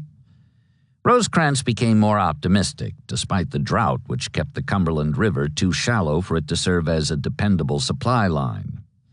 "Things will be ripe soon," he assured his nervous superiors on the 15th, and followed this dispatch with another, put on the wire within an hour.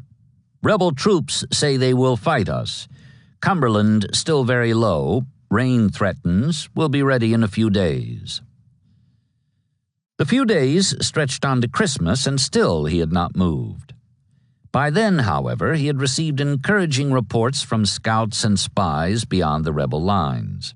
In the first place, Morgan and Forrest were on the prowl, and though normally this would have been considered alarming information, in this case it was not so, for the former was now so far in his rear as not to be able to interfere with any immediate action south or east of Nashville, while the latter was clean outside his department. Whatever harm they might do in Kentucky and West Tennessee, which, as it turned out, was considerable, Rosecrans could wish them Godspeed so long as they kept their backs in his direction. Moreover, he had learned of the visit to Murfreesboro by Jefferson Davis and the subsequent detachment of one of Bragg's 6 divisions to Pemberton. Now, if ever, was the time to strike, and the Union commander was ready. Orders went out Christmas Day for the advance to begin next morning in 3 columns. Crittenden on the left, marching down the Murfreesboro Turnpike, through Laverne and paralleling the Nashville and Chattanooga Railroad. McCook in the middle, cross-country through Nolensville. Thomas on the right, due south through Brentwood, then eastward across McCook's rear to take his rightful position in the center. Each of the 3 wings was well below its normal 3-divisional strength because of guard detachments. Thomas, for example, had left a whole division on garrison duty at Nashville in case Morgan or Forrest turned back or some other pack of raiders struck in that direction, while the main body was attending to Bragg. and Crittenden and McCook were almost equally reduced by piecemeal detachments on similar duty elsewhere along the lines of supply and communication. The result was that Rosecrans had barely 44,000 troops in his three columns, Crittenden 14,500, Thomas 13,500, McCook 16,000, or only a little more than half of his total effective strength. But he was not ruffled by this reduction of the numerical odds in his favor. He knew that he was still a good deal stronger than his opponent. What was more, his deliberate preparations had paid off. Not only would he be free of the necessity to stop and tinker for lack of engineering equipment, he had within reach the essentials of ammunition and 20 days' rations. Thus, he had notified Washington on Christmas Eve while planning the movement of his 8 attack divisions, and he added in regard to the enemy 30 miles southeastward down the pike, "If they meet us, we shall fight tomorrow. If they wait for us, next day." It was neither tomorrow nor the next day, which was in fact the day he actually got started. Nor was it the day after that, or the day after that, or even the day after that. Still, Rosecrans was not unduly perturbed. Delay had already gained him much, including the loss by the Confederates of 1 infantry division and 2 brigades of cavalry. Further delay might gain him more. Such was not the case, as it turned out, but what fretted him most just now was the slashing efficiency of the cavalry retained by Bragg, which cost the advancing Federals portions of their wagon train, as well as isolated detachments of their own horsemen assigned to protect the flanks and rear of the main body, slogging forward in 3 columns. As these drew near Murfreesboro on the 29th and 30th, consolidating at last to form a continuous line of battle along the west bank of the South Fork of Stones River, 2 miles short of the town, they began to encounter infantry resistance, spasmodic at first and then determined, which seemed to promise fulfillment of the vow Rosecrans had passed along to Halleck 2 weeks before. "Rebel troops say they will fight us." However, he had followed this with a vow of his own, which he also believed was moving toward fulfillment. "If we beat them, I shall try to drive them to the wall."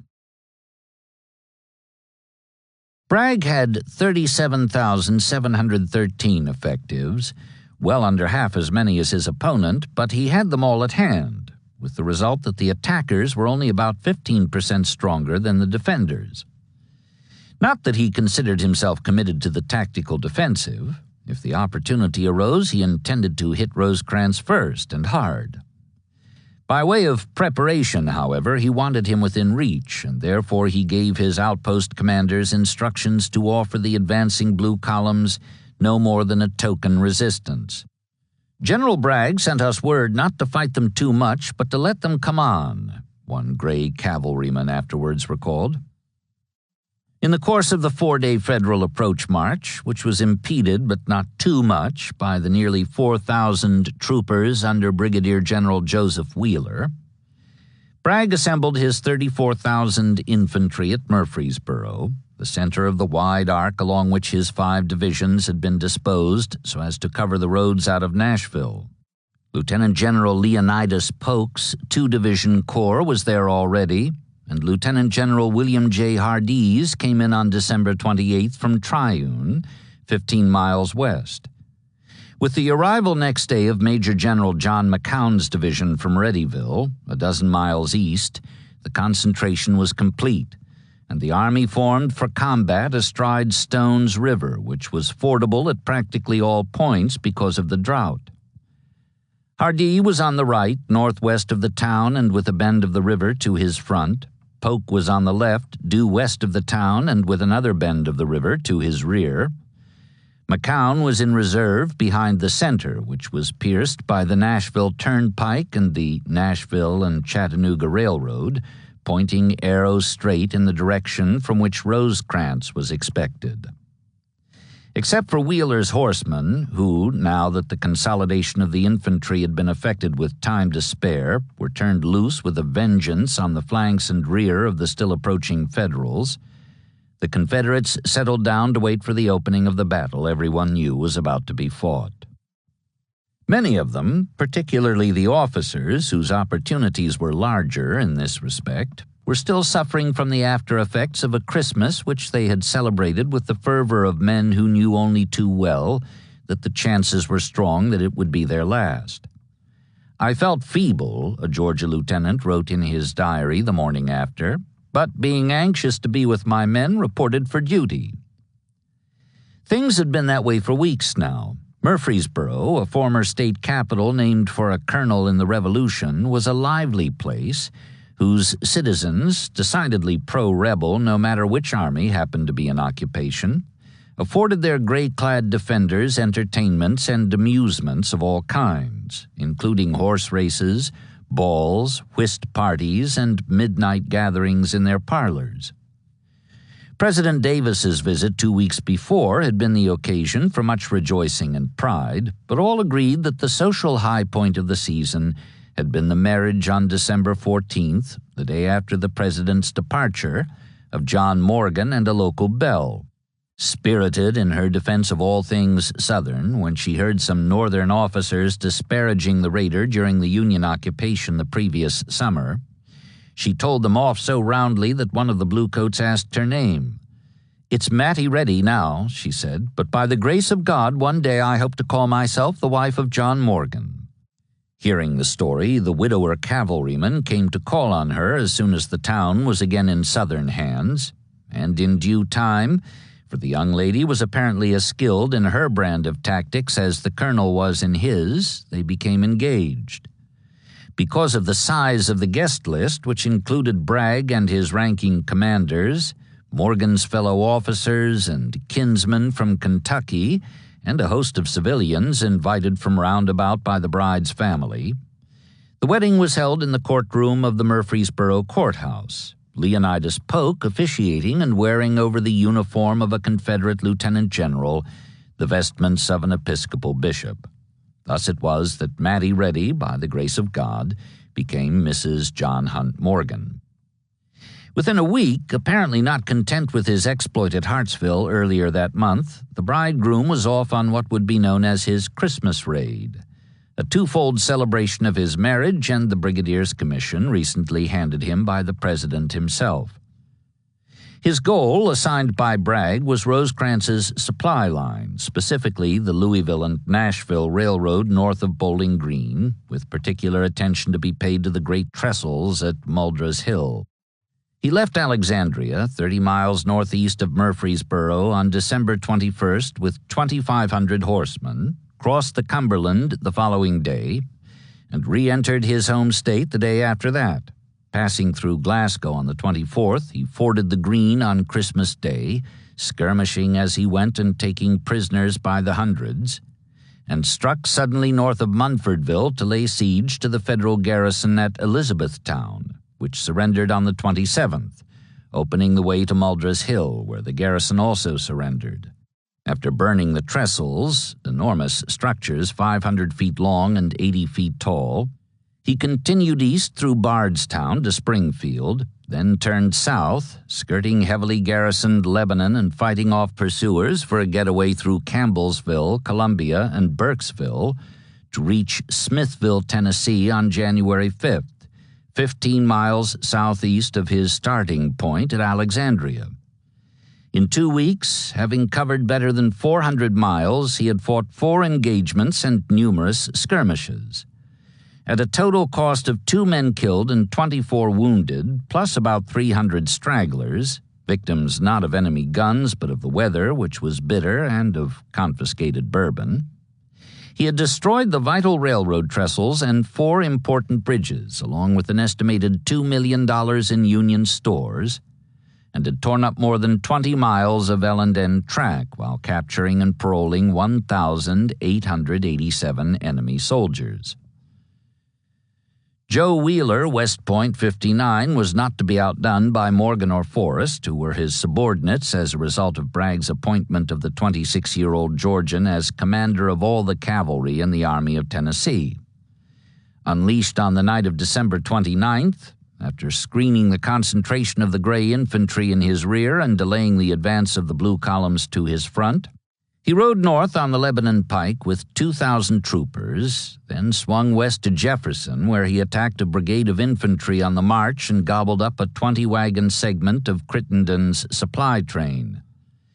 At Laverne by noon, halfway to Nashville and well in the Union rear, he captured and burned McCook's whole train of 300 wagons, packed with stores valued by Wheeler at many hundred thousands of dollars, and paroled 700 prisoners, including the teamsters and their escort. The turnpike, as far as the eye could reach, was filled with burning wagons, a federal officer reported when he rode through the town next morning and surveyed the ruin the graybacks left behind. The country was overspread with disarmed men and broken-down horses and mules. The streets were covered with empty valises and trunks, knapsacks, broken guns, and all the indescribable debris of a captured and rifled army train. Wheeler and his horsemen were over the southwest horizon by then, having taken 2 more trains, one at Rock Spring and another at Nolensville. Beyond there, more prisoners were paroled while the weary raiders snatched a few hours' sleep before swinging back into their saddles and heading east for Murfreesboro to rejoin the infantry drawn up along Stone's River. Completing his 2-day circuit of Rosecrans, in the course of which he had captured more than 1,000 men, destroyed all or parts of 4 wagon trains, brought off enough rifles and carbines to arm a brigade, remounted all of his troopers who needed fresh horses, and left a train of devastation along both flanks and around the rear of the entire Union Army. Wheeler made contact with Bragg's left at 2 a.m. on the last day of the year, in time for a share in the battle which was now about to open. A certain amount of reshuffling had occurred during his absence, Rosecrans coming forward with his main body on the 30th while Wheeler was clawing at his flanks and rear, put his 3 corps in line left to right, Crittenden and Thomas and McCook, the first opposite Hardee, the second opposite Polk, and the third, the largest of the 3, opposite nothing more than a thin line of skirmishers extending the rebel left. Because of skillful screening by the Gray cavalry during the approach march, the Federal commander was not aware of the opportunity he had created for a lunge straight into Murfreesboro around the Confederate flank. But Bragg was, and he moved at once to correct his dispositions, shifting McCown's reserve division from its post behind the center to a position on Polk's left, extending his line of battle southward to meet the threat. Rosecrans, meanwhile, was planning and issuing orders for an attack. His intention was to execute a right wheel, sending Crittenden forward on the north with instructions to pivot on the left of Thomas, who would also move forward in sequence to assist in the capture of the town, cutting the rebels off from their supplies and setting them up for annihilation. McCook was thus to serve as anchorman. "If the enemy attacks you," Rosecrans told him, "fall back slowly, refusing your right, contesting the ground inch by inch. If the enemy does not attack you, you will attack him, not vigorously but warmly." As an added piece of deception, McCook was ordered about 6 p.m. to build a line of fires beyond his right, simulating a prolongation of his line so as to draw Bragg's attention away from the main effort at the far end of the field. The Southern commander was indeed deceived, and quite as thoroughly as Rosecrans had intended, but his reaction was something different from what the Northern commander had hoped for. Or rather, it was what he had hoped for, only more so. When Bragg observed the fires and heard sounds of movement on the Federal right, not only did he take the bait, but he proceeded, so to speak, to run away with it. Devising an offensive of his own to meet what he conceived to be a new threat to his left, he instructed Hardee, whose 2 divisions were under Major Generals John C. Breckinridge and Patrick R. Claiborne, to leave the former posted where it was, guarding the river crossings on the right, and move the latter southward to a position in support of McCown, who had been shifted earlier that day. Hardee himself was to come along, moreover, and take command of these 2 divisions on the left for a slashing assault on the Federals seemingly massed in that direction.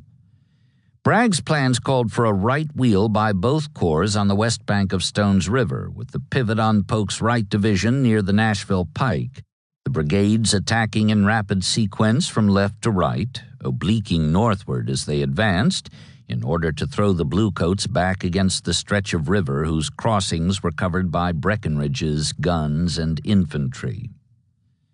Just before tattoo, while this additional shift was being completed under cover of darkness and orders were going out for the assault next morning, the military bands of both armies began to play their respective favorite tunes. Carrying sweet and clear on the windless wintry air, the music of any one band was about as audible on one side of the line as on the other, and the concert thus became something of a contest, a musical bombardment. Dixie answered the taunting Yankee Doodle. Hail Columbia followed the Bonnie Blue Flag. Finally, though, one group of musicians began to play the familiar Home Sweet Home, and one by one the others took it up until at last all the bands of both armies were playing the song. Soldiers on both sides of the battle line began to sing the words, swelling the chorus east and west, north and south. As it died away on the final line, "There's no place like home," the words caught in the throats of men who, Bluecoat and Butternut alike, would be killing each other tomorrow in what already gave promise of being one of the bloodiest battles in that fratricidal war. As at First Manassas a year and a half ago, both commanders had identical plans of battle, in this case an advance on the left to strike the enemy right. Here as there, if they had moved simultaneously, the two armies might have grappled and swung round and round like a pair of dancers clutching each other and twirling to the accompaniment of cannon. So it might have been, but it was not. For one thing, the lines were closer together on the south than on the north, and there was no natural obstacle, such as the river, to delay the Confederate attack in its initial stages. For another, with his usual attention to preparatory matters, Rosecrans had told his generals to advance as soon as possible after breakfast, whereas Bragg, with less concern for the creature comforts, had called for a dawn assault, and that was what he got.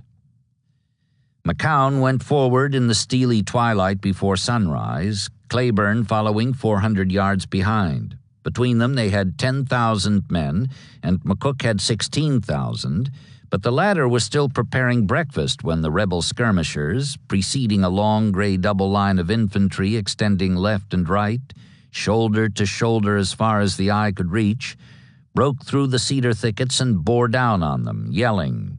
Coming as it did with all the advantage of surprise, the charge was well nigh irresistible. A Tennessee private later recalled that his brigade, in the front rank of the attackers, swooped down on those Yankees like a whirl-a-gust of woodpeckers in a hailstorm. The fact was, in this opening phase, everything went so smoothly for the aggressors that even their mistakes seemed to work to their advantage. When McCown, who had had little combat experience, having been left behind in command of Knoxville during the invasion of Kentucky, drifted wide because he neglected to oblique to the right as instructed, Pat Cleburne, whose soldierly qualities had grown steadily since Shiloh despite the wounds he had taken at Richmond and Perryville, moved neatly forward into the gap without even the need to pause for alignment. Advancing on this extended front, the two divisions swept everything before them, their captures including several front-line batteries taken before the cannoneers could leap to their posts and get a round off. Such knots of bluecoats as managed to form for individual resistance in clumps of cedar or behind outcroppings of rock, finding themselves suddenly outflanked on the left or right, cried as they had cried under Buell 12 weeks before, "We are sold, sold again," and broke for the rear, discarding their weapons as they ran. McCook's three divisions, on line from right to left under Brigadier Generals R.W. Johnson, Jefferson Davis, and Philip Sheridan, caught the full force of the initial assault. Johnson and Davis were under personal clouds, the former because he had been captured by Morgan early that month and exchanged on the eve of battle, the latter because of his assassination of Major General William Nelson in a Louisville hotel lobby back in September. But they had little chance to earn redemption here. Johnson's division on the far right of the army practically disintegrated on contact, losing within the opening half hour more than half its members by sudden death, injury, or capture. Davis, next in line, fared scarcely better, though most of his men at least had time to put up a show of resistance before falling back, dribbling skulkers as they went. That left Sheridan, as pugnacious here as he had been at Perryville, where he first attracted general attention. The bandy-legged, bullet-headed Ohioan was determined to yield no ground except under direct pressure, and only then when that pressure buckled his knees. Square-shouldered, muscular, wiry to the last degree, and as nearly insensible to hardship and fatigue as is consistent with humanity, thus a staff man saw him here on the eve of his 32nd birthday, he rode his lines, calling on his men to stand firm while the storm of battle drew nearer, then broke in fury against his front. Polk's corps, with its 2 divisions under Major Generals J.M. Withers and Benjamin Cheatham, had taken up the assault by now, and it was Withers who struck Sheridan first and suffered the first Confederate repulse. The Federals were in a position described by one of its defenders as a confused mass of rock lying in slabs and boulders interspersed with holes, fissures, and caverns, which would have made progress over it extremely difficult even if there had been no timber. But there was timber, a thick tangle of cedars whose trunks ran straight up into the air so near together that the sunlight was obscured. Fighting here with all that was happening on the right or left hidden from them, except as we could gather it from the portentous avalanches of sound which assailed us from every direction, Sheridan's men repulsed 3 separate charges by Withers. Then Cheatham came up, a veteran of Mexico and all the Army's battles since Belmont, where he had saved the day. Cheatham was 42, a native Tennessean, and had earned the distinction of being the most profane man in the Army of Tennessee, despite the disadvantage in this respect of having as his corps commander the distinguished and watchful Bishop of Louisiana. "Give 'em hell, boys," he shouted as he led his division forward. Polk, who was riding beside him, approved of the intention if not of the unchurchly language. "Give them what General Cheatham says, boys," he cried. "Give them what General Cheatham says." That was what they gave them, though they received in return a goodly measure of the same. Sheridan, down to his last 3 rounds and having lost the first of his 3 brigade commanders, his West Point classmate Brigadier General Joshua Sill, he would lose the other 2 before the day was over, fell back under knee-buckling pressure from Cheatham in front and Claiborne on the flank, abandoning 8 guns in the thicket for lack of horses to draw them off. He then replenished his ammunition and took a position back near the Nashville Turnpike, facing south and east alongside Brigadier General J.S. Negley's division, one of the 2 belonging to Thomas, who had been forced to give ground during the struggle. It was now about 10 o'clock. Bragg's initial objectives had been attained, along with the capture of 28 guns and no less than 3,000 soldiers. The enemy right had been driven 3 miles, and the center had also given way, until now the Union line of battle resembled a half-closed jackknife, most of it being at right angles to its original position. Bragg was about to open the second phase, intending to break the knife at the critical juncture of blade and handle, after which would come the third phase, the mop-up. Rosecrans, meanwhile, had used to good advantage the interlude afforded him by Sheridan's resistance, though it was not until the battle had been raging for more than an hour that he realized he was face to face with probable disaster. For some time, indeed, having joined Crittenden on the left so as to supervise the opening attack, he assumed that what was occurring on the right, the uproar being considerably diminished by distance and acoustical peculiarities, was in accordance with his instructions to McCook, whereby Bragg had been deceived into stripping the flank about to be assaulted in order to bolster the flank beyond which the untended campfires had been kindled the night before. One of Crittenden's divisions was already crossing Stone's River, and he was preparing to follow with the other 2. Not even the arrival of a courier from McCook informing Rosecrans that he was being assailed and needed reinforcements changed the Federal commander's belief in this regard. "Tell General McCook to contest every inch of ground," he told the courier, repeating his previous instructions. If he holds them, we will swing into Murfreesboro with our left and cut them off." To his staff, he added with apparent satisfaction, "It's working right." Discovering presently, however, that it was working not for him but for Bragg, who was using his own battle plan against him and had got the jump in the process, with the result that McCook, far from being able to conduct an inch-by-inch defense, had lost control of 2 of his 3 divisions before he was able to conduct a defense that was even mile by mile, Rosecrans reacted fast. To one observer he seemed profoundly moved, but that was putting it rather mildly. Even his florid nose had paled and lost its ruddy luster, the officer added, the glow apparently having been transferred to his eyes, which blazed with sullen fire.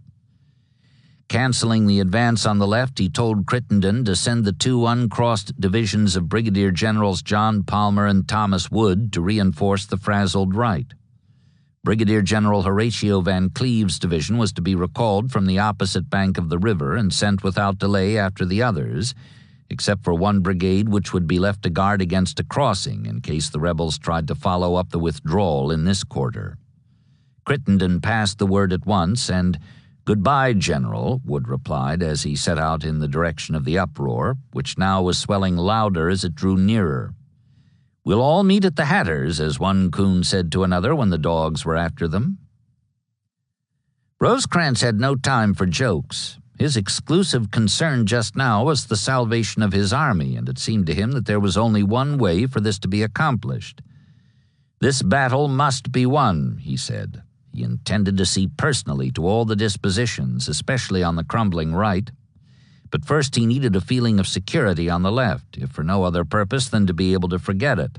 Accordingly, accompanied by his chief of staff, he rode to the riverbank position of the 1 brigade Van Cleve had left behind to prevent a rebel crossing, and inquired who commanded.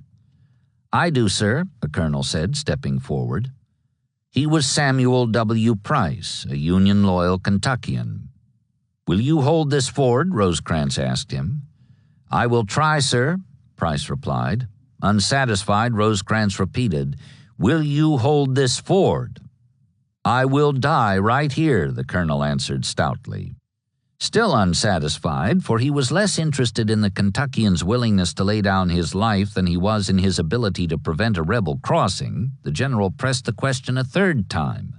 "Will you hold this ford?" "Yes, sir," Price said. "That will do," Rosecrans snapped, and having at last got the answer he wanted, turned his horse and galloped off. As he drew near the tumult of battle, which by now was approaching the turnpike on the right, he received another shock in the form of a cannonball which, narrowly missing him, tore off the head of his chief of staff riding beside him, and so bespattered Rosecrans that whoever saw him afterwards that morning assumed at first sight that he was badly wounded. "Oh, no," he would say in response to expressions of concern. "That is the blood of poor Garichet." However, this did nothing to restrict or slow his movements. He would not even pause to change his coat. At no one time, and I rode with him during most of the day, a signal officer afterwards reported, do I remember of his having been 1/2 hour at the same place. To Crittenden, whose troops he was using as a reserve in order to shore up the line along the turnpike, he seemed ubiquitous, and to another observer he appeared as firm as iron and fixed as fate as he moved about the field, rallying panicked men and hoiking them into line. "This battle must be won," he kept repeating. Arriving in time to meet Sheridan, who had just been driven back, he directed him to refill his cartridge boxes from the ammunition train and to fall in alongside Negley and Major General Lovell Rousseau, commanding Thomas's other division. As a result of such stopgap improvisations, adopted amid the confusion of retreat, there was much intermingling of units and a resultant loss of control by division and corps commanders. Some of Crittenden's brigades were on the right with McCook, who had set up a straggler line along which he was doing what he could to rally the remnants of Johnson and Davis, and some of McCook's brigades were on the left with Crittenden, who was nervously making his dispositions on unfamiliar ground. Between them, with his 2 divisions consolidated and supported by Van Cleve, George Thomas was calm as always, whatever the panic all around him. Where his left joined Crittenden's right, there was a salient, marking the point where the half-closed knife blade joined the handle. And within this angle, just east of the pike and on both sides of the railroad, there was a slight elevation enclosed by a circular 4-acre clump of cedars, not unlike the one Sheridan had successfully defended against 3 separate all-out rebel assaults that morning. Known locally as the Round Forest, this tree-choked patch of rocky earth was presently dubbed Hell's Half-Acre by the soldiers. For it was here that Bragg seemed most determined to score a breakthrough, despite the heavy concentration of artillery of all calibers which Rosecrans had massed on the high ground directly in its rear. He struck first and hard with a brigade of Mississippians from Withers. They surged forward across fields of unpicked cotton, yelling as they had yelled at Shiloh, where they had been farthest to advance, and were staggered by rapid-fire volleys from 50 guns ranked hub to hub on the high ground just beyond the clump of dark green trees. At that point-blank range, one cannoneer remarked, the Federal batteries could not fire a miss. Deafened by the uproar, the Confederates plucked cotton from the fallen bowls and stuffed it in their ears. Still they came on, to be met halfway across by sheets of musketry from the Blue Infantry, close packed under cover of the cedars. Whereupon, some regiments having lost as many as half a dozen color-bearers, the Mississippians wavered and fell back, leaving a third of their number dead or wounded in the furrows or lying crosswise to the blasted rows. Next to try at about noon was a Tennessee brigade from Cheatham, which lately had helped throw Sheridan out of a similar position. They charged through the rattling dry brown stalks, yelling with all the frenzy of those who had come this way before, but with no better luck. They too were repulsed, and with even crueler losses. More than half of the men of the 16th Tennessee were casualties, while the 8th Tennessee lost 306 out of the 424 who had started across the fields in an attempt to drive the Bluecoats out of the Round Forest. Bragg was by no means resigned as yet to the fact that this could not be done. Though he had no reserves at hand, McCown and Claiborne were still winded from their long advance around and over the original Federal right, and Withers and Cheatham had just been fought to a frazzle by the newly established left. The 5-Brigade Division of Breckinridge, the largest in the Army, was still posted beyond the river, having contributed nothing to the victory up to this point except the shells its batteries had been throwing from an east bank hill, which the former vice president had been instructed to hold at all costs as the key to the position. So far, he had had no trouble doing this, despite an early morning cavalry warning that a large body of enemy troops had crossed the river well upstream and was headed in his direction. This was, of course, Van Cleve's division, whose advance had been spotted promptly, but whose subsequent withdrawal had gone unnoticed or at any rate unreported, so that when Bragg's order came about 1 o'clock for him to leave 1 brigade to guard the right while he marched to the support of Polk and Hardee with the other 4, Breckinridge was alarmed and sent back word that it was he who needed reinforcements. The enemy in heavy force was moving upon him even now, intending to challenge his hold on the key to the position. Bragg's reply was a peremptory repetition of the order, which left the Kentuckian no choice except to obey. He sent 2 brigades at 2 o'clock and followed with the other 2 himself, about an hour later. That way they came up piecemeal, and piecemeal they were fed into the hopper. The Federals, allowed an hour or more in which to improve their dispositions in the Round Forest and replenish the ammunition for the guns posted just behind it, caught the 3rd wave of attackers much as they had caught the 1st and 2nd, naked in the open fields, with devastating effect. Here again there was no lack of valor. One defender said of the charge that it was without doubt the most daring, courageous, and best executed attack which the Confederates made on our line between Pike and River. But it broke in blood as the others had done, and the survivors fell back across the fields, leaving their dead and wounded behind with the dead and wounded Tennesseans and Mississippians. Again there was a lull until about 4 o'clock, when the last 2 brigades arrived from Breckinridge and a 4th gray wave rolled out across the fields of cotton. The battle had hushed, a Union brigadier reported, and the dreadful splendor of this advance can only be conceived, as all descriptions must fall vastly short. While the attackers moved forward steadily and, as it seemed, to certain victory, he added, I sent back all my remaining staff successively to ask for support and braced up my own lines as perfectly as possible. The bracing served its purpose, for though the defenders suffered heavily too, it was here that Sheridan lost the third of his 3 brigade commanders. The charge was repulsed quite as decisively as the others.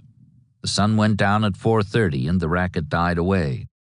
After 11 hours of uproar, a mutual hush fell over the glades and copses, and the brief winter twilight faded into the darkness before moonrise. Bragg's losses had been heavy, about 9,000, but he had reason to believe that the enemy's, which included several thousand prisoners, had been much heavier. Moreover, in thus reversing the usual casualty ratio between attacker and defender, he had not only foiled the attempt to throw him out of his position covering Murfreesboro and Chattanooga, he had overrun the original Union position at every point where he had applied pressure, driving major portions of the Blue Line as far as 3 miles backward and taking guns and colors in abundance as he went. By all the logic of war, despite their stubborn stand that afternoon in the Round Forest, the Federals were whipped, and now they would have to accept the consequences. As Bragg saw it, they had little choice in this respect. They could stay and suffer further reverses, amounting in the end to annihilation, or they could retreat, hoping to find sanctuary in the Nashville entrenchments. Perhaps because it was the one he himself would have chosen, he believed the latter course to be the one Rosecrans was most likely to adopt. At any rate, this opinion seemed presently to have been confirmed by the arrival of outpost reports informing him that long lines of wagons had been heard rumbling through the darkness behind the Union lines and along the Nashville Pike. Elated by this apparent chance to catch the Northern army strung out on the roads and ripe for slaughter, Bragg prepared to follow in the morning. Proudly reviewing today's accomplishments while anticipating tomorrow's, he got off a wire to Richmond before he went to bed. The enemy has yielded his strong position and is falling back. We occupy whole field and shall follow him. God has granted us a happy new year. He was mistaken, at least in part. The rumble of wagons northwestward along the turnpike had not signified an attempt on the part of the Federal commander to save his trains before the commencement of a general retreat, but rather was the sound made by a long cavalcade of wounded, part of today's total of about 12,000 Union casualties, being taken back to the Tennessee capital for treatment in the military hospitals established there, as another example of foresight and careful preparation. Not that Rosecrans had given no thought to a withdrawal. He had indeed. In fact, in an attempt to make up his mind as to the wisdom of retreating, he was holding a council of war to debate the matter and share the responsibility of the decision, even as Bragg was composing his victory message. It was a stormy night, rain beating hard on the roof of the cabin which Rosecrans had selected the day before as his headquarters beside the Nashville Pike, never suspecting that the battle line would be drawn today practically on its doorstep. All 3 of his corps commanders were present, along with a number of their subordinates, and all presented a rather bedraggled aspect, battered as to hats, tousled as to hair, torn as to clothes, and depressed as to spirits. An adjutant in attendance described them thus and added, "If there was a cheerful expressioned face present, I did not see it." After a long silence, broken only by the drumming of rain on shingles, Rosecrans began the questioning, addressing the several generals in turn, clockwise as they sat about the room. "General McCook, have you any suggestions for tomorrow?" Smooth-shaven and round-faced, the 31-year-old McCook was somewhat more subdued tonight than he had been on the night after Perryville, where, as here, his had been the corps that was surprised and routed. But he showed by his reply that at least a part of his rollicking nature still remained. "No," he said, "only I would like for Bragg to pay me for my 2 horses lost today." Others were gloomier and more forthright, advising retreat as the Army's best way out of its predicament. Characteristically, George Thomas had fallen asleep in his chair before the discussion got well underway. When the word retreat came through to him, he opened his eyes. "This army doesn't retreat," he muttered, and fell back into the sleep he had emerged from. The discussion thus interrupted was resumed, but it led to no clear-cut decision before the council broke up and the commanders returned to their units. Except for incidental tactical adjustments, specifically authorized from above, they would hold their present positions through tomorrow, unless they received alternate instructions before dawn. Still undecided, Rosecrans rode out for a midnight inspection of his lines, in the course of which he looked out across the fields and saw an alarming sight. On the far side of Overall's Creek, which crossed the turnpike at right angles and covered his right flank and rear, firebrands were moving in the night. The explanation was actually simple. Federal cavalrymen suffering from the cold had disobeyed orders against kindling fires and were carrying brands from point to point along the outpost line. But Rosecrans, never suspecting that his orders would be flaunted in this fashion, assumed that they were rebels. "They have got entirely in our rear," he said, "and are forming line of battle by torchlight." With retreat no longer even a possibility, let alone an alternative, or so at any rate he thought, he returned at once to Army headquarters and, adopting the dramatic phraseology of the Kentucky colonel which he had rejected that morning beside the Upper Stones River ford, sent word for his subordinates to prepare to fight or die. Except for the surgeons and the men they worked on, blue and gray, whose screams broke through the singing of the bone saws, both sides were bedded down by now amid the wreckage and the corpses, preparing to sleep out as best they could the last night of the year. Simultaneously, from a balcony of the Mobile Battle House, Jefferson Davis lifted the hearts of his listeners with a review of recent Confederate successes, unaware that even as he spoke the list was about to be lengthened by John Magruder, whose 2-boat navy of cottonclads was steaming down Buffalo Bayou to recapture Galveston. Lee's Army of Northern Virginia still occupied the field of its 2-weeks-old long-odds victory on the southwest bank of the Rappahannock, and the Federal invaders from coastal North Carolina were back beneath the shelter of their siege guns, licking the wounds they had suffered in their repulse along the Neuse. In North Mississippi, where Van Dorn was resting his troopers after their exploits in Holly Springs and beyond the Tennessee line, Grant was in retreat on Memphis, while Sherman, 300 winding miles downriver, was counting his casualties under Chickasaw Bluff and preparing to give it one more try before falling back down the Yazoo to meet the general whose army he had kidnapped and depleted to no avail. Forrest and Morgan, the former moving east from Parker's Crossroads, the latter riding south through Campbellsville, both having eluded their pursuers, were returning in triumph from disruptive raids on their respective home regions in West Tennessee and Kentucky. In all these scattered theaters, where so recently the Confederacy had seemed at best to be approaching near certain disaster, fortune had smiled on Southern arms.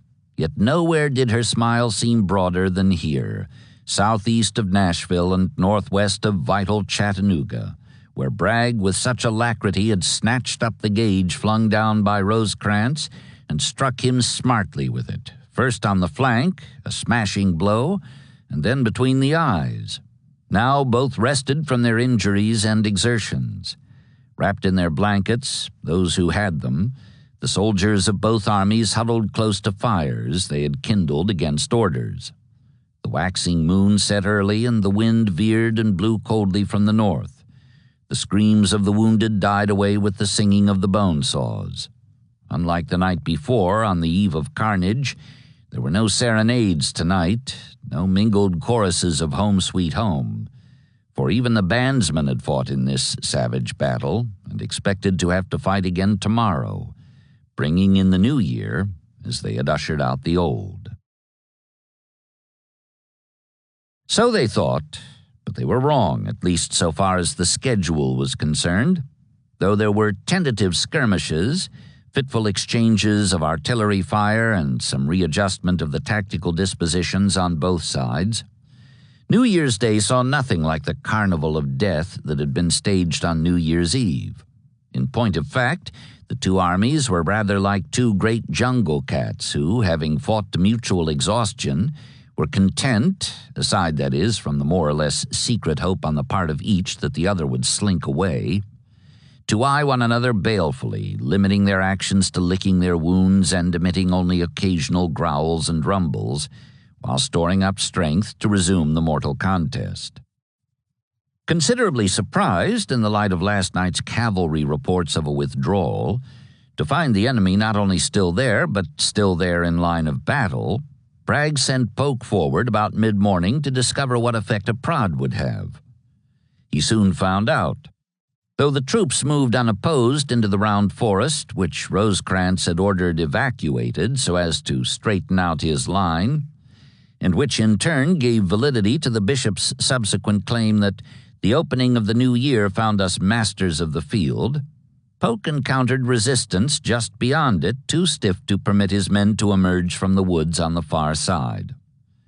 All he had gained for his pains were more blue corpses, along with the unwelcome task of digging their graves in order to rid his nostrils of their stench. Likewise, on the Union left, Rosecrans advanced Van Cleve's division, now under Colonel Samuel Beatty. Van Cleve had caught a bullet in the leg, beyond Stone's River, retracing the route it had taken the previous morning by moving today into the vacuum created by the withdrawal of Breckinridge the afternoon before, and occupied a hill overlooking the ford. These were the only major readjustments, north or south, though the Federals were reinforced by a brigade arrived from Nashville, accompanied, as one officer said, by an army of stragglers picked up along the pike. For the most part, the soldiers on both sides roved the field, looking for fallen comrades among the wounded and the slain. The search for food was even more intensive, and for once, as a result of Wheeler's depredations in the course of his pre-battle ride around the Union forces, the Yankees were worse off in this respect than the rebels. One brigade commander later recorded that he made his supper off a piece of raw pork and a few crackers he found in his pocket. No food had ever tasted sweeter, he declared. Even so high-ranking an officer as Crittenden was not exempt from want, but as he went to bed complaining of hunger pangs, he was delighted to hear his orderly say he could get him a first-rate beefsteak.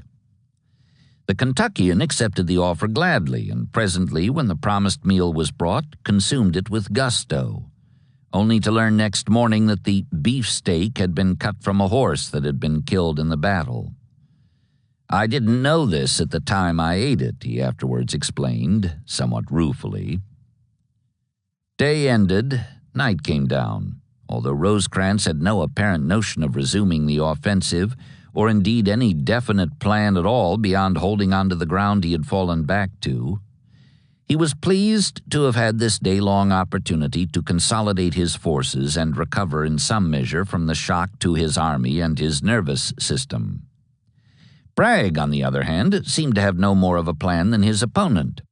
Convinced that he had won a victory, he apparently did not know what to do with it beyond setting various details to work, collecting the arms and materiel scattered about the field, and paroling the thousands of captives he had taken the day before. What he mainly wanted, still, was for the enemy to admit defeat by retreating, and thus substantiate his claim. Then he would follow, as he had promised in his wire to Richmond, hoping to catch the blue mass in motion on the pike and tear its flanks and rear, which now were inaccessible to him beyond the guns parked hub to hub behind the long lines of close-spaced bayonets, weaving in and out of the cedar brakes, and among the gray outcroppings of rock that scarred the landscape.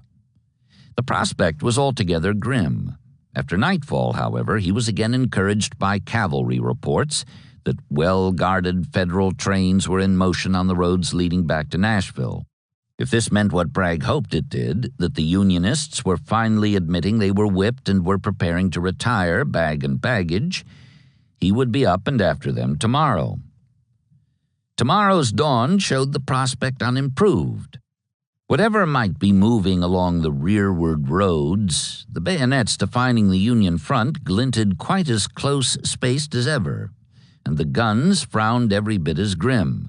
In fact, as Bragg conducted a personal inspection of his lines that morning, combining with it a long-range binocular reconnaissance of the enemy position, he began to perceive that despite his bloodless occupation of the Round Forest, which increased his claim to the honors of the field, it was his own army which was in the graver danger as a result of yesterday's tactical readjustments. The advance of Van Cleve's division, which put it in possession of the hill just east of the river, gave him particular concern. Artillery emplaced on that height could fire across the stream and enfilade Polk's flank if he attempted to advance. With this in mind, Bragg decided the enemy guns must be dislodged. Accordingly, he sent for Breckinridge, whose troops had returned to their east bank position north of Murfreesboro, along a ridge about a mile short of the hill overlooking the ford. When the former vice president reached Army headquarters, under a large sycamore that stood alongside the Nashville Pike, just west of the wrecked bridge that had spanned Stone's River, Bragg told him what he wanted. He was going to resume the offensive by sending Polk forward, he explained. First, though, he wanted Van Cleve's men flung off the dominant height. This was admittedly a tough assignment, he continued, but to protect the attackers from the added strain of having to repulse a counterattack, he was directing that the movement be made less than an hour before sundown, which would give the Federals no time to reorganize or bring up reinforcements before dark. Then next morning, Polk could jump off, not only with his flank secure, but also with the enemy mouse-trapped out of position to his front. Breckinridge, who was not yet 42 despite his distinguished pre-war career in national politics, a hardy-looking man with a prominent forehead, somewhat bulging eyes, a plump but firm jaw, and the swooping dark mustache of a Sicilian brigand, he was a leading contender among the many candidates for the title of the handsomest general in the Southern Army, protested at once and for all he was worth. The hill was well-nigh impregnable, he said, and Van Cleve's division had now been reinforced by 2 brigades from Palmer. Besides which, he added, guns from the main Union line across the river would tear his flank as he advanced, thus exposing his men to the very horror he would be sparing Polk's if he was successful, which was doubtful. Warming to the subject, he took up a stick and began to draw in the soft dirt a map that emphasized the difficulty of the terrain. Bragg stopped him in mid-sketch. The Kentuckian had delayed the battle 2 days ago with similar protests, which had turned out to be ill-founded, and the Army commander was having no more of that. "Sir," Bragg said curtly, "my information is different. I have given the order to attack the enemy in your front and expect it to be obeyed." That was that, and Breckinridge returned to his troops, most of whom were bluegrass natives like himself, exiles from their homeland since midwinter nearly a year ago. "My poor orphans," he sometimes called them, jokingly, but not without an undertone of sadness and homesickness. Rejoining them, he sought out his friend, Brigadier General William Preston, now commanding one of his brigades, but formerly Chief of Staff to his brother-in-law, Albert Sidney Johnston, who had died in his arms at Shiloh, to whom he now addressed himself concerning the assignment he had just been given.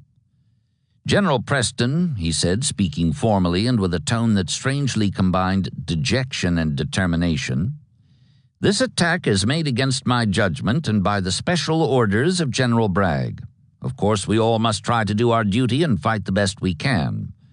But if it should result in disaster and I be among the slain, I want you to do justice to my memory and tell the people that I believed this attack to be very unwise and tried to prevent it." And having thus unburdened his mind, he ordered his 5 brigades to form for the assault. Across the way, Crittenden was inspecting his dispositions along the west bank of Stone's River, accompanied by his chief of artillery, Captain John Mendenhall, when he looked over the ford near the base of the occupied hill beyond and saw the graybacks forming in heavy columns along the ridge to the south, obviously preparing for a blow at Beatty, who commanded not only Van Cleve's division, but also the 2 brigades of reinforcements which had joined him that morning. It was now about 3:30. The sun was within an hour of the land line. According to Mendenhall, "The general asked me if I could not do something to relieve Colonel Beatty with my guns." The Indiana-born West Pointer could indeed, and he moved to do so promptly. Assembling within the next half hour a total of 58 pieces of various calibers, he stationed 37 of these on the crest of a west bank hill, cradled by a bend of the stream and overlooking the opposite bank, and placed the other 21 along its eastern base for flat trajectory fire that would catch the rebel columns end on as they charged across the rolling slopes beyond the river. Then he waited, but not for long. The 5 Confederate brigades, with a total effective strength of 4,500 men, started down off their sheltering ridge at 4 o'clock, moving steadily across the valley which lay between them and the hill from whose crest Beatty's cannoneers and riflemen soon took them under fire. As at Baton Rouge 5 months ago, where they had fought in isolation while the rest of Bragg's army was preparing to set out for their native bluegrass, the Kentuckians did not falter as they swung down the long slope of the intervening valley, crossed its floor, and began to climb the other side. Halfway up the face of the hill, taking heavier losses now at closer range, they fired their first volleys and then, beginning to yell, broke into a run for the crest.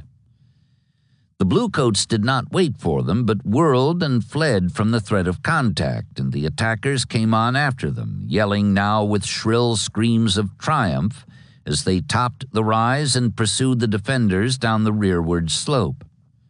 However, they could not close the gap created by the quick retreat, and this gave Mendenhall the chance he had been waiting for all this time, to shoot at his foes without injuring his friends.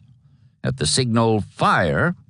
his 58 double-shotted guns began to roar in chorus, flinging more than 100 rounds a minute against the flank of the butternut mass across the way. Thinned, reeling, broken under that terrible hail, thus one reporter described the instantaneous effect, the graybacks milled in confusion, scarcely knowing at first what had struck them. When they saw what it was, they attempted to change front to the left and move against the fuming hill beyond the ford, but to no avail.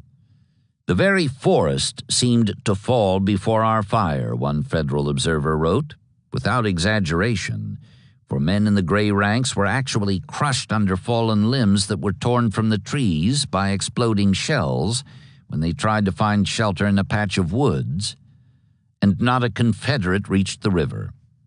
Shattered, they changed front again to the left of one accord and ran for the ridge that had marked their line of departure. A Union colonel watching this sudden turn of events was the amused witness of a double simultaneous retreat. It was difficult to say which was running away the more rapidly, he later reported, the division of Van Cleve to the rear or the enemy in the opposite direction. Breckinridge watched his men come stumbling back through the dusk that followed sunset of the brief winter day. They had been gone just 70 minutes in all, and of their number, 1,700 had fallen, which meant that better than 1 man out of every 3 who descended the slope did not return unhurt. As their commander, who had protested the slaughter in advance and done what he could to prevent it, watched them close ranks to fill the gaps as they formed their line behind their own 10 guns on the ridge, his eyes filled with tears. "My poor orphans! My poor orphans!" he exclaimed.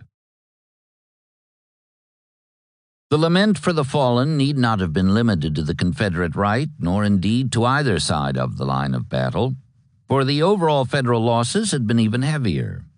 According to final reports and computations, in 2 days of conflict, the day-long struggle of the 31st and the sunset repulse on the 2nd, only a dozen less than 25,000 casualties had been suffered by the 2 armies, which incidentally indicated something of the fury of Western fighting.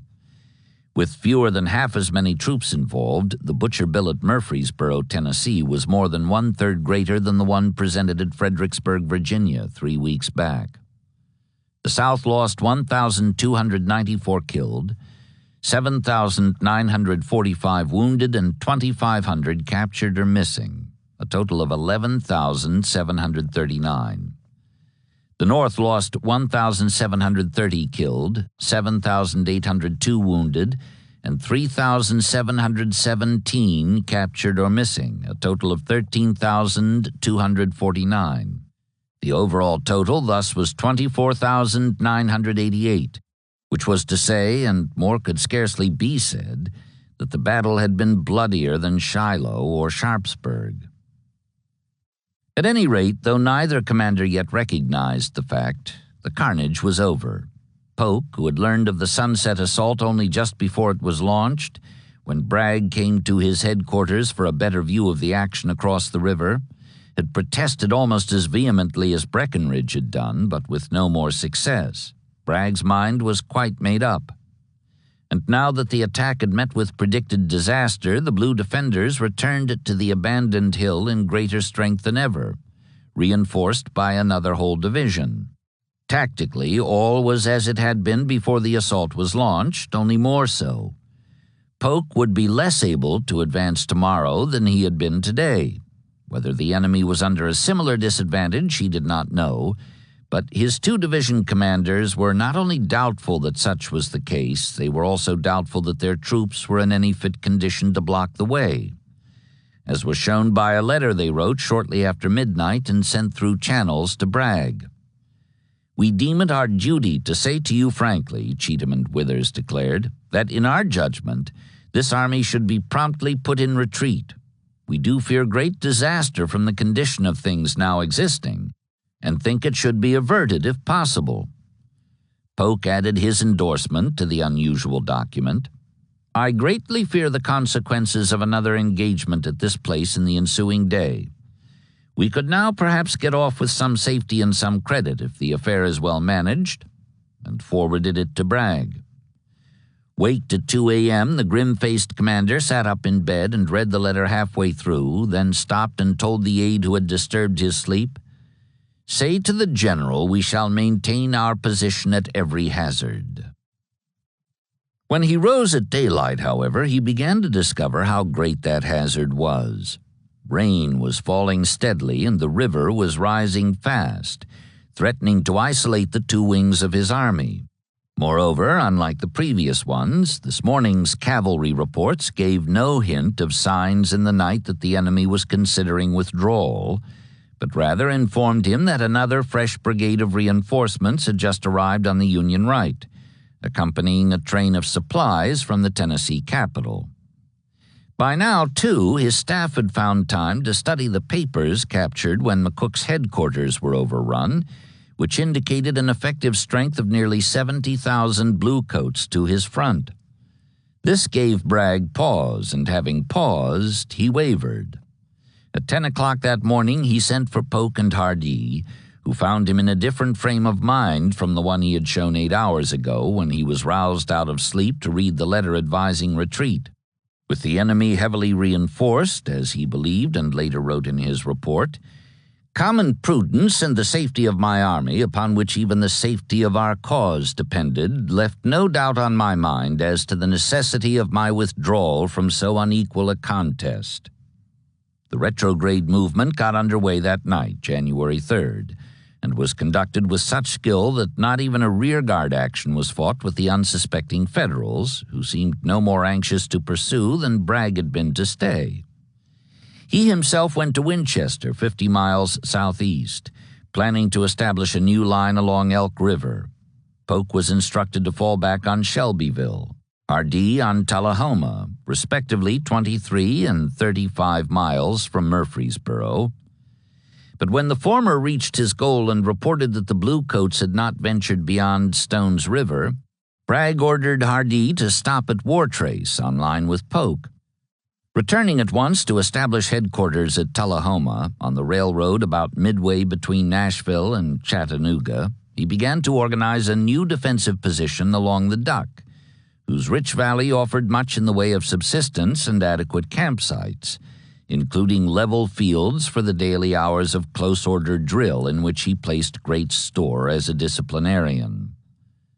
His pride in his army and its conduct during the battle, which was in a way a coda to the Kentucky excursion, launched soon after he took command at Tupelo, Mississippi back in June, was expressed in his report, where he listed with satisfaction the capture of 6,273 prisoners and enemy colors in abundance, along with 31 cannon and 6,000 small arms, as well as a large amount of other valuable property, all of which was secured and appropriated to proper uses. Moreover, he declared by way of final proof of moral superiority over his antagonist, the army retired to its present position behind Duck River without giving or receiving a shot. Within the ranks of that army, however, though the men agreed that they had won a victory, there were fewer signs of elation. The retreat was made in wretched weather, and as they plodded southward through the mud, alternately drenched with rain and pelted with sleet, bent beneath the weight of their sodden packs, it seemed to them that the Perryville technique, fight, win, fall back, had been repeated. "What does he fight battles for?" they grumbled, beginning to discern a discouraging pattern to their efforts under Bragg. Similarly at home, as one civilian diarist recorded, it was small surcease to the sob of the widow and the moan of the orphan that the retreat to Tullahoma was conducted in good order. Rosecrans, on the other hand, who had not made a single offensive move since the explosive attack on his right wing at dawn of the 31st, who had allowed a foe he claimed was beaten to withdraw from his immediate front without so much as a threat of molestation, and who was so cautious in pursuit that his eventual movement to the east bank of Stone's River, from which he had withdrawn on the night of January 3rd, lest the rising waters expose his troops to destruction in detail, amounted to practically no pursuit at all, was praised not only by those below and above him in the army, but also by the public at large, including the Ohio legislature, which tendered him before the month was out a resolution of thanks for the glorious victory resulting in the capture of Murfreesboro and the defeat of the rebel forces at that place. Cheered by his soldiers as he rode among them, he received equally gratifying responses to the dispatches by which he announced his victory to the authorities in Washington.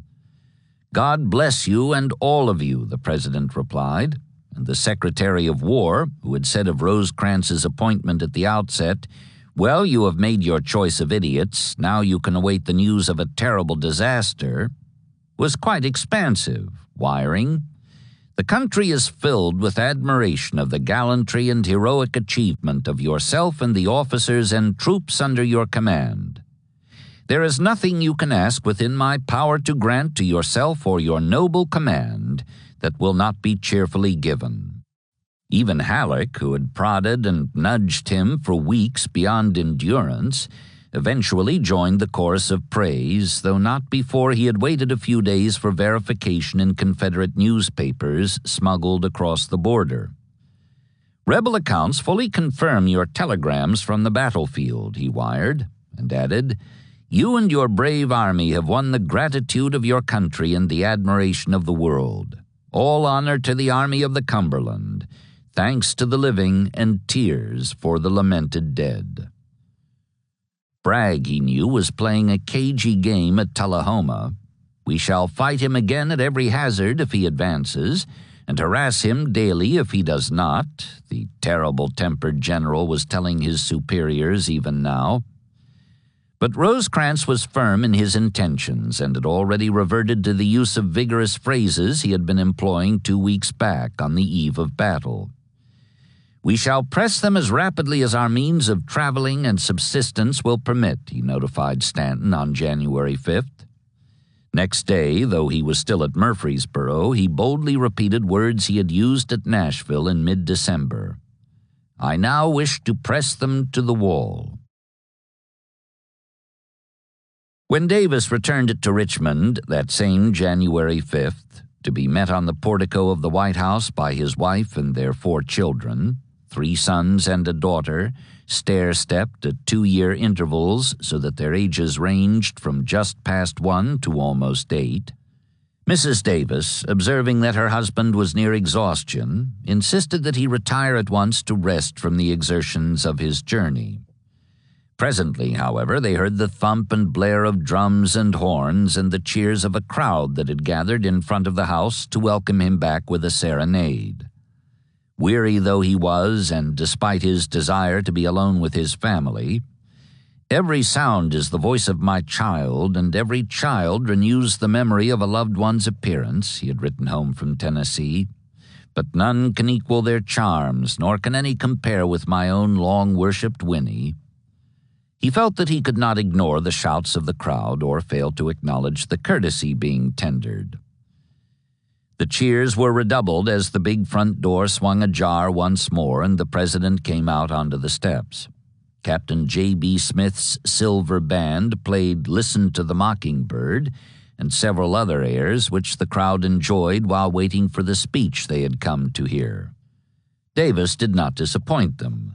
Carried forward perhaps by a sort of verbal secondary inertia, he spoke as he had been speaking now for more than 3 weeks to similar crowds and with similar words in the course of his nearly 3,000-mile trip to the further West and back.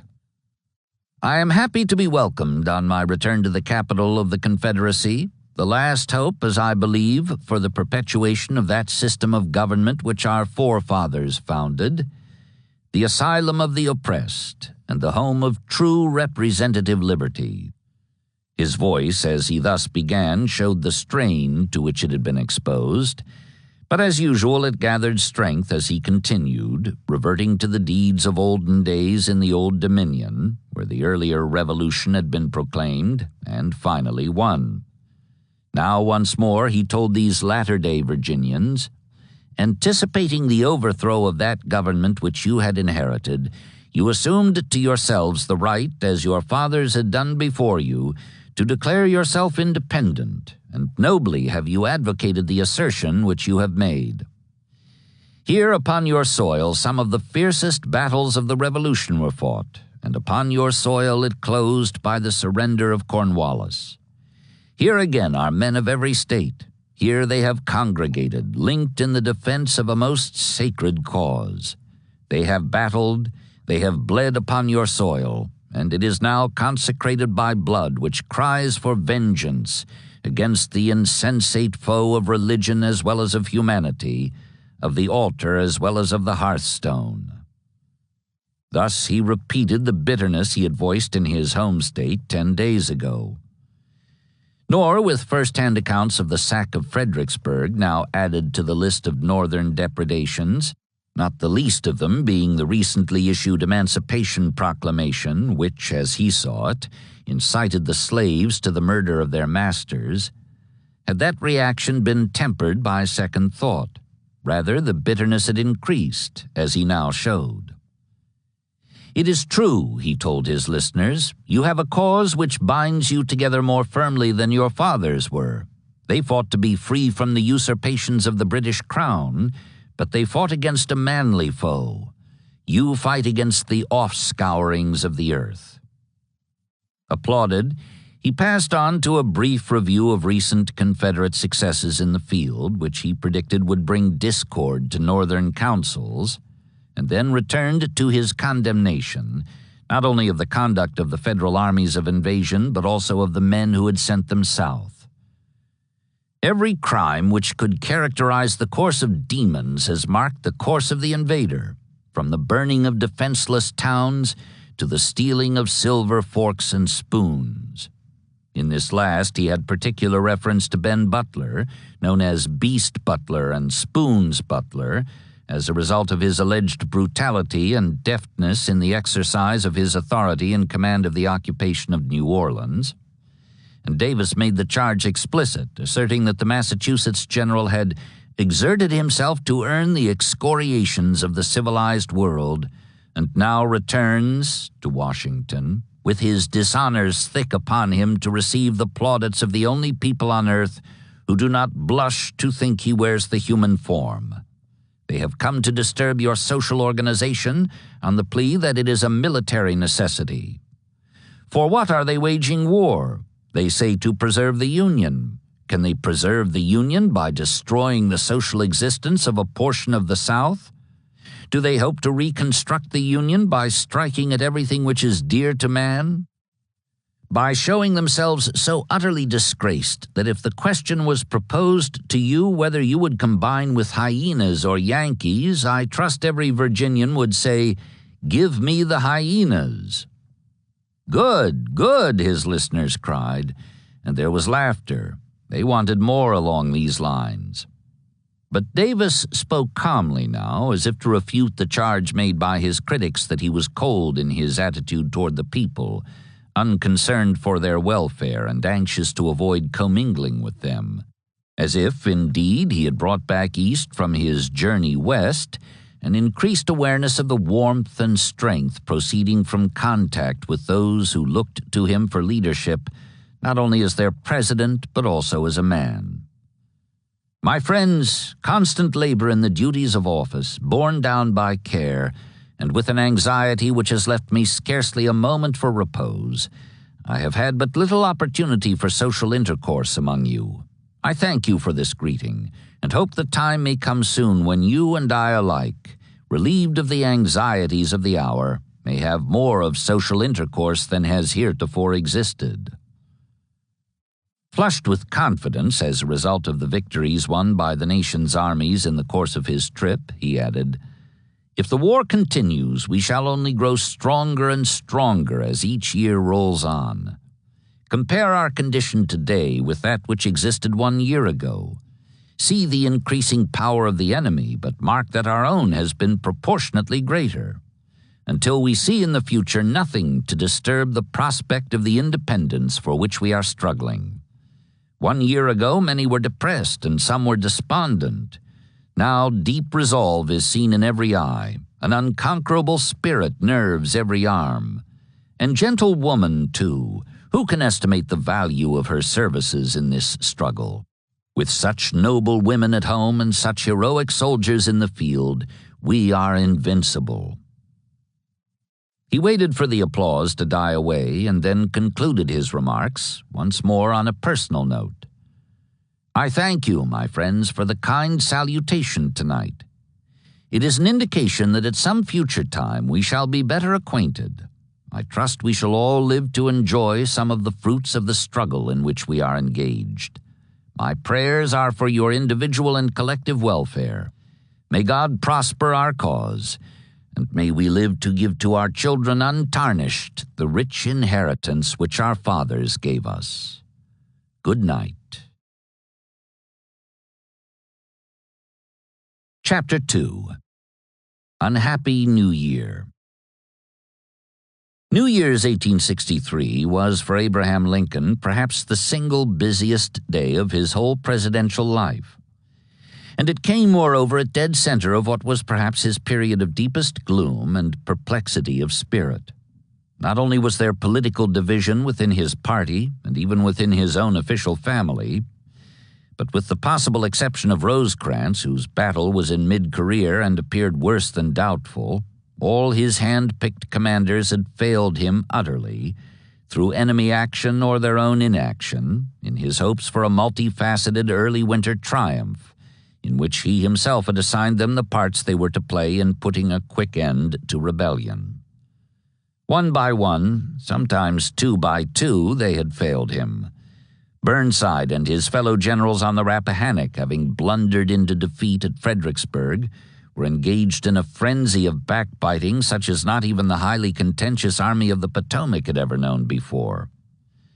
Grant, according to the New York Times, remained stuck in the mud of northern Mississippi, his army of no use to him or anybody else. Banks, caught in a toil of imported New Orleans cotton speculators, was stymied by a previously unsuspected fort on the Mississippi, 250 miles downstream from his assigned objective.